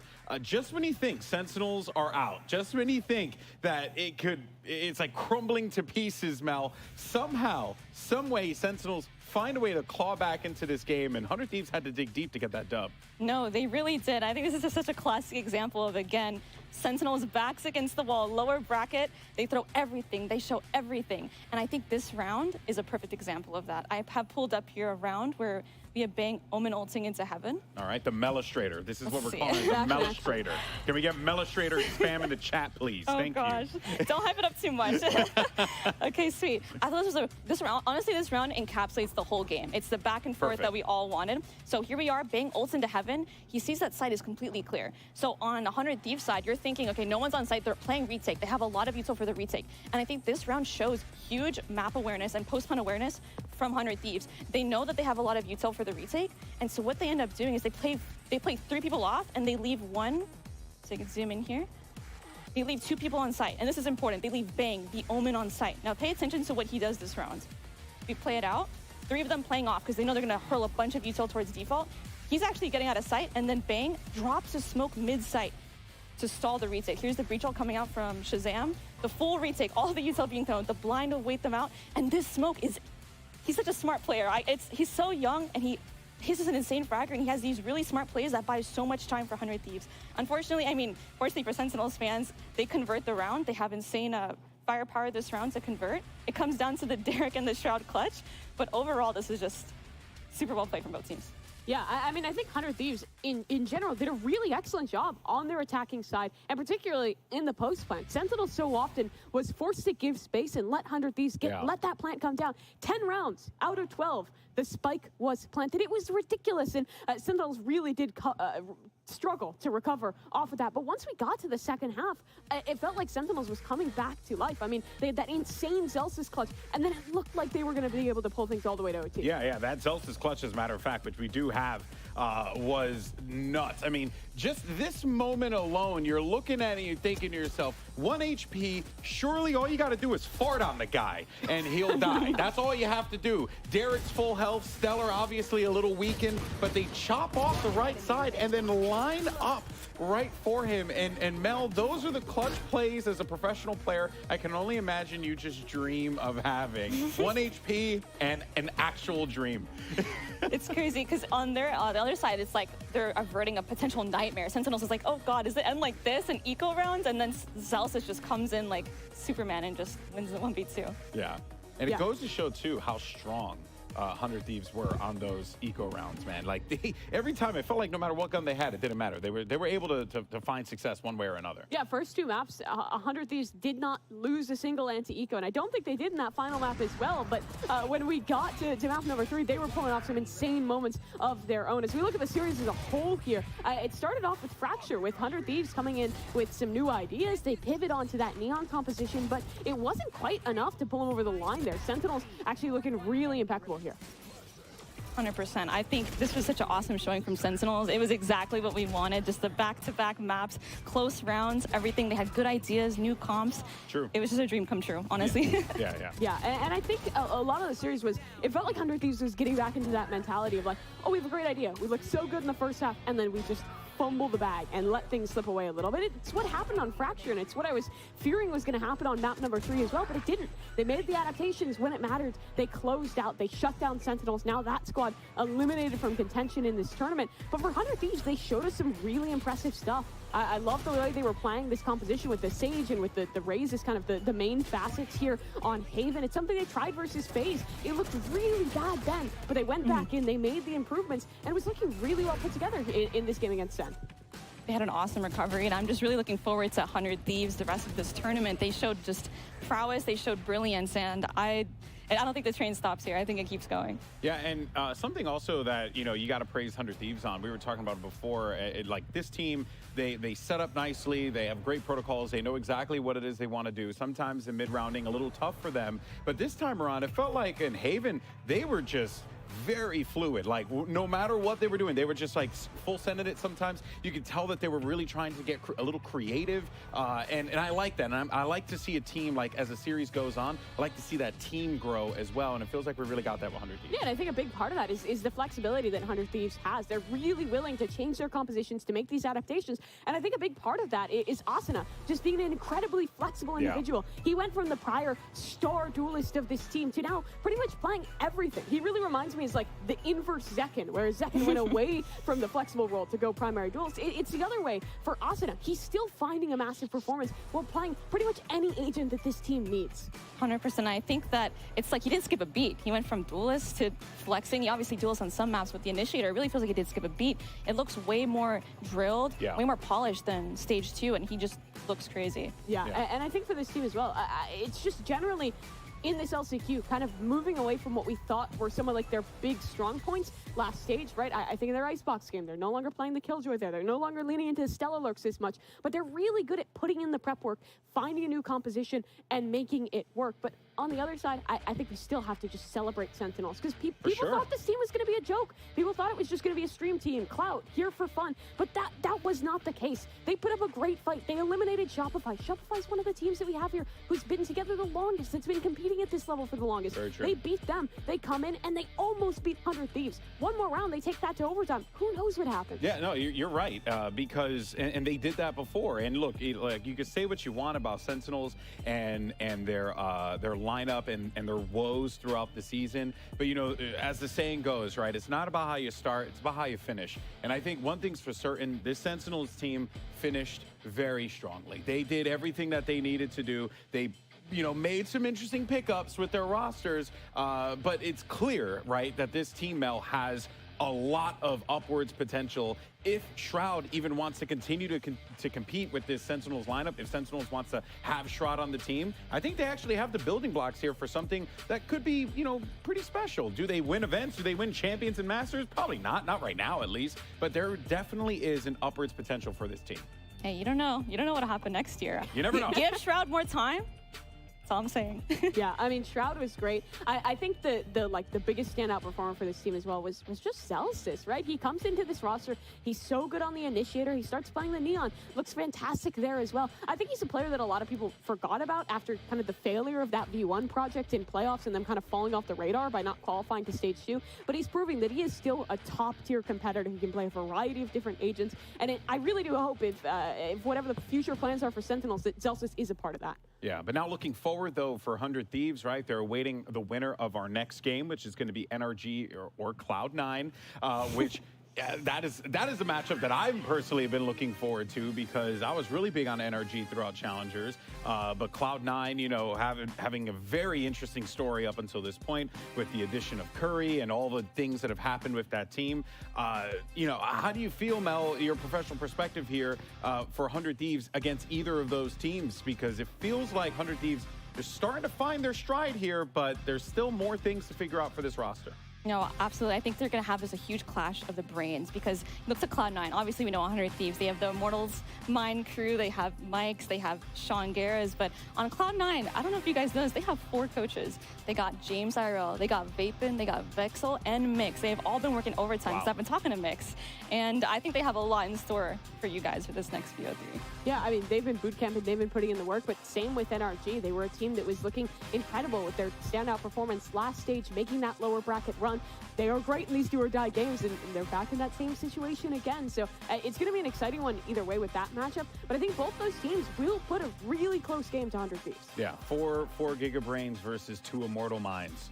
Who wins? Who wins? We'll find out. Unless Cloud9, though, still has to get past NRG. We're waiting for our interview here in a moment, but we'll continue to talk about this game because there's so much, really, that you kind of break down here. It all started with the map picks and bans. And, Mel, we had that fracture, a wrench that was thrown into things, a fracture in the plan, if you will.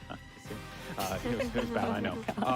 But it was clear to everyone watching that both of these teams, the prep work that went into it, like in Sentinel's prep work as well, definitely paid off on that fracture game. They were able to pull off that overtime victory. Do you feel like, if your Sentinels here, now your run's done, do you have enough to kind of like build for the future for this team? Map pool, agent pool, do you feel like this Sentinels team has what it takes to maybe even push it even further as we get ready for the next season?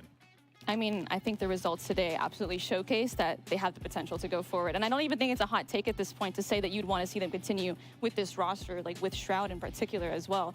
I think it solely depends, on like if Six is going to come back as well, but I have faith as well. I mean, look at them and how they played today. Everything was super close. The calling, the comps last stage, I know I felt, some people felt as well that their comps were a little outdated. But this time, they were coming with a triple initiator, double initiator, no duelist, and everything was great for them, honestly. Yeah. Yeah, I mean, I think a lot of people have their eyes on 2023 after this tournament. But the thing is that it's still only 2/3, 3/4 of the way through the year. There's going to be plenty more tournaments, plenty more Tier 2 events, and I'm sure some more third-party events for these teams to participate in. So I hope that Sentinels stick together, that they play a lot of those events, that they keep grinding it out, because this team has potential. They've started to tap into it, and I think if they keep working at it, they can continue to grow in that way. Yeah. Speaking of potential, can we just take a moment to just gush about Derek for a little while, because this guy just was disgusting throughout the entire series. How can, I know we made the joke about him being like a clutch god, but Mimi, how can someone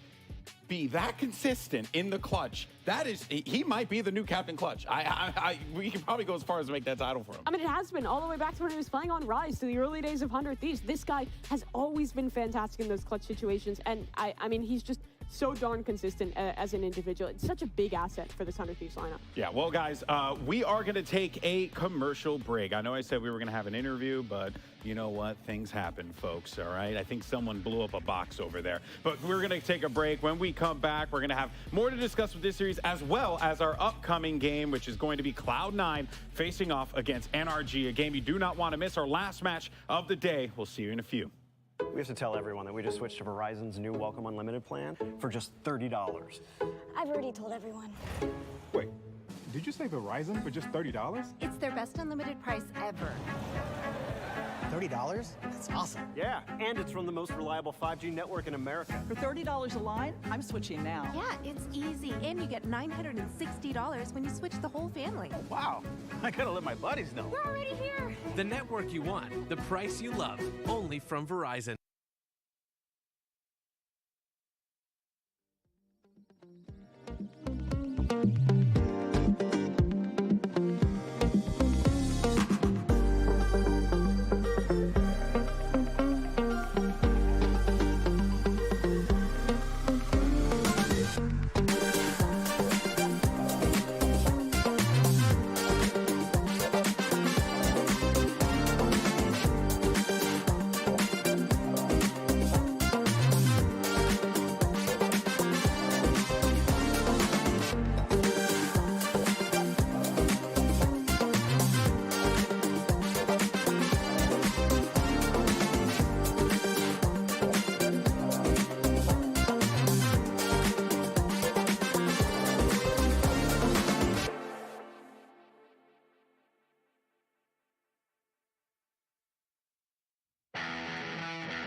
Just me and my team. Just me and my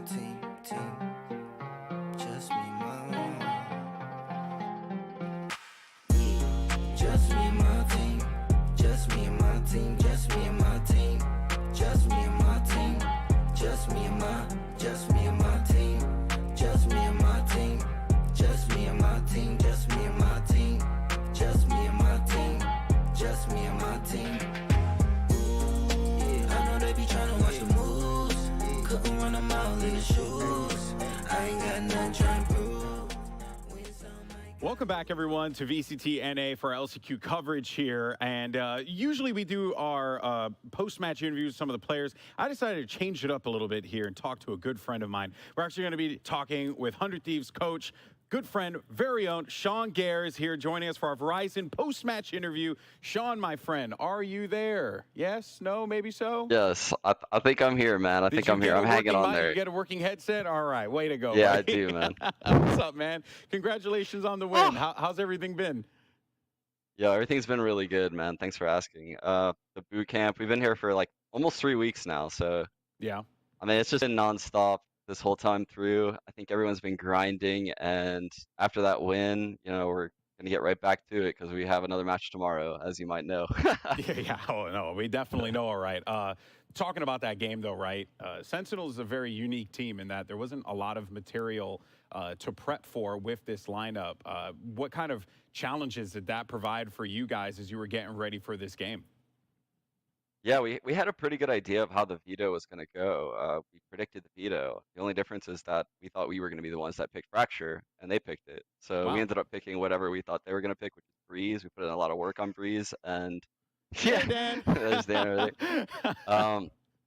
The main preparation though today was really focusing on the mental, making sure like we didn't make some of the mistakes that we made previously against FaZe, and I think that showed, right? The players really held it together today, and some huge performances came out of the boys.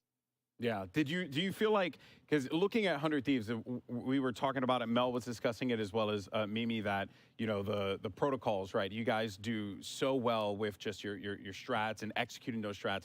The mid rounds have been kind of back and forth. Where do you feel like right now are some of the weaknesses that you kind of want to like tie up going into this game tomorrow and maybe even going into Champions in the future?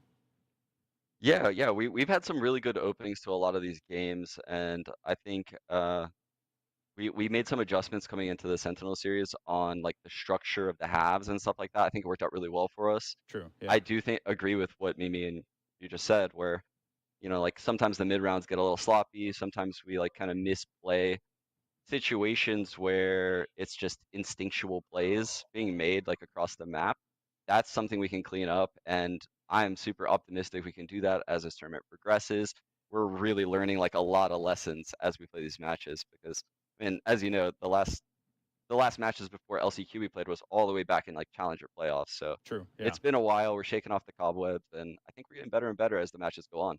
Oh, no, it's very, very clear, right, that you guys have not only just improved, but you've also improved significantly. But now moving forward, though, in the rest of the competition, you have either Cloud9 or NRG. You know, I know you do your homework. You're very diligent. You and Mike's, you guys are crazy about it. Let's talk about those two teams, right? Who do you think you're going to end up facing in this one, which I know is like a standard host to coach question as a former talent. Yeah, your thoughts on those two teams, man? Yeah, I don't know. Like a lot of the other pros seem to think like NRG is a contender to make a deep run in this event. I think they're an insanely good team, very well stratted up. But when we play C9 in scrims, I mean, they're just a very, very well-oiled team, right? Like they have a lot to their playbook. I give a lot of credit to Vanity. I mean, he somehow calls all these strats while typing to us like simultaneously, man. That is an insane skill. I'm just kidding. But no, seriously, like Vanny's hilarious, but he's also like a really great leader and I have a lot of respect for him. So I would love to play Cloud9 since we already played NRG, but it really doesn't matter. Yeah, really doesn't matter. Hey, man, so 100 Thieves and Champions, and I get to hang out with you in Istanbul for a little bit? Of course, of course. We're definitely going to go to those like Turkish sauna places, maybe catch a pita or something, you know? Bro, I'm down. 100%. Okay, let's do it. Let's do it. All right, brother, take it easy, man. Pleasure to talk to you as always. Much love, and see you soon, man, all right? Peace out. All right, there you have it, a Verizon post-match interview. We're going to bring our analysts back in. No commercials, no mercy. We're jumping into our next segment here. It is always wonderful, though, to talk to Sean. I've known that dude for God knows how long, so it's always a pleasure. But, guys, you know, we always do our Twitter polls, right? We have fun with it. We ask you guys some questions. Make sure you get out there, use that hashtag ValorantLCQ when you're talking about things. And the question is, which Valorant LCQ player tweeted these unhinged tweets? We already know who it was. It was Vanity with the unhinged tweets. The man's crazy. And there you have it. And there is, of course, his tweet saying, thinking before you tweet decreases the quality. I've learned that from you. Yeah, it's a great mentality. I've really adopted it. I call it a little bit differently. I'd say it's the shotgun form of tweeting. It's like a lot of pellets. You see what hits, and then you just only claim the good stuff. Fun fact, all right? Mimi does this thing where she'll make a tweet, and if it's not a banger, she deletes it. I only want the best stuff on my resume. She's polishing her brand, okay? She doesn't want to decrease the value of it. I cannot seem to wrap my head around it. But yeah, so here's some Vanity tweets. We have more Vanity tweets, I believe. We have a few more. Well, we do have some Vanity gameplay because we have unhinged tweets to unhinged gameplay. Vanity, I think it was cool that Sean kind of gave him a shout out there, Mimi, because yeah, I mean, Vanity brings so much personality to this team, but also just his skill is unreal. I think a lot of the time it feels like Vanity is the identity of Cloud9 and in how he plays as an individual. And also as an IGL, right? He's kind of known for his judge antics, and he has been stepping up in that way. He's been having great individual performances. It's been the tournament of the controllers. Vanity has been a big part of that, but I've also felt like his calling has been on point this event. Playing the Omen, being a little bit more enabled to make those plays forward, to be a little bit more aggressive. It's felt like the mid-rounding has kind of benefited from that out of C9.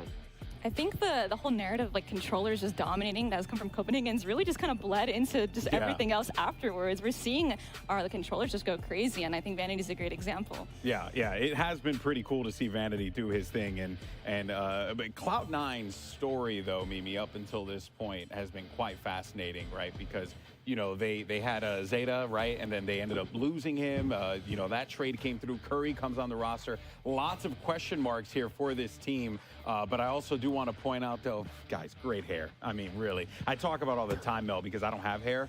So whenever I see good hair, I always compliment good hair. Shout out to Leaf. But yeah, I mean, this team's had quite the journey up until this point here. And we know that the skill, the talent, everything is there. You heard Sean say it in an interview. Yeah, I mean, they make champs last year. They come into stage 1, look good, and then kind of fall flat after that and do pretty much nothing in stage 2. Now they've come back. They make this big roster swap. Zeta leaves, in comes Korea, and then the roles get all funky, and it doesn't look great in stage 2. But now they're in the lower bracket of LCQ, and it really is their last chance to prove, was this move worth it? Because thus far, it has looked like C9 has had a fall off since making this change.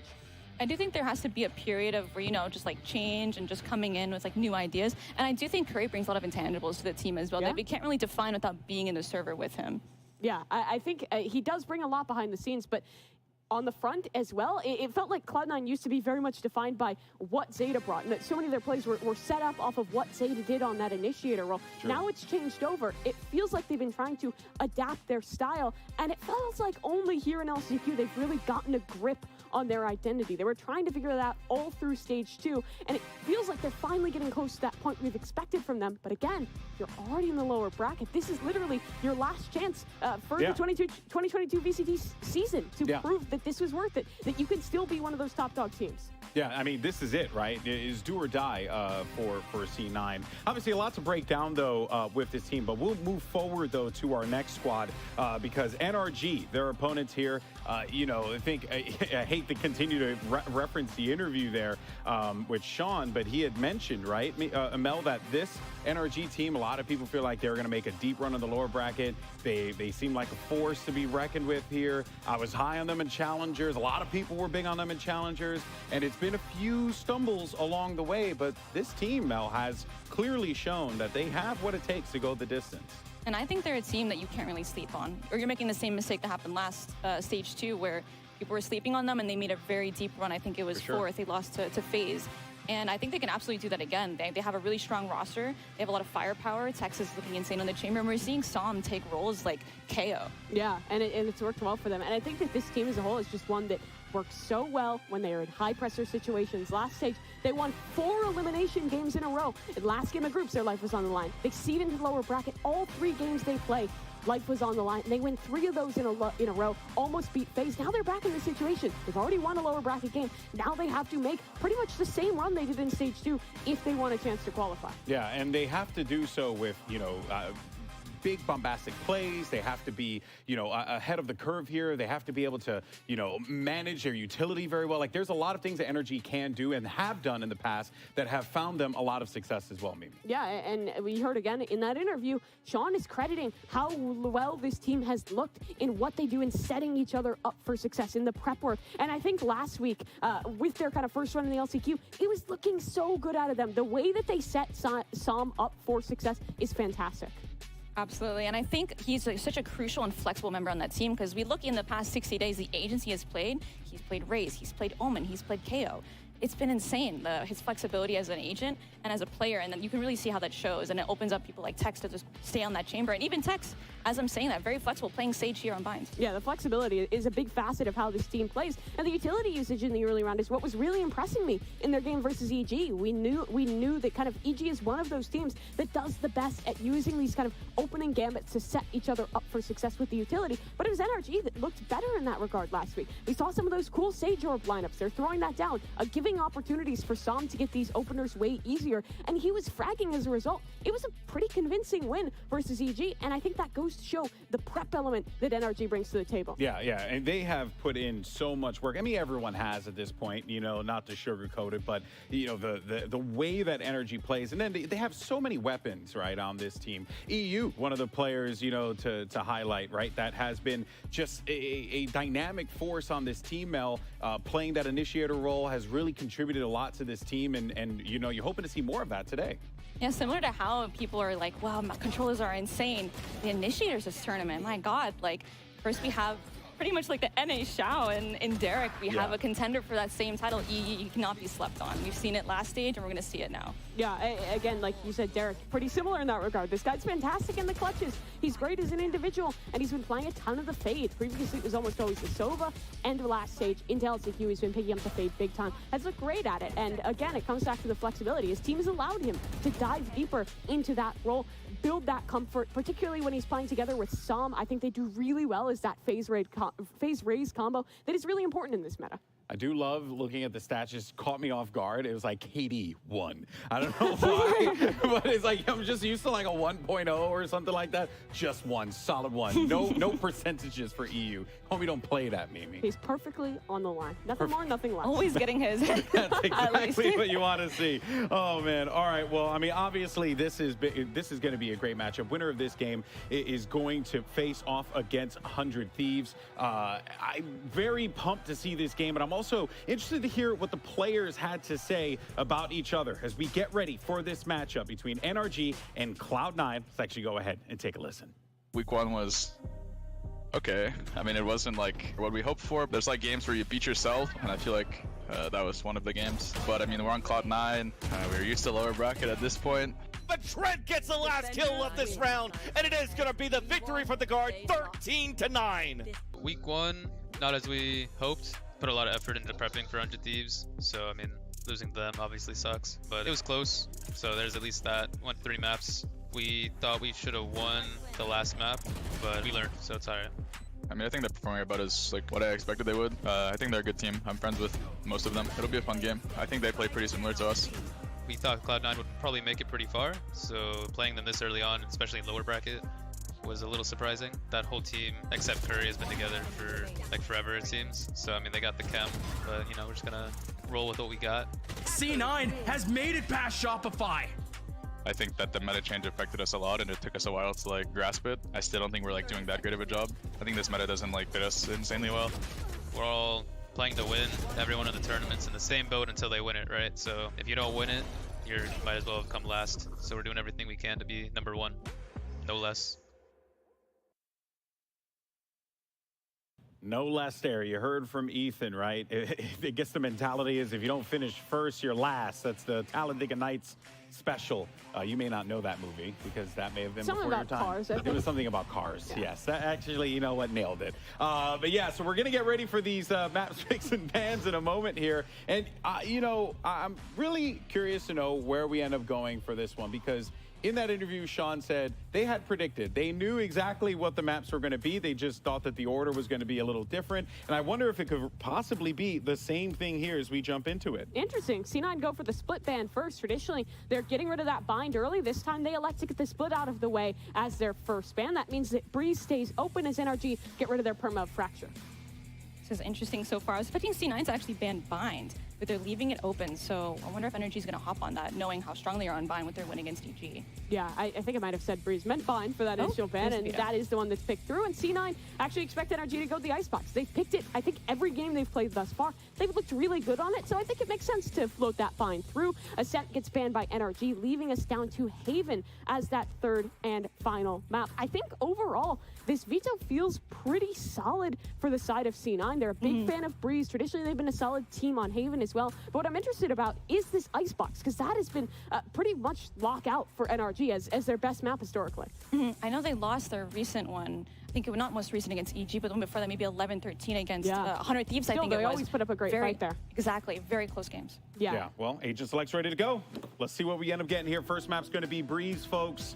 And it's time to see if these agents get locked in. Any changes we could potentially be getting here? Who knows, Mimi? Yeah, we're yet to see C9 play this in the VCT with their new roster. This in LCQ. Previously, they were playing the Neon for Leaf. They stick by that. That's what they've been trying out in Tier 2. They play that on Ascent here, and they'll stick to that. You talked about the Cypher picks, kind of similar comp to what 100 Thieves plays, just pivoting to that dive agent as the Neon instead.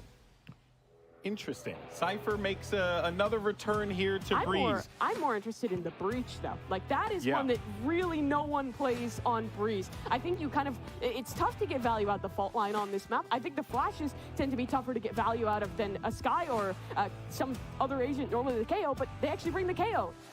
Also, so it's another triple initiator attempt here on Breeze, but it's a different triple initiator comp than what Sentinels was bringing earlier.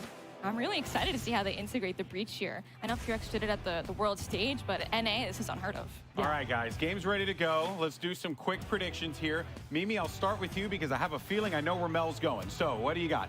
I think that I've slept on NRG too many times. I'd have to predict NRG, but still, C9 have never lost NRG historically. I know we were kind of doom and gloom on them, but they have looked much improved coming into the LCQ, so it should be super close. Okay, Mel? 2-0 Cloud9. Come on now. Like, what was I going to say? Cloud9. She's contractually obligated. I'm kidding. I'm kidding. She's an unbiased analyst here today. We're going to get ready and send it over to your casters. Let's see. Who do we got on the docket? We have, it says here, Viciliton. Oh, my God. What a bastardization of your name. Guys, go ahead. Take it away. Have a great time. Thank you so much, GV. Thank you, Mimi, and thank you, Mel. By the way, great job, Mel, so far. You're kicking ass, and it's nice to see now a C9 matchup versus NRG Riv where, unfortunately, wherever the results will sway, there's going to be some hearts that are going to get broken, but we're hoping, at least in this series, that we're going to put it all on the line and have an exciting matchup. That's right. Energy pumped to be here this far in the stage. Cloud9 feeling a bit of comfort. They've been here. They know what this is. I mean, if you heard Vanity say a little bit of it in the beginning of the show, but if you know Cloud9, you go back to even the league days, they have this like lower bracket gauntlet type of protection. So you always have to be aware of that. It's real weird. They use it and see if history repeats itself here. Comp changes on both sides, as we saw. Big ones from Energy, as they've gone ahead and flexed completely away from the Sky. They're using the different flashes and information in KO. And Ethan now on that Breach as we see B. Oh, and Leaf doing what he does best, opening up the round.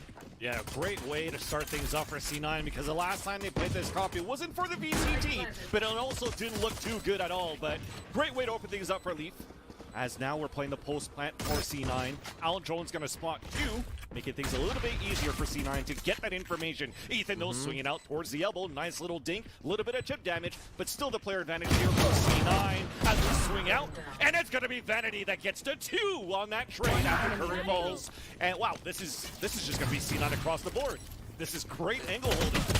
Yeah, they got back in the back of the site so quickly, just scaling right through. Leaf says, thank you very much. I mean, he's ready to play. You saw that player card? He's just cheesing on the screen. He knows he's going to be able to come in and destroy these rounds. The thing is it only going to be Leaf? And how much pressure does that put on everybody else if Leaf is down, right? We'll keep an eye on it, how they continue to play. Cloud9 comes into this right now as the best attacking team in the event currently for Breeze. So there's no question as to why they picked it and how it might look going forward. Yeah. Good cleanup by Zeppa there at the end as we get into our second round with C9 on a bye. What we like at least, too, is that, you know, Vanity talked about it before, Riv, where whenever he's top fragging for the team, they don't end up winning. So I'm glad that at least we've tied up in the fragging department on the first round between Leaf and Vanity, and it's also your duelist that's opening things up as well. So great start. NRG got caught off guard a bit with Hayes trying to get his wall up to get the timing, and now it's for them to try to push towards middle and play the fast retake. Yeah, I love this, right? You're kind of doing a little anti-eco. I mean, they haven't really bought anything. They're going with classics with cheese here, a little right click, maybe a quad burst if you can get it off in time. But a nice double stack, waiting in mid. Ethan ready to trade as Zeppa goes down, so they might be able to get this one. But yes, they do actually. Sheriff picked up. See how much more damage they can do as the spike goes down. Cloud9 feeling comfortable. The only thing he really lost there with that lurk from Mitch is, seems like a Sheriff. And you're looking at the rest of the players. They got all the information of where C9 were at, all towards middle, so you're playing pretty much the extremity around the side. Leaf looking to farm the kills to get his overdrive up to ACB. And there you go, just looking to hunt that last one down. And who better than Leaf also as the eco chaser? I love C9 as it's always like one player that's just chasing all the eco frags. He's just dancing up there.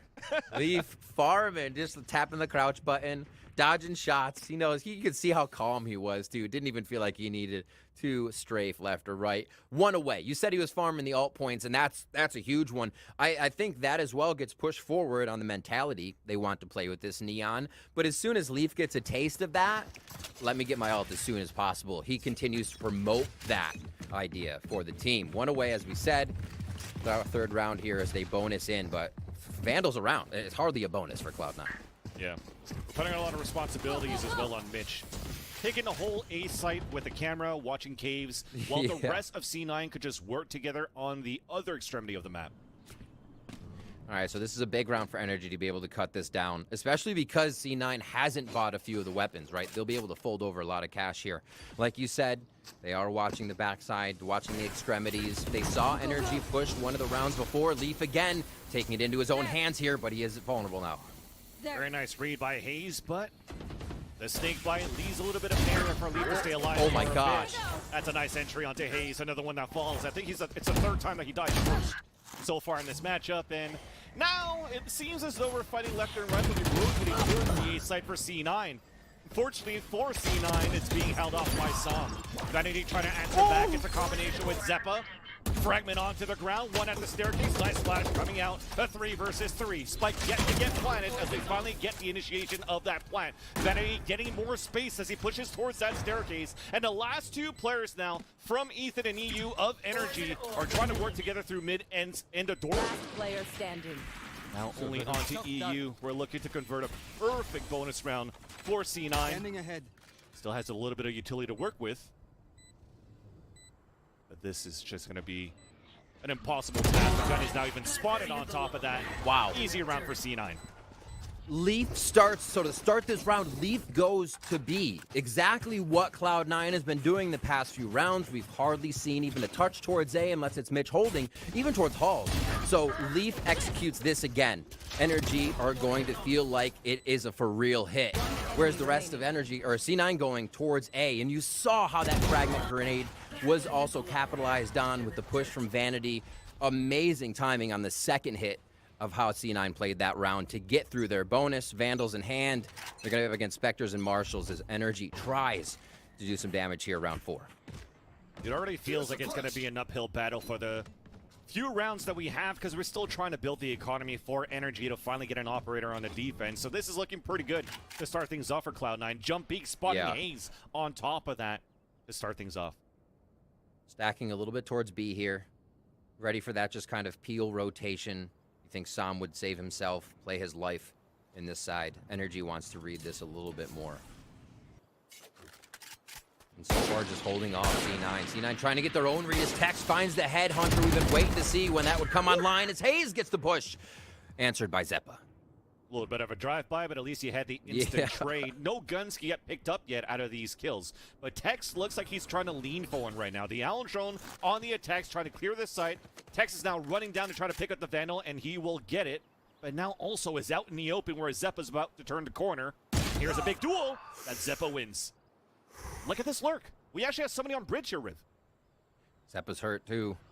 After this, it could be much more of a round in favor of NRG, but the timing of Mitch could change all of that. Oh, he turns. Oh, he turned again. Merry-go-round status. Sam looks the right way, though, to get that one. 3v2. At least he gets it. And that could give an opportunity for a gun to get picked up. Fragment!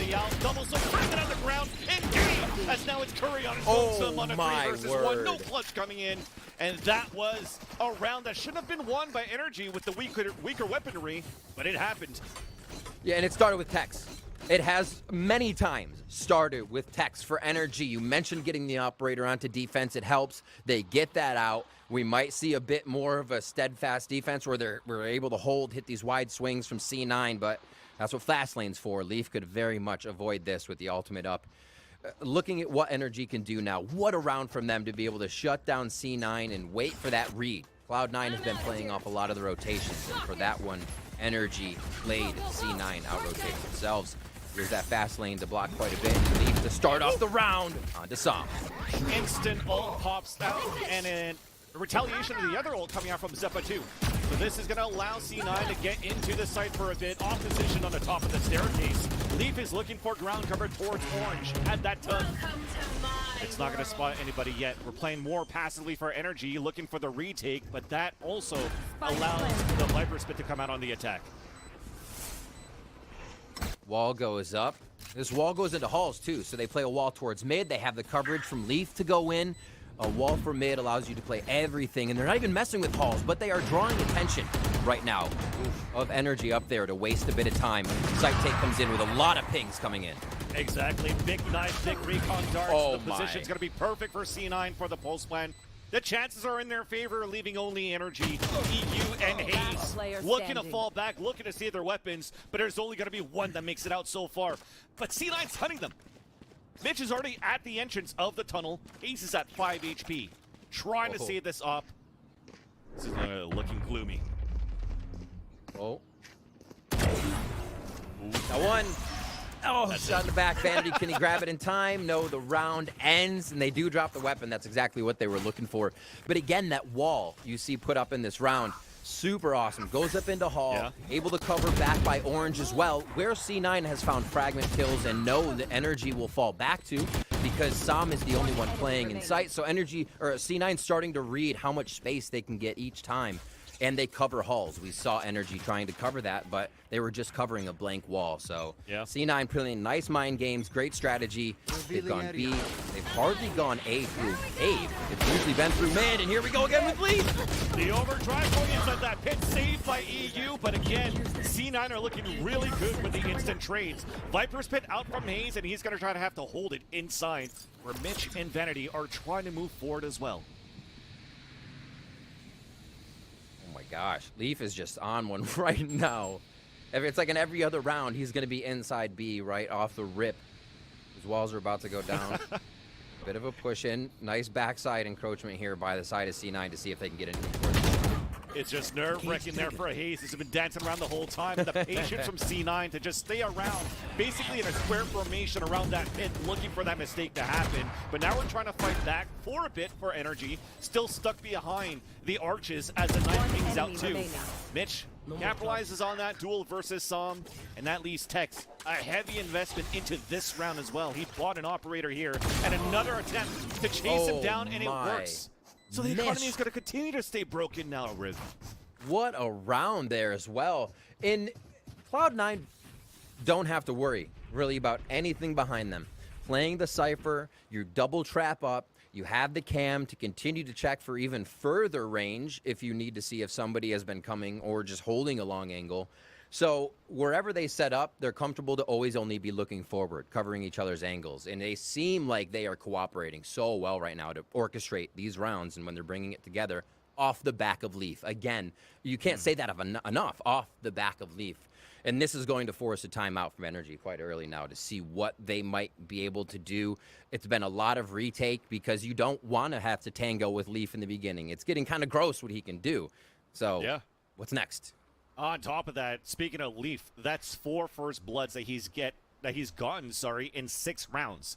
So that's building up the ult. He was able to get entries and create space out of that, 2 out of 1 of the overdrives. Now for NRG, though, like I mentioned before, it's been a lot of that issue where you're trying to get your economy together at the right spot. This timeout comes in perfectly because the ultimates should be very close. Look, Ethan's already 1 away from the Rolling Thunder. We haven't seen good value from that breach yet. But again, it's just because the economy has been so broken.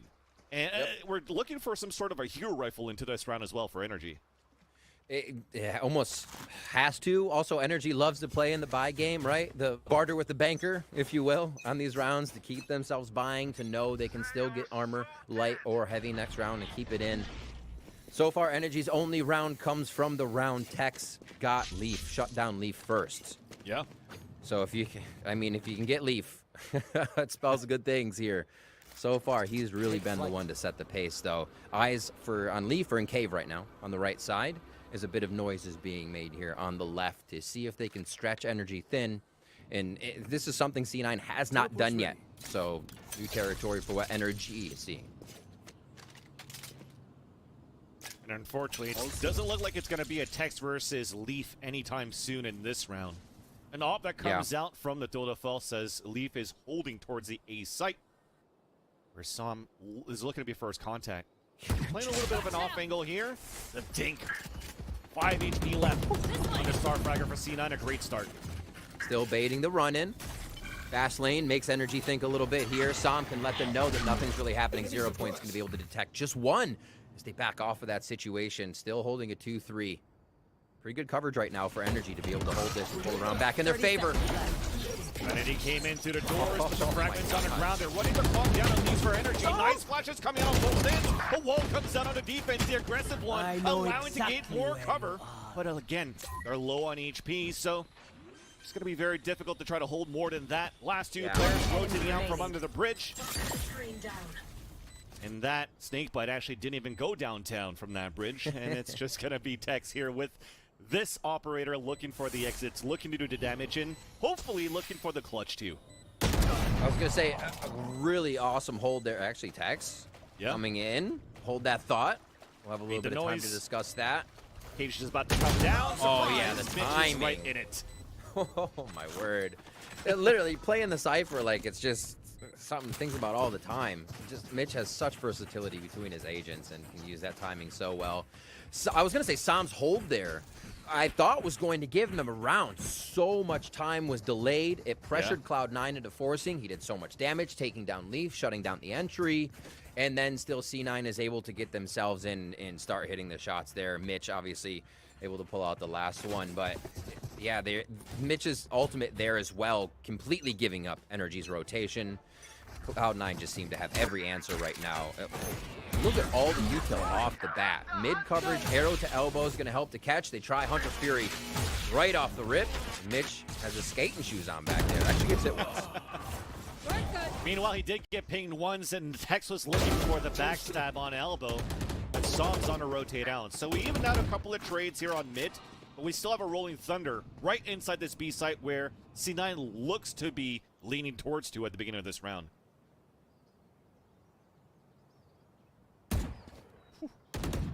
Jiggle is at least going to spot Leaf. Unfortunately, EU is looking at the wrong corner and tried to flick back. That's not going to work. Ethan, you're just looking for the delay at this point. Anchoring towards the site by himself. Full utility, but doesn't want to waste a Rolling Thunder because he's got no teammates around him. And that allows Leaf to swing out the frag. Ethan had a big chance there to get one down, but they were ready. They were waiting. Everybody's swinging to check that wide box. And now it's going to be tough, wall or not. On their way in here, they're not going to be able to set up too much for coverage. Cloud9 doing a fantastic job of setting up these rounds early to be able to cover each other, but the retakes we haven't seen too much of yet. NRG showing some life. okay, we're pinging it so we can just ADS wall bang. Okay, with there's the Odin. wall. Who cares about all the wall that comes out? And he does get that wall bang on the Som. Looking for the second one It's here. too much, as Hayes Vans. just gets tagged a bit for a bit. But Mitch is also there for the support.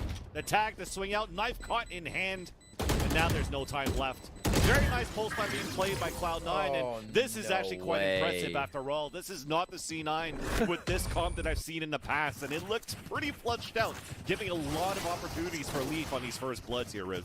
Whether you're flushed out from strategy or 100 Odin bullets flying your way. Oh my word. Vanity now cracking open 2 rounds for the team. Cloud9 getting these starts from more than one place. It doesn't have to just be Leaf Mitch here to end a few for them as well. Everybody in sync right now, and it seems like they're vibing on their end. Is 1 round so far for NRG. I'm out of here. Again, towards this mid strategy. A different wall as well, covering elbow side so they can fight right towards door. Could have worked for a bit when you're trying to draw it by with the stinger. Lower by coming out for NRG too, but you were talking about the vibes here, Riv, from C9. It looks really good. Curry getting the impact frags when he needs to, only needing 1 more for the Hunter's Fury, which could be very useful moving into the next round. You can carry this over when they have the gun round for NRG. See if Tex can start heating up a little bit more. Once that Headhunter comes online, it can start to change things. Turn the game around. He starts looking towards Castle. Not going to happen. Leaf is ready and waiting. More peeks middle as Ethan tries to get the Marshall shots. Van Silly. You can see how much pressure Cloud9 has put on NRG here. They're hiding in corners, backed up, trying to get that last shot. Or Cloud9 know it. So they continue to hunt and push forward. Yeah, and despite these being eco-frags coming out from Leaf, just the way that he's getting that confidence into this round, the way that he's clearing spaces, even clearing out like these off angles that aren't expected. Like, look at these bushes everywhere right now. And he's back for me into like a form that of that top 5 conversation duelist in North America, in the world potentially. I don't want to like go too far ahead, but Jump at the least gun. there's like Jump you it. know, Jump. no. I don't want to face plant. I got it. I'm trying to leap over that. Oh my. He's feeling it though. It's definitely leaving for sure. You love seeing this. That you cannot hate. Oh my gosh. The things he's doing right now, you just got to give a clap to. 15 and 6 right now in the 9 rounds that they have on the board. We get into round 10. They replicate a bit of what the start of their previous rounds. The wall is changed up a little bit as they actually still decide to go through mid on this one, Van Cillian. Look how far outside the site you have NRG playing now. Hoping this operator can go to work, hoping it's in the right spot, but C9 keep choosing correctly. And at first, there's it's your wall. supposed to be a fake. But then Hayes actually moves back inside the site, puts the wall up, puts the pit at the same time. But the lurk is still from Mitch. They could still rotate back towards his B site. It's open. They dipped out of it already. It's going to stay out for a little bit. The long ago Viper changes. And they're just going to get the site. Curry's able to play this fight. Curry is just playing Gladiator right now. You go do your thing, stay alive as long as possible, and create havoc.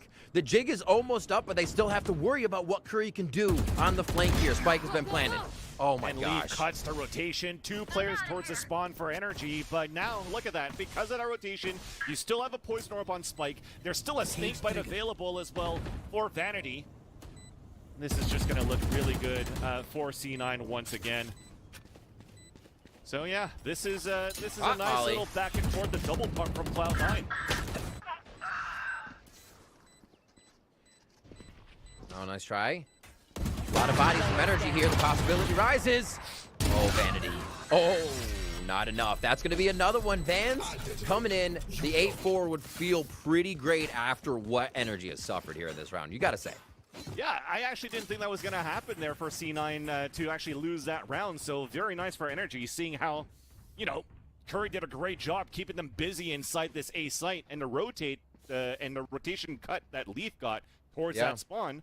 I thought there was going to be no time left, but that's what happens when you try to like discount energy on the retakes. I mean, it was their second round, but a round of first, right? They get their first retake, first kill into a win, starting to get the flow, starting to understand how C9's playing. Better late than never here. And Mitch continues to carry the up on the Cypher. You have to be kidding. Tags him through the door to start things off. Feeling a little dusty there. And Zeppa does have the ult to work with, so but this time it's a very slow round by C9.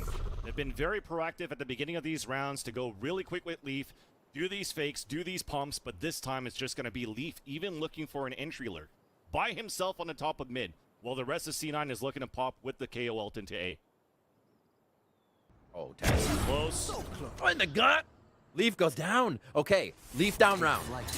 Energy's hype just went through the roof for this one. Let's see if they can pick it up, Fancilly. Looks like a little pressure towards A. Suppressed though from the 0 point out from Som. Still Curry manages to get the entry into EU. Recon going on the back of the site, but this is looking really good from both teams in all of these trades. We have a 2 versus 2. Ethan still has a Rolling Thunder they had so many rounds ago, which could be useful on this retake, because Tex only had an op, but Tex now doesn't have a life. Ethan full kit, Mitch on a camera. Curry looking for the jump peaks. Now the camera even pings him, and Mitch wins that duel. Doesn't even need a help from Curry, and that's C9 9-2. What a sketchy camera situation to play into. Like, obviously Curry's protecting you, but to just be in there and be like, oh, wait, gotta get out, readjust. He's just there. Oh my gosh. The things they're doing that are in that little situation that aren't flexing the way of Energy must be just toying with them, honestly. It feels like you're right there, but nope. Still wins the firefight. The extended one, too, right? They were both kind of getting into a spray pattern there. Nicely done. It could be a 9-3. Energy really wanting this round here. Cloud9 want to capitalize with the 10. They slow it down a little bit more towards caves. Double wall up as they create their own little triangle here into the site, and Leaf is already towards orange on the backside. There's a 4-player stack already from Energy. Blind relay. All the way towards the bridge. Couple of flashes coming out. EU connects on to Curry. The battle in the back and a nice shot from Som. Rolling Thunder coming out too, and that's going to be Zeppa now hit by that Rolling Thunder. Vanity full flash and a late lurk from Mitch. Still opposition in favor of Energy for the retake. Door now opening up, so you're eliminating the flank opportunity as Ethan takes the opportunity to swing out instead. Kill him with that stinger, and it's a 4 versus 1. Vanity by himself has been a key player throughout this whole tournament. This is not going to be as easy. There you go. A nice little swing out from A. Another one of these rounds where you had a lower buy from Energy, but still capitalizing on a win. A thrifty, a 9-3 curse potentially. We'll find out if that curse happens after this break. Switching sides.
Coming back from the break, we definitely saw a dominating first half from C9 on the attack. Also still proving that out of the remaining teams that are available now in the LCQ, C9 still has a very strong attacking breeze. Yeah, it did seem it, didn't it? They came out hardcore. No beach chairs, no towels. I don't even think they brought enough time for sunscreen to get on there. And it wasn't just off Leaf. We had Vanity opening some rounds. The watch on the extremities, while Leaf was able to be a lot of the spearhead for these rounds, as we see a bit of a lurk towards mid here, or Halls rather, and towards elbow. Cloud9 was able to change up the pace at which they hit each site. How much they were pushing energy out of the site. Leaf was demanding space, and nobody wanted to be in front of that Viper wall that Cloud9 was setting up on attack. We're on defense, though. Let's switch it up. Energy now to see how many rounds they can get. Trying to get in the mind of Cloud9, who is playing quite far back themselves, except for one Leaf already pushed into cave. You have some information, though. That nice spot at one, and even a camera from Mitch. The strength of having that Cypher in your lineup, even if you have a hazed Poison Orb lineup for Tunnel, there was still a gap on the top where you saw NRG try to attempt to jump inside that A nest. That said, though, we're cutting down the noise, looking for this entry from Tex. A little bit of damage going on from both ends, but it still remains a stalemate, and NRG are now committing to this B site. Yeah, quickly through Arch. Yeah, man. And Leaf actually did get one into the cave on top of that. 30 seconds left. Now the trades are happening inside B site. Fully blinder plays our C9. Somehow they both stay alive at least for one kill until finally Ethan swings in from the back. It's a 2 versus 2 with the spike yet to get planted. 17 seconds left on the clock. And Leaf has already rotated for that flank. The flash in the front and a great opportunity for Leaf to just wait for the tap. Nice shot there onto EU. Now a 1 versus 1. Committed now onto the plant is going to be Ethan. But he's going to be the one that has no information. Swings out and the shots miss from Leaf. 3 bullets left in the chamber and he only needs 2 to win that 1v1 and C9 get another pistol. Leaf. Absurd pressure right now that he is putting on this game. The impact frags he's able to come up with and the amount of pressure he alone is putting on Energy has to be respected. A lot of the beginning of this season, I was saying the same thing about Sam, or when we would see him play Jet here. And he would be in front of caves demanding that you understand his Jet's going to dash and at least get one, and it's untradeable. We're seeing that at a Leaf, right? He's pushing you. You almost need to call for more than one. He'll be behind. The read of this game right now is ridiculous. And we see Ethan there go down on the breach. A change that they've had, not recently, but now playing the breach instead of that Sky. I have to wonder if a guiding light... No, I'm just kidding. We see them coming up. C9 gets pistol round, all jokes aside. Let's see here if Energy can get into their thrifty mode. Let's see if they can get that vibe going. They go for a buy. Yeah, try to get the orbs, try to farm that up for Ethan. I mean, he's only 1 away of getting that Rolling Thunder. If they actually get a plant, this could be a really good, actually, force fight that they get into the second round. Oh but my gosh. unfortunately, he's going to get the Rolling Thunder after dying to Leaf with the wall going up on a toxic screen on the attack. So, yeah, those plans have been foiled. Things are looking pretty good. Great push for C9 until that. Som and Hayes answer back. And then Vanity with the Guardian. Fully flashed at the staircase. Curry with help with the Marshall. Looking towards the left side. But Hayes still wins that. A 2v2. Idiocy back again is going to be Vanity, and that's a spike down. Som with the Spectre long range, or with a Stinger long range, excuse me. It's not going to be as easy. Yeah, the janitors are being called up here. Cloud9 needs to clean up right now. Clean up on Sam in pyramids. Oh, that flash. If he had anything other than a stinger, that would have been a much different story. It still was. Great damage there coming in from NRG, and they need everything right now. 11-3. C9 is able to stave off the most of that pressure as it comes into the A site from NRG's attack. See a replay right here. Vanity just being able to answer back one after the other. That was dropping the Bulldog, which was one of the biggest things to have happen, because that could have really started to turn the round in favor of Energy if it stayed up and alive. See how they switch things up. It is going to be a push out mid. C9 actually going to add pressure all over the map here. And it looks like a death ball by Energy. It might get pinched in. You have to go fast, man. It's going to be the Viper wall up, and you have to use this ult because you're investing into this round. Another heavy buy, and they're all running through the Poison Orb. Thankfully, though, Som still gets the opening kill. But we have a pit coming out from Vanity because he had a 2K before, and it's just C9 across the board. That was going to be one of the questions coming in here at map 1 for C9 is, you have this comp from Energy, that aren't running any type of duelists here, Riv. And, you know, I Yeah. thought it was going to be one of those toxic screens, Rolling Thunder, that was going to help out, but this got fully denied by C9's defense. Yeah, and your triple initiator doesn't demand you're taking that space, right? If you had something else, you can turn a flash. You can usually turn both flashes and dodge where a breach might be hitting and shoot the sonar bolt. I think that's where Cloud9 is at in their head. Like, it all sounds so simple. But if you just don't give that utility respect and you, again, play in the face of your opponent, then NRG really don't have anything to scare you with, right? They don't have a Neon running forward. If Tex doesn't get the angles when everybody's running in and he's flanking, then you got to wait for Tex to do something. And that was sometimes the case for NRG, right? Sam would kind of pick it up. Tex would be there to pick up to start off the round and make sure things went smoothly because the defensive team was then spread out due to one opening frag. But it's just not coming together at all in that situation. The team needs to stay together, but they all want to be working off each other's utility, and Cloud9 has that figured out. Absolutely, through and through. When they had the best success for NRG, we're thinking about the end of stage 2 in the group stages when they actually beat the Red Hot Ghosts. When you actually had some come out as a duelist, as that Jet, and that's when that was one of those times where even we casted, and even last year before. And Sam's not even having a bad Sam's game, right? Exactly. You know, just need a little bit more of that space creation. Exactly. It's the space creation. It's being able to show 9 that they need to respect what you're doing, and C9's not having any of it right now. They're like, okay, we'll be there too. Don't worry, just let us know. So C9 has set up all the defensive utility onto B with Mitch, leaving all of the members lean towards A here to just add a wall of gun defense. So that's going to be super hard to get through. And NRG's playing the read it out game. See if we can get some utility. Find out where they might have a power weapon, which they don't. They're not even using operators, so no hero needed from C9. It's just they're playing not to lose now. And it's a very dangerous thing to be in. Welcome to my Very far back too, but thankfully this could be the first attempt of a turnaround for NRG. A fake Viper's Pit into A while we're moving into B, but if you're going to try to run in quickly, you're hoping that this knife is going to hit Mitch, especially when he's playing anchored inside this B site. Look at that, we're actually moving back towards A. We're hesitating a lot here, Riv. I like this. I like this play from NRG. It has a lot of support already.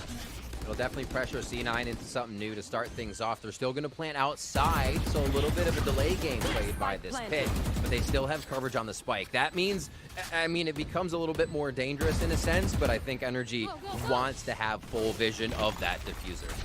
NRG off this pulse plan has to face off against such an early rotation already from C9, who had 4 players inside that site. Works out for Ethan for a couple of kills at least. As the overdrive didn't connect for any kills, the late lure from Tex. So we're finally turning things over for NRG. A bit of light at the end of the tunnel.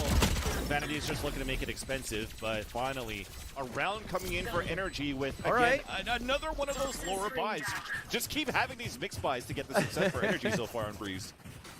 It's kind of like weird thing to say, but you know, a team plays down, you're like in a red card, and you're like, man, they're just playing so much more concise and better. It's like you feel that. You're like, oh, it's game point. All right.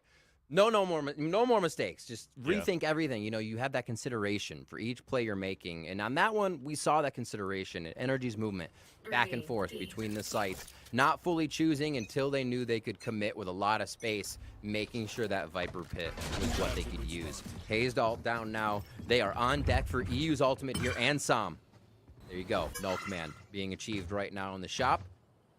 And it doesn't look like C9's going to have too much of an answer here. They are in Nico. Tex! Nice shooting. Starts off, gets another first blood for himself, dropping Vanity. And C9 looks like they wanted to finish something really quickly. Vanity back with the Guardian, who lost it, and then Zeppa has the Vandal. So the 2 players that had weapons were stacked up in a crossfire in the A site, losing that one, but look at Lee's position under the window. They have a camera bait inside this window where that spike is leaning towards 2, sorry. And Leaf could maybe get a surprise kill. Yeah, I love this. It's just camera distraction. We got a classic, though. You got to be on point here. Classic? Yeah, no relay bolt either. Slide out on this one. Fire over. Does what he can. shooting the P shooter there. Mitch getting actually a nice shot out as Energy takes over B. They should be able to sweep through this round without too much more damage, Vansili. Yeah. And these are the ones they need, right? You can't suffer too much casualty here on a C9 save round. And Zeppa looks to get a few headshots on the way out. It's unfortunate that Mitch got the kill onto a KO that ulted. So there's actually not too much economy that's been dwindled down. Now Zeppa stuck inside a corner, had a nice flash, but just had good positioning from the rest. Little click to the chest, one to center mass. It's a nice frag there on EU. Do a little bit more down. I thought it was a headshot at first, but it was just his spark. 12-5. Squeeze in the last few out there. Tour de Force is up. They actually have pretty good money here. If they can fold another one over, C9 are not going to be feeling good. Even on 2,900, they're sitting around 3,000 credits if they lose this round with the 2,900 max round money for losing. But yeah, Hunter's Fury as well. A lot of good positioning can be had here by Energy. You want to play? Let's plant down. And there's the opening Tour de Force. Can they get that kill coming in from Tex? Oh, they actually start with it, Vansili! Yeah, and oh, he gets it! Onto Curry. That's actually huge. So the wall comes out on B site. Thought we were going to try to go for a wall from the mid to A and leave the front A site open so the Tilda Fells from Tex can get some openings, but we're starting things off well with the Hunter's Fury from EU. They want to play the contact space in mid. They think they'll be given it by Cloud9. You see the trade here. Actually, just to the right is Ethan. So those guys hugging down on the bottom of mid, waiting to play the buddy teamwork. And good coverage on the door by Som. All extremities are held right now with a trademark watching. Oh, the trade wasn't there, though. It was a very quick peek coming in from Zeppa. Wasn't even there long enough. Oh, my word. No time to react. 0 point going into the halls on the defender side, too, just to see there's alert close to door. So you're still running on no information for C9, even after that first pick. Thankfully, we do have map control for Leaf under that window, but for the rest of Energy, we're looking for the split into the A site. Again, trying to bring value into this operator from Tex. The ult that he has out on this chamber is just looking to push aggressively. The knife goes back inside the site. Here comes the push in with 3 seconds left. The off angle at the bottom of the staircase, but it's evened out. Those are huge. At least on the trades on the A site. Mitch is still inside. The cage comes down, trying to get the first kill as he gets traded out by Ethan. 10 seconds left. Leaf is moving up. Shots missed by Tex on his 2 versus 1. And now they go for the double swing. And Tex saves around here for Energy. This was one of those rounds, Riff, where you're staying on a default, trying to see if C9's going to play aggressively and do any mistakes. And that gets dangerous when you clear no utility and no space on your end. 3 in a round, or in a row now in rounds for Energy. Feeling real good. Yeah. They start to put down C9's econ. We talked a little bit about that last round. This would be a tough buy. I mean, if C9 gets the frags they want, maybe 1 or 2, they start using those ultimates and flip this one on Energy's head. But good control of mid. Able to really capitalize as well on the space they need to take. Frags coming in by Hayes, and I think it was Ethan coming into the site there, were absolutely pivotal for them to retake it. Because C9 Energy was getting avoided all round because of that tour de force in the hands of Tex. So they had to find the frags through those Vandals. Energy switching it up just enough. Everybody backing off this time just because of the utility to be used. Probably get enough time to go by before, so that reset comes back up here. But you already see the potential in the retake or in the wall here from the side of Energy. Yeah. Mid's watched by Leaf, and he'll turn in a quick second to make sure that goes right into sight, and he's getting the stinger onto a few people. The initial utility coming out from C9 was good to force Energy to reset off the fuel of the toxic screen, and now here comes the re-exec. A knife to try to deny if you can or delay. Zeppa throws out that 0 point, and it will spot 4. So that's confirmation that the hit at least is starting towards the A site. A late alert from Hayes on the top of the A halls, looking for the pitch on the bridge. And the rolling thunder comes down on the attack. Full one is going to be Mitch. It's still going to be Energy overpowering everybody on the defense. Kennedy with the Marshall body shot, but then the wall bang from Hayes. That makes it out 7-2, and starting to breathe a little bit and regain that confidence that has been flattened since the beginning of the round for Energy, but that looked a lot cleaner. Exactly. Clean round from Energy. Nice little rotation out of there by James the Wisdom Cobb, getting himself into position to make sure that worked for the team. And we've been looking at the controllers this tournament too, so it's good to see more of them stepping up here in this match. Vanity having a good one as well. The C9 called him out to say what's going on. That's 4 in a row. It does seem like NRG's attack has a little bit more gusto than that defense they were trying to put up. And even without having their duelist, as we saw before, they're finding ways to just move together and get the trades. It becomes so much more difficult to make sure those trades work and make sure Tex at least has an opening shot. Again, we saw C9 trying to just avoid the tour de force on the round that came up, or the round that we might see NRG have more operators. NRG is forced to walk into the site, and it seems like they're getting more comfortable at that because with their 3 initiators, that starts to work out the closer they can get to the site, right? So with those flashes having a little bit more impact in the positioning of NRG moving into the site, let's see how they keep this moving forward, how they keep stringing rounds together. Still going to be max money going into the hands of C9. A lot of them low here on this push right into their pockets. So they're all going to be around 2,900 credits next time another round NRG can get the fold over. 3 ults, though, for C9 here. 3 ults, an operator for C9. Put in the hands of Vanity. A couple of flashes for mid control to start things off, and that's Leaf with an opener and a spike. That's not a good start. I have the spike. Actually use a lot of their initiation utility that they want to get in here. Yeah. Darts, quick, quite easy to shoot. You talked about how the flashes is so important here for NRG to get into these sites, Riv, and already they lost 2 of them off Ethan falling. C9, see if they can convert this. But NRG has definitely spent more time in rounds where they had 5 up. So now with 4, maybe they want to kind of cut to the chase here and make C9 think that it will be a delayed round, when in fact it will not. Nice, actually, 0 point there. Kind of jig is up, so never mind. Cancel what I just said. Stall it even longer. And a lot of util actually being used here to get into the site. Hopefully it pays off for them as they get themselves into position. NRG ready for the A plan. Dull command coming out here from Zephyr. Still trying to push forward our energy to get this plant. Unfortunately comes out. Also forcing out the hottest fury from Curry. Get a few pings in there and a big flank from Leaf, as you mentioned before, but it's not going to be needed. It's not going to be needed.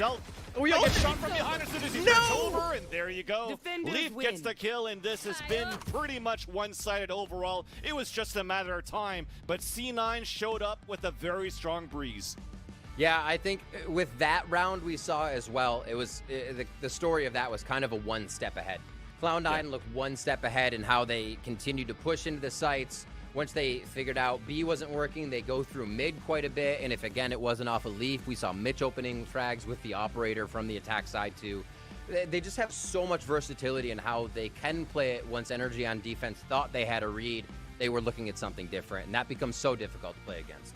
Yeah, chat, just stay cool. It wasn't as hot as we expected, but we just came off a hot series between 100 Thieves and Sentinels. We needed a little bit of a breather on Breeze, right? So a breather on Breeze. So let's take a break, and when we come back, hopefully we get some cold players on Icebox.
the Trent, but the early rolling thunder will still allow an opportunity for EG to move in, but Hayes, while stunned, gets another double.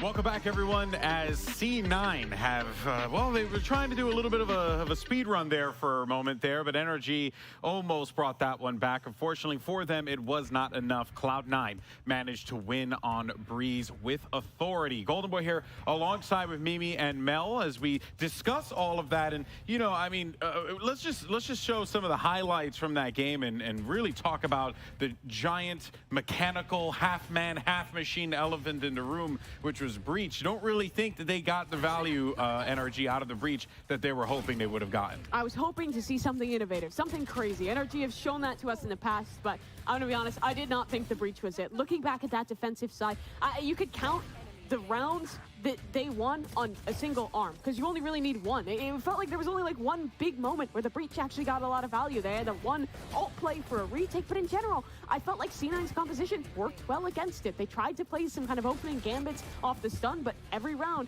C9 either played back or Leaf just ran straight past it, and it didn't really affect much. I feel like this composition could have gotten a lot more value with a different initiator or just someone else slotted into the lineup. I really wasn't a fan of what they brought out. On the flip side, I think it was interesting because Neon's kind of like a mini Breach in a sense where you could kind of like trade those little mini stuns. But I think I agree with you there where it didn't feel like we could feel the effects of like a really strong Breach initiator that we do like on other maps. Yeah. I think that this has always been the map where like we've wanted something new for Breeze, wanted something special. I like the teams that have brought the Fade out, but really didn't see a ton out of the Breach. I think the second half on attack, things did get a little bit better. We saw the flashes, those stuns, helping to kind of zone past Viper Walls that stopped Cloud9 from swinging through in a few of those rounds. But I think you need a lot more built on that defensive side if you are going to elect to put that Breach in your composition. However, on the other side, you talked about the mini Breach for Leaf. The Neon was working impeccably well for him. I was a little critical of it when they played it Ascent last week, but I thought here on Breeze the role worked really well. Yeah, it's like reflected in the stats as well. And Mel, I mean, I think it's very clear that, like, unlike the Breach, it felt like C9 knew exactly what they wanted to try and achieve by picking this Neon. It was just slotted in perfectly. Like you said, according to the Breach, I think there were some good ideas on NRG where they were stunning B main lane, where they were stunning mid to anti the mid control that C9 was just constantly throwing at them later in the attack off. But like you said, there wasn't really much behind it. Maybe someone behind, you know, following up with the utility would have been great. But Neon, Leaf is really making a strong case for Neon being a good pick on this map. Yeah, and I think it's really tough to play against it with NRG style. I think the win condition when you're on defense against this is giving space, playing the retake. I think on paper, when you look at your composition, it would seem they were really good at it, but that Neon was just so fast that they struggled to make those adaptations on the fly, and rounds were just slipping away. The momentum was so great on the side of Cloud9, and on top of that, they had some really cool mid rounds. Now, you know, Mel, I understand we have another dynamic Melistrator segment that you kind of wanted to break down because there is, you know, like one thing is for certain, right? Like you're seeing some good mid-round calls from C9, and that is exactly what you need to have, right? You see the successful OpTic. We're talking about a little bit of 100 Thieves. It's very clear here that C9, they have been doing that very, very well, and it's led to a lot of success here. Yeah, like here we see that Cloud9, they're pressuring B early and then they go back into an A split. They drop the Viper ult and they hear 4 people here. Mitch is walking in for free into B. So all of them with the Viper ult taking aggression, they all just rotate off.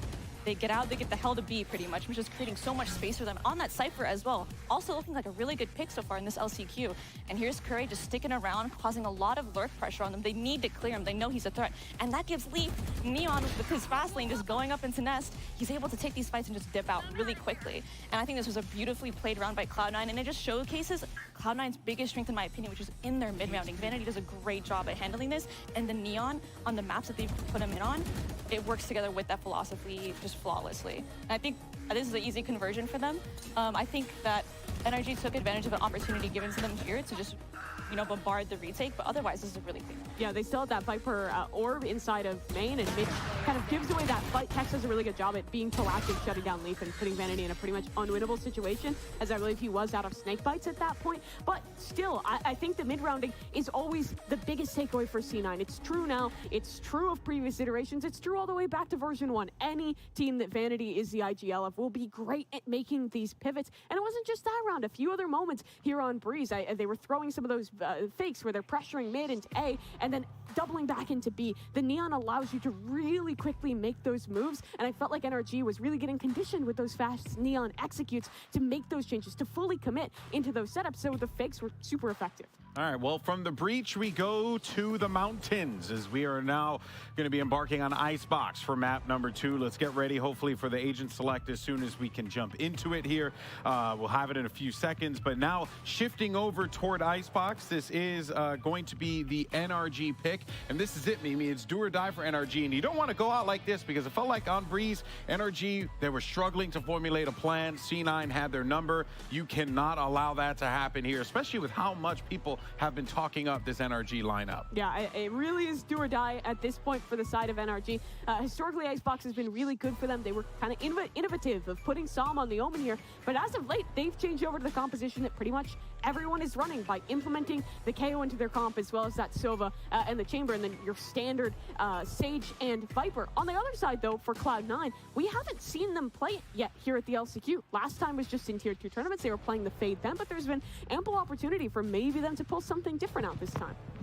Really interesting because we know NRG gets 2 reps so far, and although Cloud9 has left Icebox left to be the decider map in their first match, they haven't actually played it yet, as you said, so it's going to be really interesting to see what Cloud9 might have up their sleeves, but also what has NRG polished. But again, back to what I said earlier, 4 coaches, 2 maps have already been played by Icebox or by NRG and Icebox. Big brain energy. Yeah, they're going to be really prepped for this match, I feel like. Yeah, that tape is really helpful for a team like C9, and looking at the picks coming through, it's already kind of what we'd expect. Curry goes on to that Initiator, Vanity sticks by his smokes on the Viper. I'd expect Zeppa to stick by that Fade, and he does. They were trying this comp back all the way in the group stages of Stage 2. They've stuck by it, continued to make improvements. I thought it looked solid then. There was some rough around the edges areas. However, I think with a lot more time put into it, I'm excited to see. This is interesting. I'm excited to see how Zeppa uses the Fade on this map as well. We've seen his consistency on Fade on this map, and I love to see that carry through into this, especially against, you know, you have Ethan and Psalm on like the KO, and like they are running Fade, so this is going to be an interesting matchup with their double initiator look versus NRG's double initiator look. I like teams that run this Fade that kind of almost use the agent on the defensive particular in kind of making up for your lack of killjoy. You're having someone that's really solid at just locking down towards mid. You have the Haunt, you have those cats that can re-clear space really easily, especially in conjunction with Sage Orbs. FPX is a team that does that really well, and Cloud9 has gotten much better at playing in this composition, so I think it's going to be a close one, but I'd probably favor Cloud9 even if the history suits NRG. Very interesting here. We'll see how this all plays out. NRG backs against a wall. It's their map pick. Let's see if they can push this to a map number 3. Let's get ready to send it over to your casters. It's Rivington and Van Silly. Thank you so much. Let's go. Mimi, I'm doing this with you. Because I'm hoping for a good game on the second map for sure. Thankfully, this is a map that was picked by NRG, and where, yeah, there were close victories that NRG has gotten, more specifically against Evil Geniuses and 100 Thieves overtime, last round of regulations. And I think what worked the best for NRG is just looking at the sheer trade fundamentals that this team was able to show when they were going for these executions with a more standard comp on this map, Riv. Yeah, the way that they were playing more around Texas pressure, how, like you said, they were able to anchor each other on the swings, it just seemed much more comfortable. We'll see if they're back in their wheelhouse here against Cloud9, who puts them on series point here. I should say match game map, if they can take it. NRG looking to bring us to a third. It would be on Haven if we did get it, as it's actually going to be quick here inside the site by NRG. They're gaining space, and it's going to be actually a Jenny plant real fast. Wall does not get broken as it secures, and it's going to be a tough exit here, but C9 already close it. It was a little bit too far to throw the fragment on a retake here for Curry, but already 4 players of C9 flooding back into the back of the site. Hayes, though, able to stop rotation out towards mid. The push on the wall! Boosts up Curry, unfortunately, so that allows Som to get the kill. But we are sticking onto the spike. With the shot burst in, they all miss. Snake fight on the ground. But now somehow, they actually stopped the defuse, and Ethan cleans it up. Okay. What? That was a fraction of, oh my god, what a spicy ending to that round. NRG grabbing their first pistol of the series. Watch this again. Wall comes in. They're then forced to pressure in. Like, this becomes Armageddon mode. And they run forward. Oh my gosh. Oh, Energy squeak by with their first pistol of the series, as I changed what I should say there. Let's see how they've advanced into this next round. Ghosts all around, actually. They're actually keeping it on a low buy here. Spectre to Som, and that's going to be covering B by itself. 4 Ghosts, actually Headhunter and 3 Ghosts to cover that A. Let's see if they can get back in. They're actually going to go towards B here. I figured they'd try to keep those close, but they're still going for longer range onto B. X holds the backside. And again, Hayes just going to play mid. We'll see how many times he can do this. He already gained 1 impact frag from this position, so it feels like he has a good read on it here as the rounds go forward. Definitely feels like an even round.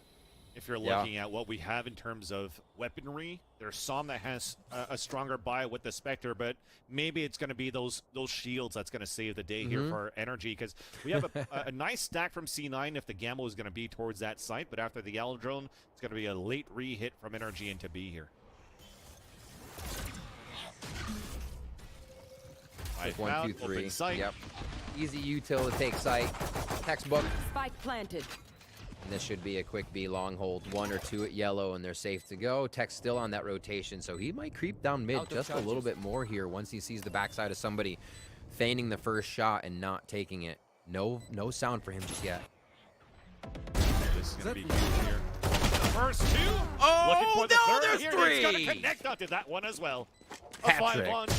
Tex trying to look for that 4th one, but it's not going to happen. So no highlight reels coming out from that shooter. Good enough. Come on, that's good enough, man.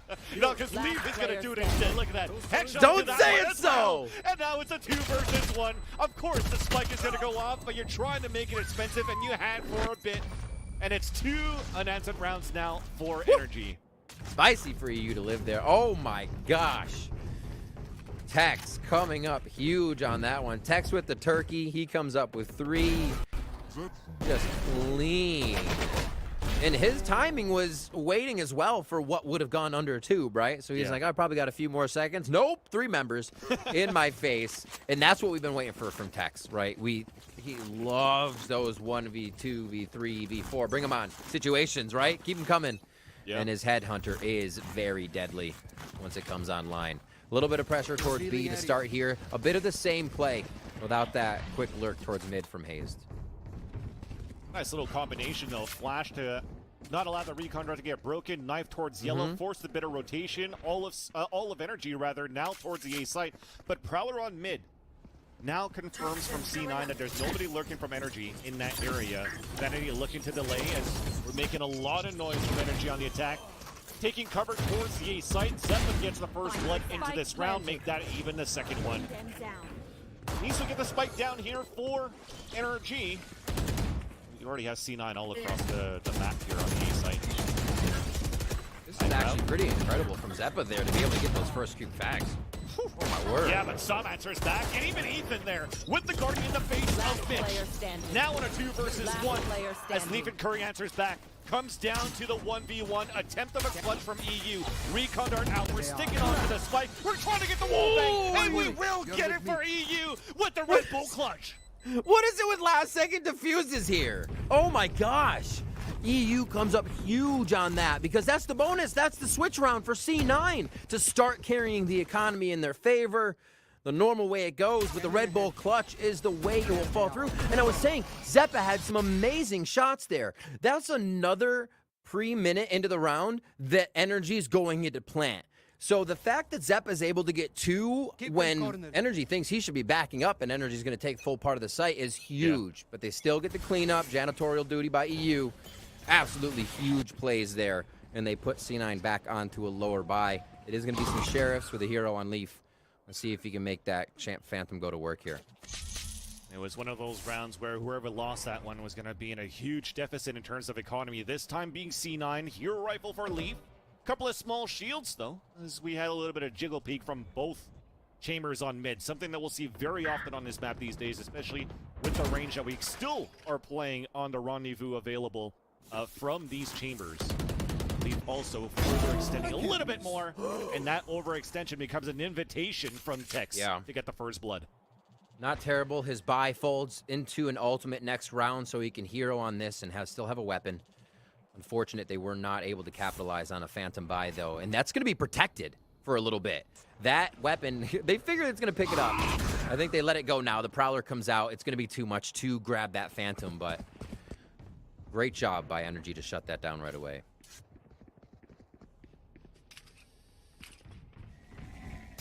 Still very quiet, though, for NRG, and finally trying to move inside that site where Hayes is holding towards the bottom of that back A site, trying to get a plant here on the top of the A nest. Ashley, it was looking to be towards default. It's going to be towards deeper inside the A site. But with the weaponry, things are looking pretty good for NRG to capitalize into the round. Thankfully, we pick up the Phantom that was left behind earlier into the round, but Zeppa did not get a kill with that. Prime giving flawless for NRG. Okay. Not what I expected to see off the rip here from NRG. It's not a slow start. They're confident still in what their strategies are. You see that they've shaken off Breeze. Smart elevated play by Tex here to get things going. They have actually recognized the push from C9 on Tube a few rounds in a row. So they check it again here, conditioned to it. And they do pick up the only Phantom on the round. We'll see the Tour de Force come in. We see it ready for Leaf as the rest of the team is able to now get into a buy. NRG here pressured once again on a full gun round with focus towards A. Trademarks over towards B to protect the flank now. Good call there for Leaf with the tilde false, which is why they had that hero rifle in that previous round. Tries to go for that tank control once again, but the KOL cancels it out. And Tex answers first once again, but Vanity's in the back of the site. That's the KOL down. Still allowing NRG to move forward, but the wall breaks the timing on that. Yield. Yeah, at least we'll try to get a plan. Spike planted. Mid-site res, you gotta love it. Oh, they go for another one, double res round. Yeah, that kind of sucks. Res right into the death. But at least Rants are back on the top of 410. It's a 2 versus 1. He's looking for the clutch. Hiding behind the generator. And a Prowler spots him out, though. I love the position from Curry of how he's standing towards the air, basically being a standing camera. But the trade comes out to allow for C9 to get the first round into the board with some perfect trading of capabilities on the retake. Really nicely done there. You gotta say NRG overheated a little bit trying to get that many reses. It takes so long just to get KO. Another res while you're back site, and it's already been 10 seconds. The team, Cloud9's on you, right? They're suffocating you, and I think just a little bit of an overheat there. Love the play, though. Imagine if they both come up, literal, just like revitalization team. You can't kill them. They all come back in the round. That would have been immense, but it does not work. C9 able to capitalize on one. Vanity stripping down to the judge a little bit, but he loves it there. Want to play? He'll be able to use that very effectively. Yeah. As now Tour de Force comes out on the other side, answered by NRG this round. Bringing back the never-done playstyle is Vanity, looking for the Viper's Pit and also playing with the Judge, of course, instead of a Bucky. Boom. But that covers up the B site now with that pit. All right, this is going to be interesting because NRG have planted every round so far on Icebox. Let's see how they can get into the site now. They're being funneled towards A with this Viper's Pit. So C9 should have a little bit of a run towards that. It's going to be a rendezvous out and a retake from what it looks like already, because C9 is leaning more towards just kind of audio grabs. Like look and see where Zeppa is, right? If Zeppa can just get a hear on somebody over here at Electric Box or that nest, easy. Rotate back over. They are. The timing. The tag there onto Som. The knife doesn't hit him, so he could still keep this forward position, and finally the Hunter's Fury and the Snakebite flushes him out. A great position from C9 with the stack that they had on middle, pretty much having both extremities under lock. You get the wall up. Time to play the retake. Okay. Welcome to my world. Oh, dueling Viper's Pits across the map. Looks like NRG had something in mind of their own. Tex is going to open that up on Leaf. What a big frag to start off, taking him down out of C9. This has always boded well for NRG. Off of Pipe, second shot misses though with the quick scope, and Zeppa answers back on a 4-on-4. Retake attempt inside the pit, the knife coming out, no flashes available for the retake. Actually, there's one available from Curry, and they're waiting for that timing after his reload. The flash comes in, but what a turn from Som. That's only 2 players left. Oh, Zeppa instantly taken down by Ethan. I love it. Zeppa jumps in, and they do grab him. The third round in a row, Tex is able to get the first kill on Leaf, and the impact has been third in a row. So big. So big. Absolutely incredible. We talked about Leaf coming online, the rest of the team as well. I'm sorry, about Tex coming online, the rest of the team as well right now, helping out there. And NRG, again, get into that site, get themselves some position, and we're now going into round 7. 5-1 now. What a day and night from Breeze, the map we just saw. Oh, yeah. A lot of emphasis on this mid play from Tex on middle, allowing these first bloods allows all these rotations and these hits, or confirm the hits. So we have a little bit more support this time, but again, another one of those situations. I mean, this is just Tom Cruise going back every single time that he comes to life and just tries to study every single round. Thankfully, at least they had Mitch trying to help out a bit, but Mitch couldn't come out for the trade. Thankfully, Hayes also dies, so that's no smokes coming out on a hit from NRG on the A site, if need be. Another first kill, would you say? Oh, my word. Yeah. Tex, absolutely ridiculous, Vansili. Just not stopping this round. Hayes has fallen within the battles around. We do see that happened over towards A with a quick shot. And looks like they still will commit. This is the first time we've seen C9 actually taking B control down long and showing a flank here. So they're trying to get a different read on NRG round 7 now. Because NRG's been all over the place and always getting that plant down. Maybe another round here. They can pressure. C9 has the right call, though. 3 members waiting in A, and they're setting up the pause utility. Still staying alive in the back of the site. Nice flash by Salma. Lees Curry falls. Zeppa again. Back with the Spectre. They have a res for C9. It's a 2 versus 2. Spike is down, and we're trying to find where the lurk is at. And it's EU around the corner, and it's looking for this freeze, preventing with the classic, and somehow it works. Only 1 left to go. Tex with the spike, and as soon as he puts it down, Mitch comes in for that flank, and it's a thrifty round for C9 to win. Huh? Emote? Oh my word. Yeah, things happen that should not have happened. We can mark that box off. But still, C9, you got to give them credit for being able to pounce on that round, find the few frags that were correct, get to the right positions to read how NRG was playing that. But a lot of chaos there. Just a lot of chaos, and around NRG should have picked up. We still have a lot of money for NRG, as we say, a lot. 8,600 there for EU. No ultimates on deck for them, but Cloud9 feeling like they might be able to figure out what's going on. A lot of pushes has happened. Leaf finding himself going down for 5 first deaths so far in this match. So a good switch up there to keep him on the board for the rest of the round would definitely put a few more in that column of rounds for C9. Vanity calls out the timeout, with them actually winning on a thrifty.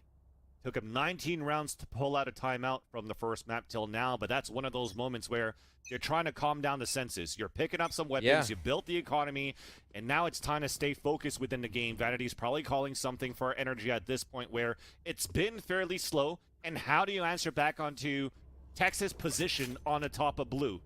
And their answer for this round seems to be, let's just give it to him. Yeah. Playing the line of scrimmage on defense right now. Actually, we might get a peek here. Out of Leaf. He wants it. So he's going to be the only one on B now. They actually start to play more towards the double lean. Push up now towards A. They're taking space. More knowledge. See, Cloud9 want to delete opportunities for NRG, but it's not working with Hayes getting a frag there. Yeah, but Vanity's there too. It's spotted. No shot, so that forces Vanity to fall back. What started before? Oh, I was going to say a battle on mid. Good conditioning from Tex before where, okay, they're not fighting towards the tube. Let me try to walk up. TP's away because there's a sage wall. And then Som, well, should I say Curry waits for him on the top of mid and drops him. Leaf's like, I'm not peeking that. You can. You go peek him. He's going to be on the box. No doubt about it. Really good read. Like you said, conditioned to that. And if they can find a fight there, C9 have to go to those little things they can get 100% of. One of those was the mid fight. Plant comes down here. Leaf looks for a rendezvous push towards the bomb to see what util he can grab and who he can mess with here as he waits for the rest of the team. Plant just out of range. Perked up the res from Ethan, so we have a res on both sides from both stages. A tap onto the spike, trying to raise the utility. The late lurk coming out from Hayes that was trying to look towards the A side before. And now it's just utility dump after the second tap. Som looking to trade with his teammates, but he doesn't need. They don't need his assistance yet. And finally, Mitch fights back through the walls, but against 3 players, going to be very difficult there. NRG are looking finally pretty good in their attacker half of Icebox. Yeah, super clean there. And nicely done to, I wouldn't say read what C9 was doing, but C9 calls a timeout. In a few rounds, something different's going to happen, right? C9 start to push the extremities. They're all the way up on Belt. They're starting to push, you know, these simple pushes that come up. Hazed is ready to trade one, and they stop that flank. They stop immediately what C9 had actually set up to do. So NRG's doing a good job at kind of feeling out that there's going to be a different play, right? Not reading them, but understanding C9 may start to pressure differently, and they absolutely did. Here again, C9 are going to 3A push, and they have the B extremity too. Oh boy. Spike down. Caught one off guard at least. That made it. I bet you EU is happy. Oh, Hazed isn't happy though. Nope. But C9 definitely are, because look at this push towards A main, and what is everything's just dropping one by one for NRG. Do it again. Now there's no map control, no information. Thankfully, it's 2 initiators that are alive for NRG, but that's nothing available and up for them to try to go for a plant into the site. Knife now, Leaf in the back, not affected by the 0 point that came out from Som. ADSing 2 bullets left into the chamber of the Headhunter and uses both for that kill. Som's on his own on a 4 versus 1. Is dancing around orange. Still has a flash fragment available. Oh, he hears this. Lots Elephanting over. And the wall comes up. This is going to make it difficult, yeah. That's the round coming in. Just trying to win this fight right here. He'll get it onto Lee. Gets a second, and not even the third. Another Thrifty coming in for Cloud9 into this first half.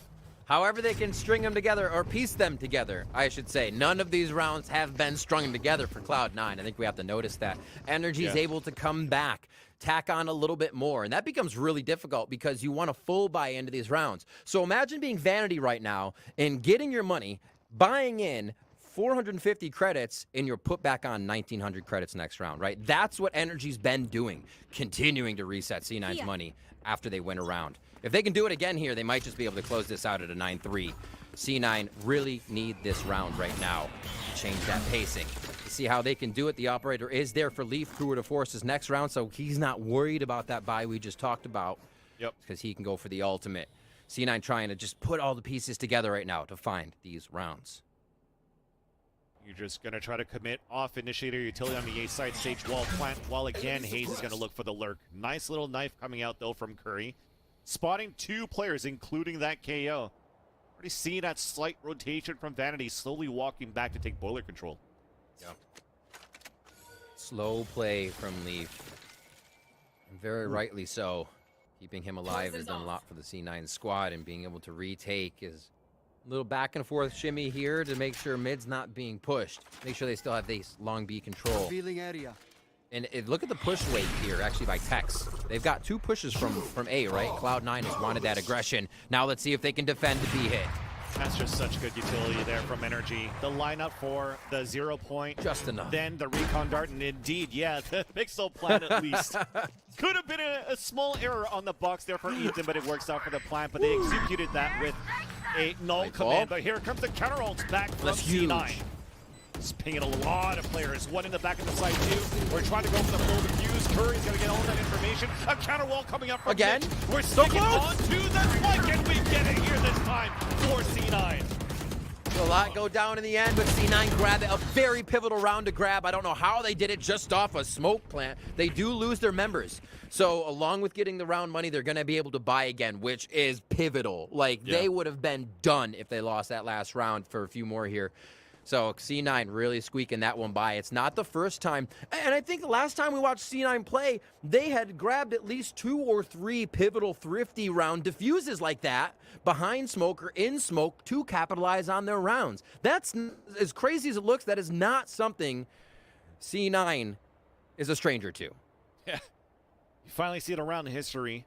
C9 stringing in 2 rounds in a row where, again, one of those games of Valorant where you convert the bonus round for one of the teams, it just makes it so difficult to get any type of like turning point for the other team unless the ult comes out. You're learning a little bit of what's going on here in NRG's playstyle, And again, ever since C9's also been giving up this middle, instead of trying to force that battle between Leaf and Tex and putting Leaf on extremities with the operator, it seems to be gaining more map control and better information for the team on defense.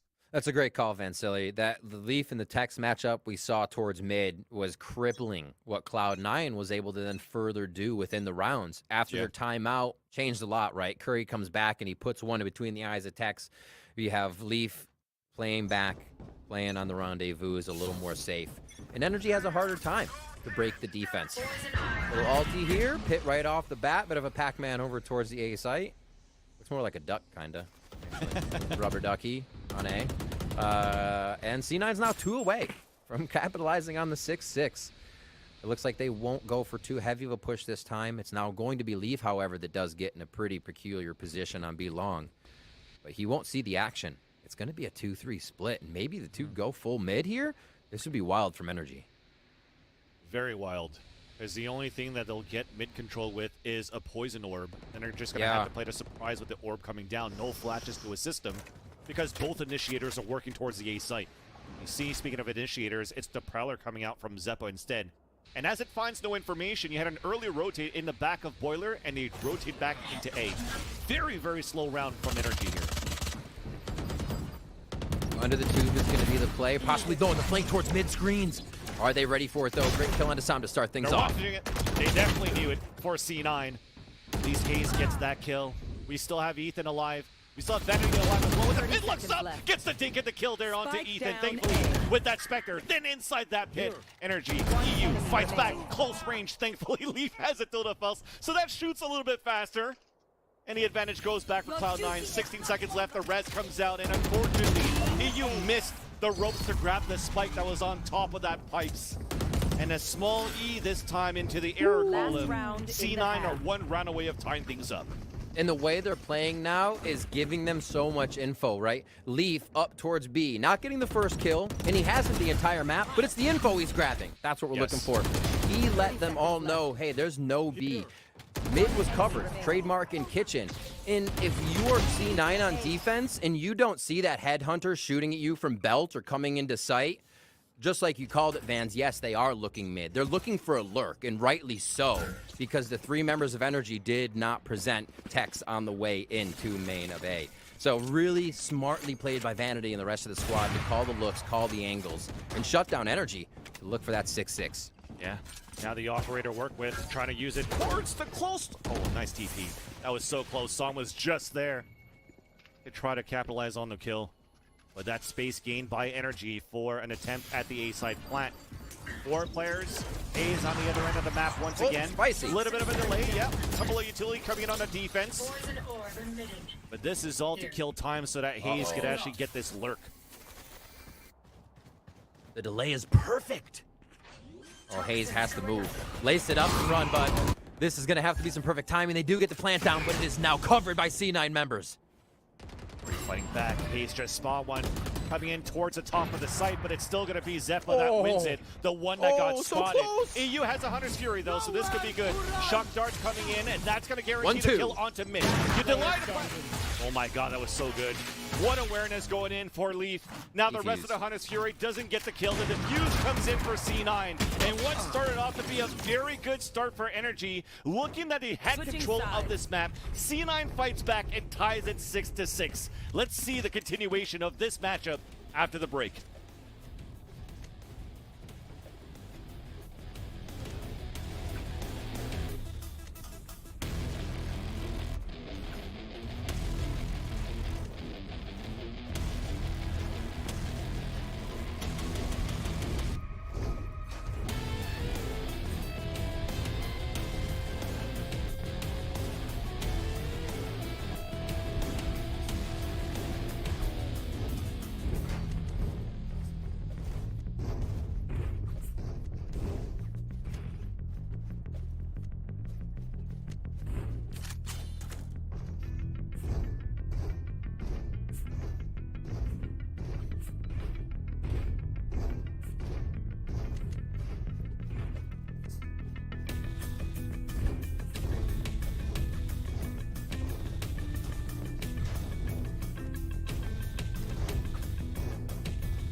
It's a brand new slate for the second half of this matchup between C9 and NRG. 6-6 now moving into the pistol round. C9 catching up after a dominating first half from NRG.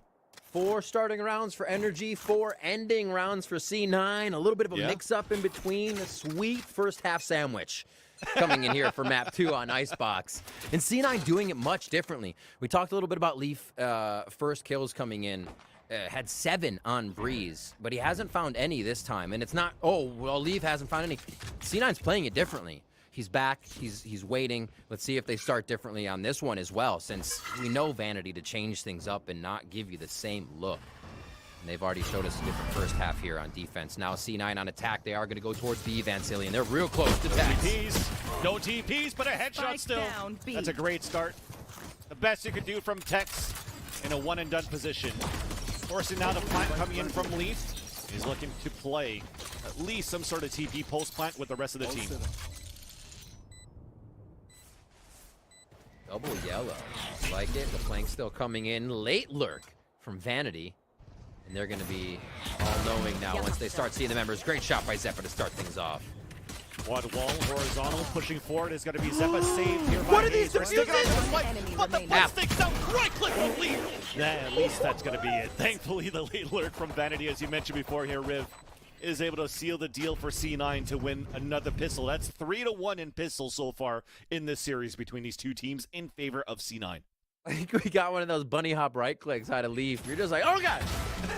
You're just like, wait, did I jump there? I think I jumped. He's like, whoa! Nicely done. Well, a little squeaky move there to get himself into a nice strafe peeking shot.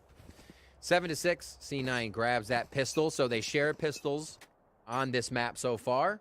C9 continues their rounds in a row to 5 now. Gonna be a deep 0 point. And that's a good clear. Look, Leaf and Vanity are right on top of that, right? If anybody's within range there, they're showing, because it didn't fully go back to yellow. Oh, Tex is still within range. Leaf down. Leaf down. And unfortunately, another one of those no first bloods coming in from Leaf, but comes out in favor of Tex. But Vanity! Oh my god, misses the shot, but at least got the information. Now we're swinging back out. That is utter confidence coming out from Ethan. Didn't care at all, but Zeppa is fighting back at the orange site. Is going to get the third kill onto EU. 2 versus 1. And that is going to be it. Zeppa saves the round right there after a little bit of a fumble from Vanity.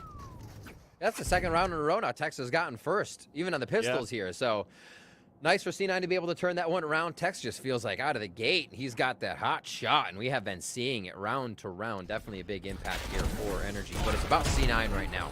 Coming out 6 in a row, able to capitalize on these rounds nicely without losing too many members.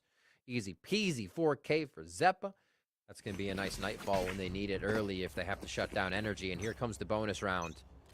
Let's see what C9 can do. If they can get this, they're going to be looking so dominant in the second half. Yeah, it's actually not too much of a bonus round here. They have a couple of Vandals going into this round. 2 of them are at 0 credits, including Curry and Leaf over at Cloud9. But the scaling seems to be very similar into the early rounds. But because they're scaling, it doesn't really clear out yellow. So Tex allows to dance around like that for these 2 kills.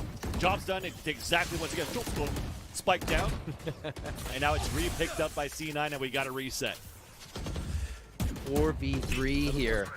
A little bit of a scramble now by the side of Cloud9, losing all those members. They lost Mitch too, right? That's their way into the site, a safe plant. And also, what could be a safe plant over towards A, but let's see. They're going to get there sooner. I think they know it. Leaf's going to be the one to make sure that is the truth. Look at him just get into sight, so confident and ready to take the first fight. Yeah. Always and forever. Leaf on the front line. You had an early knife from Psalm 2 towards screens, and that not ping anybody. They know that nobody's pushing towards the screens, so you could take the early control of that spot. Also allowing Hayes to go for that retake from the back lines. But Curry, though, puts his foot on the ground, preventing players from moving in from NRG. It's a 3-on-3, and this battle's about to ensue towards that flank and even towards the front. And it's all in favor of C9. Sweet dreams, asshole. Up to there. Up so to there. Such good comm, so clean. The timing was there. The amount of time it would have taken Hayes to come around. Zeppa had his eyes on the flank. Zeppa turns around for another cleanup on the top overhang. Just really nicely played by Cloud9. Immediately losing 2, right? This has to be a mid-round call. You lose your planter, walls out, can't do much about that. It's the utility you need, so you have to reiterate. And they go right towards A. And a big prop to Leaf again. Leaf just charged into A site, looking to take that fight or looking to damage somebody, so the follow-up could still be there. Cloud9 are executing on what they know they have to do, and they're not scared to do it. And just clutching too. Mind you, that was a 3 versus 5 on that previous round, and I think I counted at least on my fingers another like 4 versus 5 that was converted back onto C9, including 3rd-tier rounds against NRG. So it shows that there's a little bit more miscommunication, maybe some misplays coming out from NRG, which is totally different from what we saw in their early runs so far of the LCQ. They almost look like a clear favorite, but C9 are definitely fighting back and brawling into here, as NRG are going to be on an eco, looking for a push and a fight on mid, but unfortunately Hayes got caught from behind. Som trying to line up that kill on the team. It's not going to work out, and that's just going to be C9 once again, almost going into a flawless, only looking for one more, and he's so far away. And that's the player that's been shining so far. At least the only player for me that's been shining for NRG, being Tex now with a tour de force. Teleport's ready. I feel like if any team were playing against C9 in this situation, right, against an eco round, you would not have done that because you expect Vanity to be somewhere with a judge. But all 5 of Cloud9 go into that tight spot on the eco round of NRG, ready to take the fights and actually find the perfect angles. So smoothly played there, keeping each other protected, getting the angles opened up. And really, we had not, that's just a different look, right? We saw that a lot on Breeze from Cloud9. They had gone to sites, and then you get these mid plays when they're going to give NRG a new look. And NRG did not expect that look whatsoever. Hayes didn't, unless he had eyes in the back of his head, and that is not the case. Operator here for Tex coming out. Let's see how they play this one out. That is going to be over towards B, as per usual, where we see it just down the long range, trying to get early information.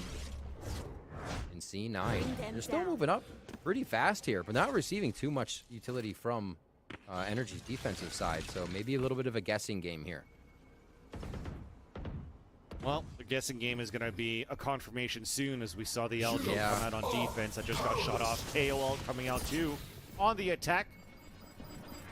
Slow up is going to try to slow things for a bit. Wall gets instantly broken up. We can try to go for some sprays if we can. Crawlers to try to reassess. And this could be a full rotate back towards this B site. But we still have Tex waiting there with the op. Big battle coming up against Hayes. Yeah, Vanity's waiting for a push or moving up. He did made a little sound, so I think he's trying to cut for a second before he moves again. But it does look like a re-hit A for the time being with guard towards mid. Nice control by NRG, anchoring sites, not giving up too much here. Still have a lot of preventative utility, if you will, between KO and Sage. So they can look to continue to pause at 30 seconds now. C9 getting back into the site. Utility is about to cycle here, Vansili. Let's get the second hit. Exactly, and again, another flash recon that came out from NRG to try to get some information. It didn't ping anybody out, but already with 18 seconds left on the clock, and the second wave of utility seal the deal that the hit's coming towards the A site. EU in the back of it on the top with Ethan at the bottom. The high-low, but Curry answers back for 2. Now back in an even situation, Spike in the favor of C9 on the pulse plant. Now only up to Vanity. Spotted towards the boiler. And he's just, oh my god, how did Hayes stay alive? How did Hayes stay alive? With the wisdom. Now the jump spot. The operator. EDSing. Speak. And Tex connects. Tex. Great trigger discipline there on Tex. That could have been an easy double peek there and just a kind of a flick shot. Wow. Vanity did some amazing deterrence there. Like, coming over, I think there was a moment you could have seen on the minimap where I think he put a few in Tex's shoulder, and Tex was like, wait, someone's at B with me. Delaying Tex even more. Unfortunately, NRG had already done the damage in a site, and they do take that round. They stop the bleeding. That was 8 rounds in a row. If you look at that from Cloud9, they were on a streak. Let's see if NRG can get that blood back. And pumping here for these next rounds. Tex with the operator still, Leaf with the tour de force. You want to 8 rounds in a row, won by C9 until we finally turn it over for NRG. Here the Dota False coming out from Leaf.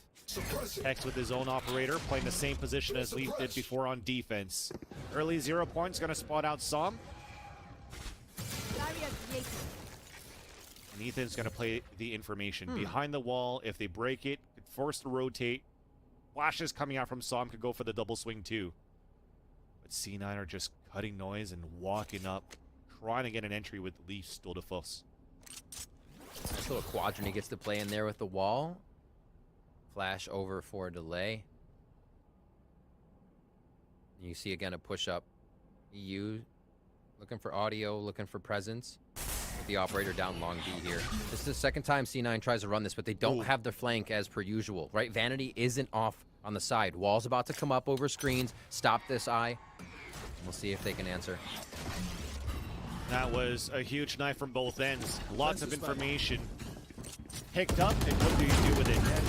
You're rushing in towards its screens. It's a Judge out too. But Ethan and Som are trying to hold as much as they can. EU with the long-range Judge cannot get the kills. We're trying to get the snake bite. And the Viper's hit in the shot dart actually drops the spike carrier too. 18 seconds left on the clock. Leaf with the Dota False. Vanity at 1 HP. Player standing. As he's inside that pit, Hayes stops it. Oh my gosh. That gosh. was a clutch Viper's hit by Hayes in the end. That was so smartly played out as well by Cloud9 as they got into the site, because I think looking at the way that Ethan played his wall, that's something we saw in the first round becoming very problematic for the plant and defuse, right? We saw C9 try to come in, or I'm sorry, NRG try to come in, get the defuse with the plant and wall and whatnot, and then just it becomes so tough. So waiting for Ethan's wall to go down, knowing he used that utility before re-hitting, became really smart for C9 there. But NRG still on the retake. Able to get it back. Nicely done by them, keeping a few rounds in their favor. Operator push here from Tex. Oh, he's going to hold it back just a little bit to keep himself safe. I don't really think I saw the second rendezvous point placed down here from Tex, so he's just trying to stay posted up to make sure that the pipes is under control. And that's because also the trademark is on yellow. Leaf is walking right into that. Should be able to hear it as he... Yep, he just pinged it. Not a problem. He's like, wait, can I actually get on either side? and Zeppa also picked up an orb, so they have a Nightfall ready. Still a very slow round for C9 and looking for a pop. This is all a ruse. Yeah, I can see this also being a late res if they want it. It's up. It's there. If anything does happen, they have enough time to pause the round, go back and find what this res is needed. But still, that was a lot of look for where they could get the pressure. Hayes is actually not looking again and gets taken down by Leaf as he just walks himself into the site. No contact other than the Nightfall. Almost pulled out a rotator from the defender site, and that was going to be EU as screens, but now is there to support and help out if he can. Hunter's Fury, because of his position too, we're just going to try to stick it, and we are able to at least get the plant down for C9. Gap in the wall. Vanity trying to look through for the rotations at screens. 3 players from NRG in the back of the site though. We know at least the 4th player is coming through screens, and the pings are coming out from that null command. No post plant utility available for C9. A push forward going out from Som. Manages to stay alive for a bit. Zeppa then drops him. Off, back into the headhunter. Deep with the wall bang. Fragment on the ground, and it's just going to be C9 holding the post plant. And EU trying to hold on to his gun. Not going to happen. Cloud9. Really, I'd say after the timeout of first half, really starting to turn things around in the way they were playing this. And just the way they were positioning, how much early info they were trying to get on defense. Once they started playing a more line of scrimmage back into the defensive side, they became so much more effective at shutting down NRG. And now, carrying a lot of that momentum into the second half here, being able to figure out how to shut down NRG and get these rounds planted. They've been doing a great job of getting into the site, even when they lose Mitch early. We've seen it time and time again. What I'm not liking right now, from what I'm seeing, is NRG on a broken economy, and I've seen this situation before where the economy has been in shambles on the first map on Breeze, and indeed the push is coming out from C9. Not as slow as before. Already committing inside this B site, clearing out towards yellow with the haunt, and also a push from the front of the site. So we still have 2 Vandals available for Energy for the attempt to retake. Snake bite on the ground. That's huge. We stick onto the plant. We're trying to do some body damage. Nice underhand throw, but Curry lands up 3 kills. Looking for the 4th here. He puts a fragment on the ground. And a headshot to Hayes. Ethan on his own now, as he's so far behind. Even now, as he breaks the trademark, they know exactly where he's at. And this is looking to be a great position for C9 to be at map and series point. Curry serving up the Vandal dish right there to the side of NRG. Leaf answers with the final frag of that round, and it's going to be game series point for Cloud9 here on Icebox. They have been able to turn it around so quick, not only giving up 2 rounds in the second half, right back in their favor. NRG will call a timeout. They're now pressured down into a bye. They were hoping to be able to fight for what would have been getting it not OT, but now forced into it, and it's going to be real tough in this situation. Yeah. What I've been liking for NRG's defensive setup, though, is having Tex on that yellow site at B. Yeah. Because of the way that C9 scales into a fast green take, they're throwing a KO knife from spawn, following up with a Prowler and a Recon Dart just to try to get a fast clear towards green. But that means you don't have a 0 point that clears towards yellow, forcing maybe Tex to TP away. There's only maybe a haunt that goes onto the ground, but Tex has done a tremendous job, like a beautiful job to dance around yellow to at least do those one and dones. Right. To give a chance for NRG to get anything on defense. Only getting 2 rounds so far in this half, Riv. Yeah, it does seem like now they're avoiding Tex too, right? Whenever like, okay, he's gonna be yellow, sweet. We'll peek that a little bit. Maybe if drone's available and we don't need it for the take, we use it, right? Well, not drone, they don't have it, but if they have that util to use from you got meteor drones with Fade, Prowlers, once you know? they get in there. Yeah, there you go. There you go. So moving up onto this last possible round here, C9 to put the pressure on. 2 looking down boiler already. They're just gonna drop off. Boom. Forward goes 1. Leaf. I'm sorry, Tex on that rendezvous, ready to get a shot down mid through the orb.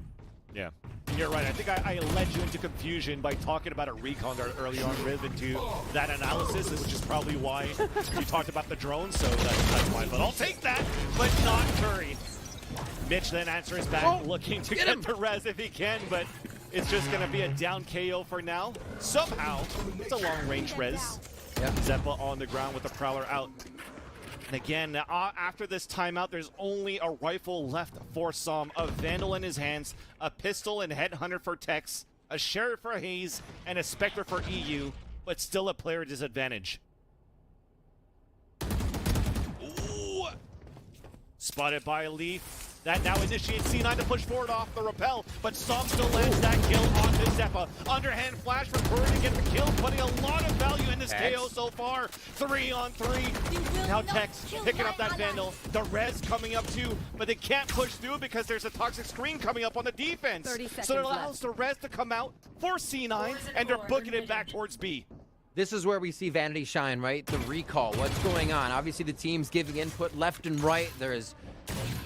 what are they going to get out of this? Oh, Hayes does get the shot into Zeppa. Splits the D, but Leaf is going to be able to answer back here. So now they have been picked apart a little bit in their rotation, and NRG are wise of it, but still don't have the position. Spike planted in a weird position. Vanity is going to be a nuisance right now for NRG, as he's still holding towards the back of A. Recon Dart to try to clear it out because they understand that Vanity is still somewhere towards this A site, but the crossfire is also there towards B. The swing from Lee spots them both, and that allows Vanity to go for the flank now. The tap onto the spike, the swing out from Leaf, but it's won by EU. It's up to these individual duels, and it works out. Oh no, Vanity. Oh, Vanity. He's just playing around with it, playing with his food. And EU doesn't get the kill. Mitch wins that fight, and it's C9 winning the series 2-0. They will go on to face 100 Thieves, but this matchup was Cloud9 again, showing us that Vansili, there's adaptation that they have there. They can identify what's going on and what's going wrong pretty quickly. Last week, I think we saw those frustrations kind of come to a head in a situation where C9 did not want to feel that again. And they really were able to show NRG different looks here, different ways to get into the sites, and even when they were going down in a string of rounds, were able to right the ship and find their way back in here for the 2-0. Yeah, even Vanity's hand didn't want to feel the wrath of C9 losing again. And it almost goes back to the storyline of C9 for the LCQ last year. Losing in the second round of the upper bracket, going for the lower bracket run. This time, they meet against 100 Thieves again. But at least not into the lower finals, but still backs against the wall and looking to continue another LCQ win. Will it happen? We'll have to find out tomorrow. But before that, we go for a break and a winner's interview after this.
Well, there you have it, folks. Cloud9 walk away with the win, 2-0 against NRG. Unfortunately, sending NRG packing here in the LCQ. Their champions' hopes squandered. But for C9, they move on to face off against 100 Thieves tomorrow. I'm Golden Boy alongside with Mel and Mimi here. And yeah, guys, I mean, you know, overall, like C9, they just looked confident, comfortable. It just looked like they came here to just do business, and business was done. Business was done indeed. A dominant map number one. We come into map number two of Icebox, and things look a little shaky to start. NRG comes out the gate playing some really solid rounds. I think they win something like 5 in a row after converting the bonus. But then Cloud9 come back into things with some fantastic retakes. I realized we can just give NRG some of the space, play retake with our Sage Rolls, and they looked so good at doing so, and cleaned out the half, ending 6-6.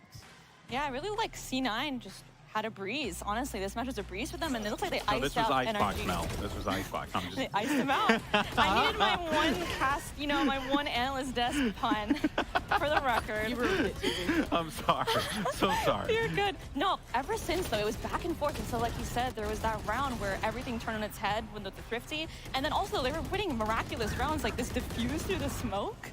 Insane. Yeah, it was wild. I mean, shout out to Mitch just being a role player on the Sage, kind of flexing onto that role off of the chamber that he's been playing more recently, doing well at that job as well. I think that Vanity continued to have a big step up. This has just been the event where controllers have been having massive impact. It was the same with this game as well. I think that just for NRG, they still showed us some of those good ideas that we come to expect from them. They had a really nice start to that game. I think they just struggled to kind of adapt once C9 got the read. And once we got to the attacking side, C9's just a team that's fantastic at making those adaptations on the fly. Yeah, they did so. You saw it all throughout the series. Let's actually go ahead and take a gander over at the Prime Gaming post-match highlights here, because it started off on breeze, Mel. But yes, safe to say, though, this did live up to the name for C9, because they were dominating this map, and it was very clear that the comfort pick, just them in general, like everything that they were doing was clicking, whereas NRG, they tried to give us a different look. They brought out the breach. We thought, okay, maybe something creative can happen here, but that just did not come to fruition. C9 had their number. I'll never fault a team for trying to implement something new ever and be creative, but unfortunately didn't look as like well rehearsed or brought in as C9 bringing the Neon, unfortunately. But I do think, like you said, there's good ideas there. They just had to implement it a little bit better. Yeah, it felt like a flashback to some of the previous woes of this team. There was a while where we talked about them as a squad with great ideas but poor implementation. It felt like that again on Breeze. Got into map number 2, and again, it was just defined by what calls C9 was making on the fly. On their attacking side, they had, I think, like 3 rounds where they initially provided a lot of pressure, then Leaf found a really good lurk timing on the other side, and pivot back, win the round in the post plant off of that swing. I think C9 is a really tough team to play against, especially for some of these prep-heavier squads, because they'll show you some stuff at the beginning, but where the real sauce comes out is in the mid-round when it gets to the late games. I think you were almost kind of comparing them to like the antithesis of 100 Thieves.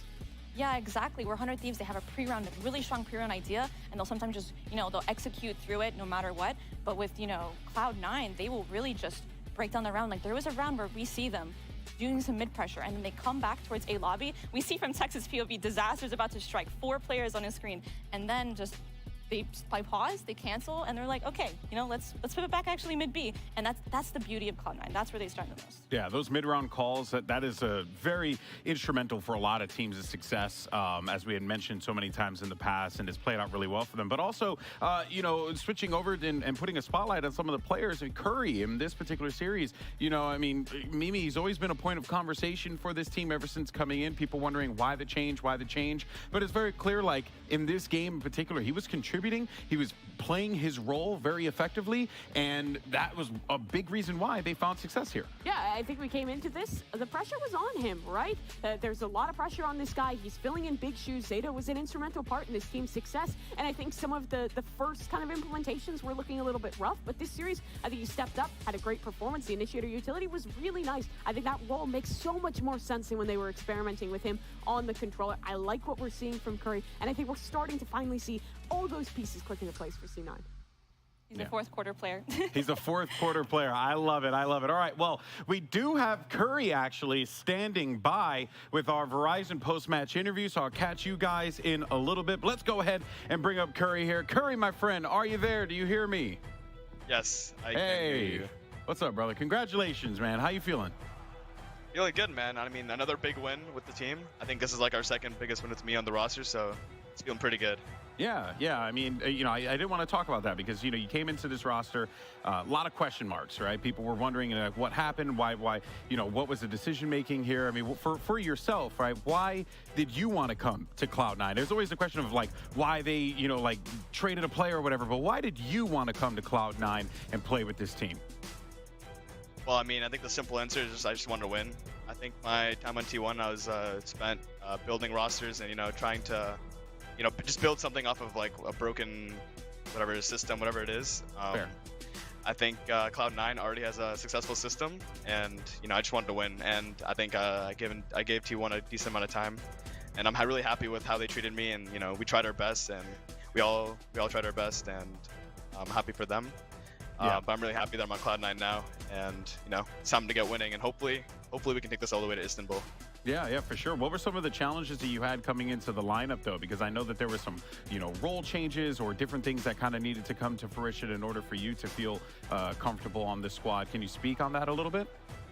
Yeah, I mean, coming to the team, I think my biggest thing is I'm pretty flexible with a lot of agents. I started the game playing Sentinel when I first switched from CS:GO.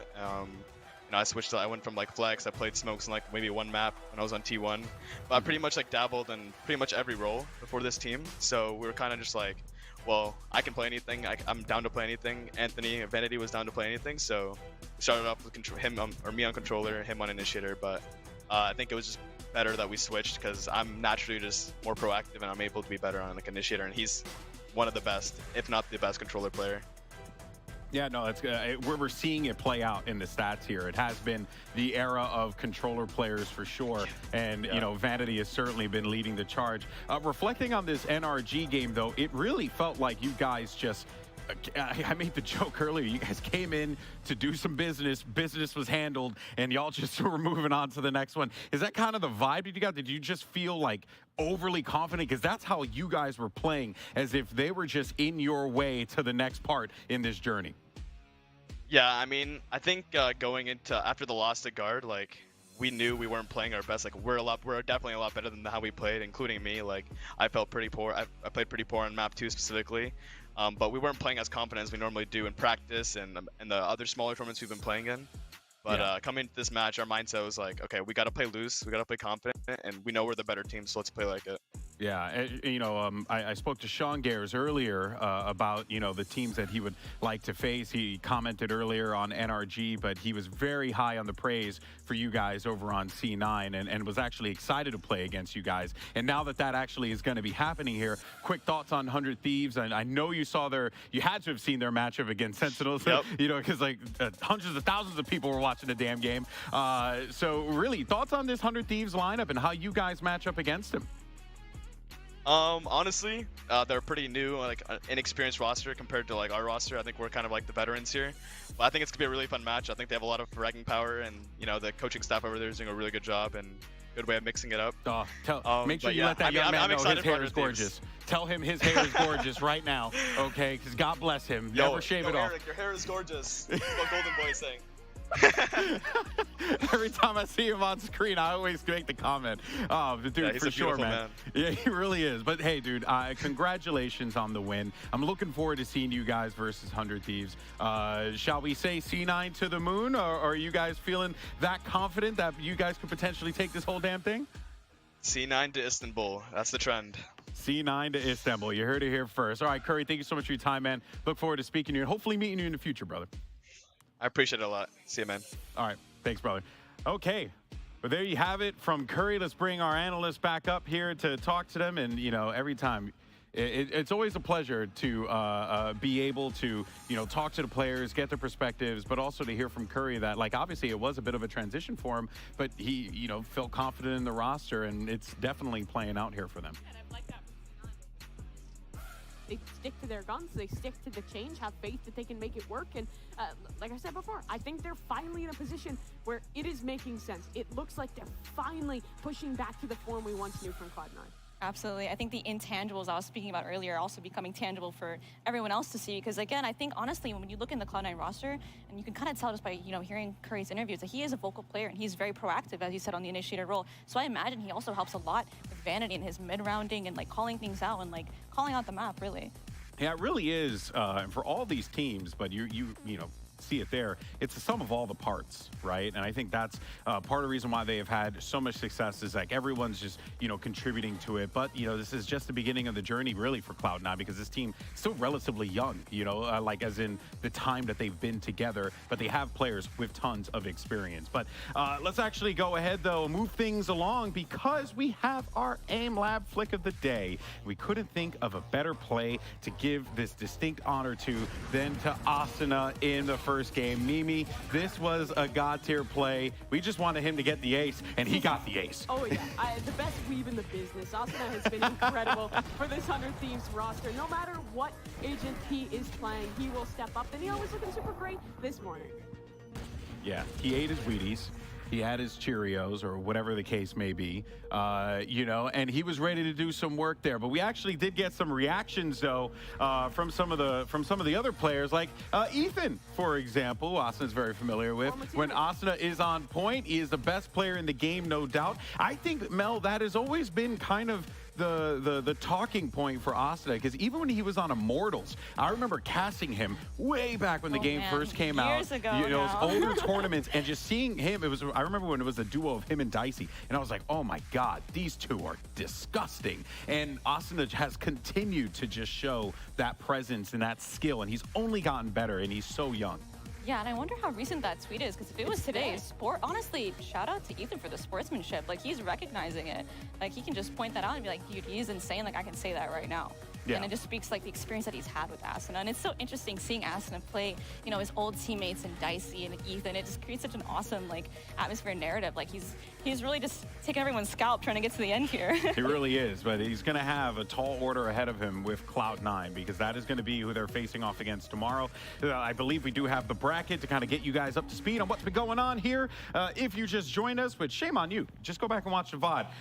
It's going to be 100 Thieves facing off against Cloud9. 100 Thieves beat Sentinels in a really damn good game, 2-1, and then Cloud9 managed to just walk on over NRG, and now they'll face off in our lower semifinal. But tomorrow we have the Guard versus FaZe Clan. Mimi, this upper final matchup is going to be very exciting. It's going to be an insane one. The number 2 seed versus the number 1 seed. Guard is looking back to form. FaZe Clan is continuing with the dominance they showed us in stage 2. And down below, it's again 2 of these squads. 100 Thieves comes in, one of the most improved teams of last stage. They just took down Sentinels, and now they get to play against C9, who just kind of is returning to that awesome form. It seems like such a competitive bracket that we have left. Honestly, it's hard to say who can really win and take it all. It's just so close. I'm expecting more OTs. I'm expecting more third map series. Yeah, but it's going to be tough as well because all these teams, you know, you can look at them and be like, oh, that's awesome. They're already in the top 4 of this event. Top 4 in this event means absolutely nothing. The only thing that matters is getting to champions. That's winning. The only goal of this event. And for all of these teams, the expectation is at the very highest. Yeah, it truly is. And the only team here, well, I mean, besides C9 to an extent, that has that international experience has been the Guard. We talked to Valorant when he was here. He wants to get back to that point so bad. But for Vanity, you know, he wants to be able to do that as well. I mean, it really, the storylines write themselves, folks. All right, we have a great script writer over here at NA. Okay, really. John, script writer, so good. But here are the matches tomorrow. We're going to kick things off with the upper final. It's going to be the Guard versus FaZe. And then we're going to close things out with 100 Thieves versus C9. You see the times right there. 1 Pacific, 4 Eastern, and 22 CET. I don't know things. I'm not smart. New York public education system has failed me. Mel, thoughts on today? You had fun? Yeah, it was great. You guys are helping me, you know, get into the swing of things. It feels great being up here. It's kind of like just doing a watch party with like 2 other people.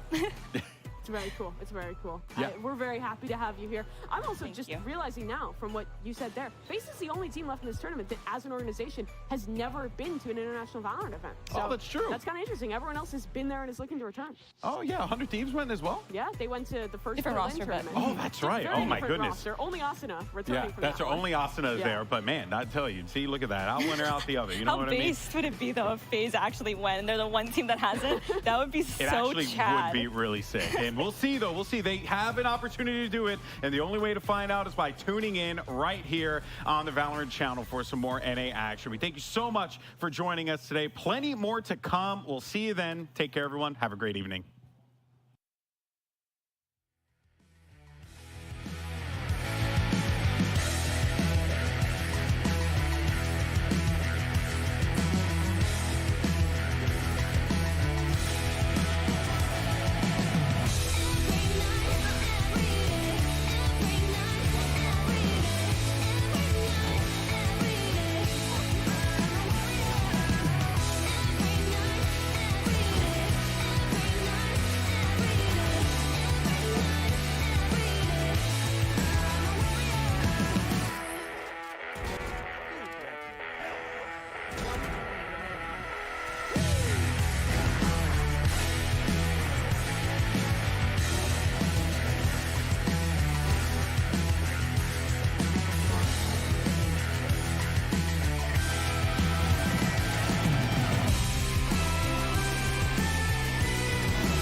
It's usually breaking the rules. And to make everything work, I got the tools. Just me and my team.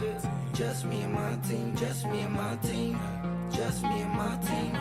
Just me and my team. Just me and my team. Just me and my team. Just me and my team. Just me and my team. Just me and my team. Just me and my team. Just me and my team. You can never come between. All I got is family, and you know they got me. Whole lot of loyalty. Do you know what that means? Do you know what that means? When it going get tough, you can count on me. Trust and believe. Can't nobody else compete with me and my team. Just me and my team. Just me and my team. Just me and my team. Just me and my team. Just me and my team. Just me and my team. Just me and my team. Just me and my team. Just me and my team. Just me and my team.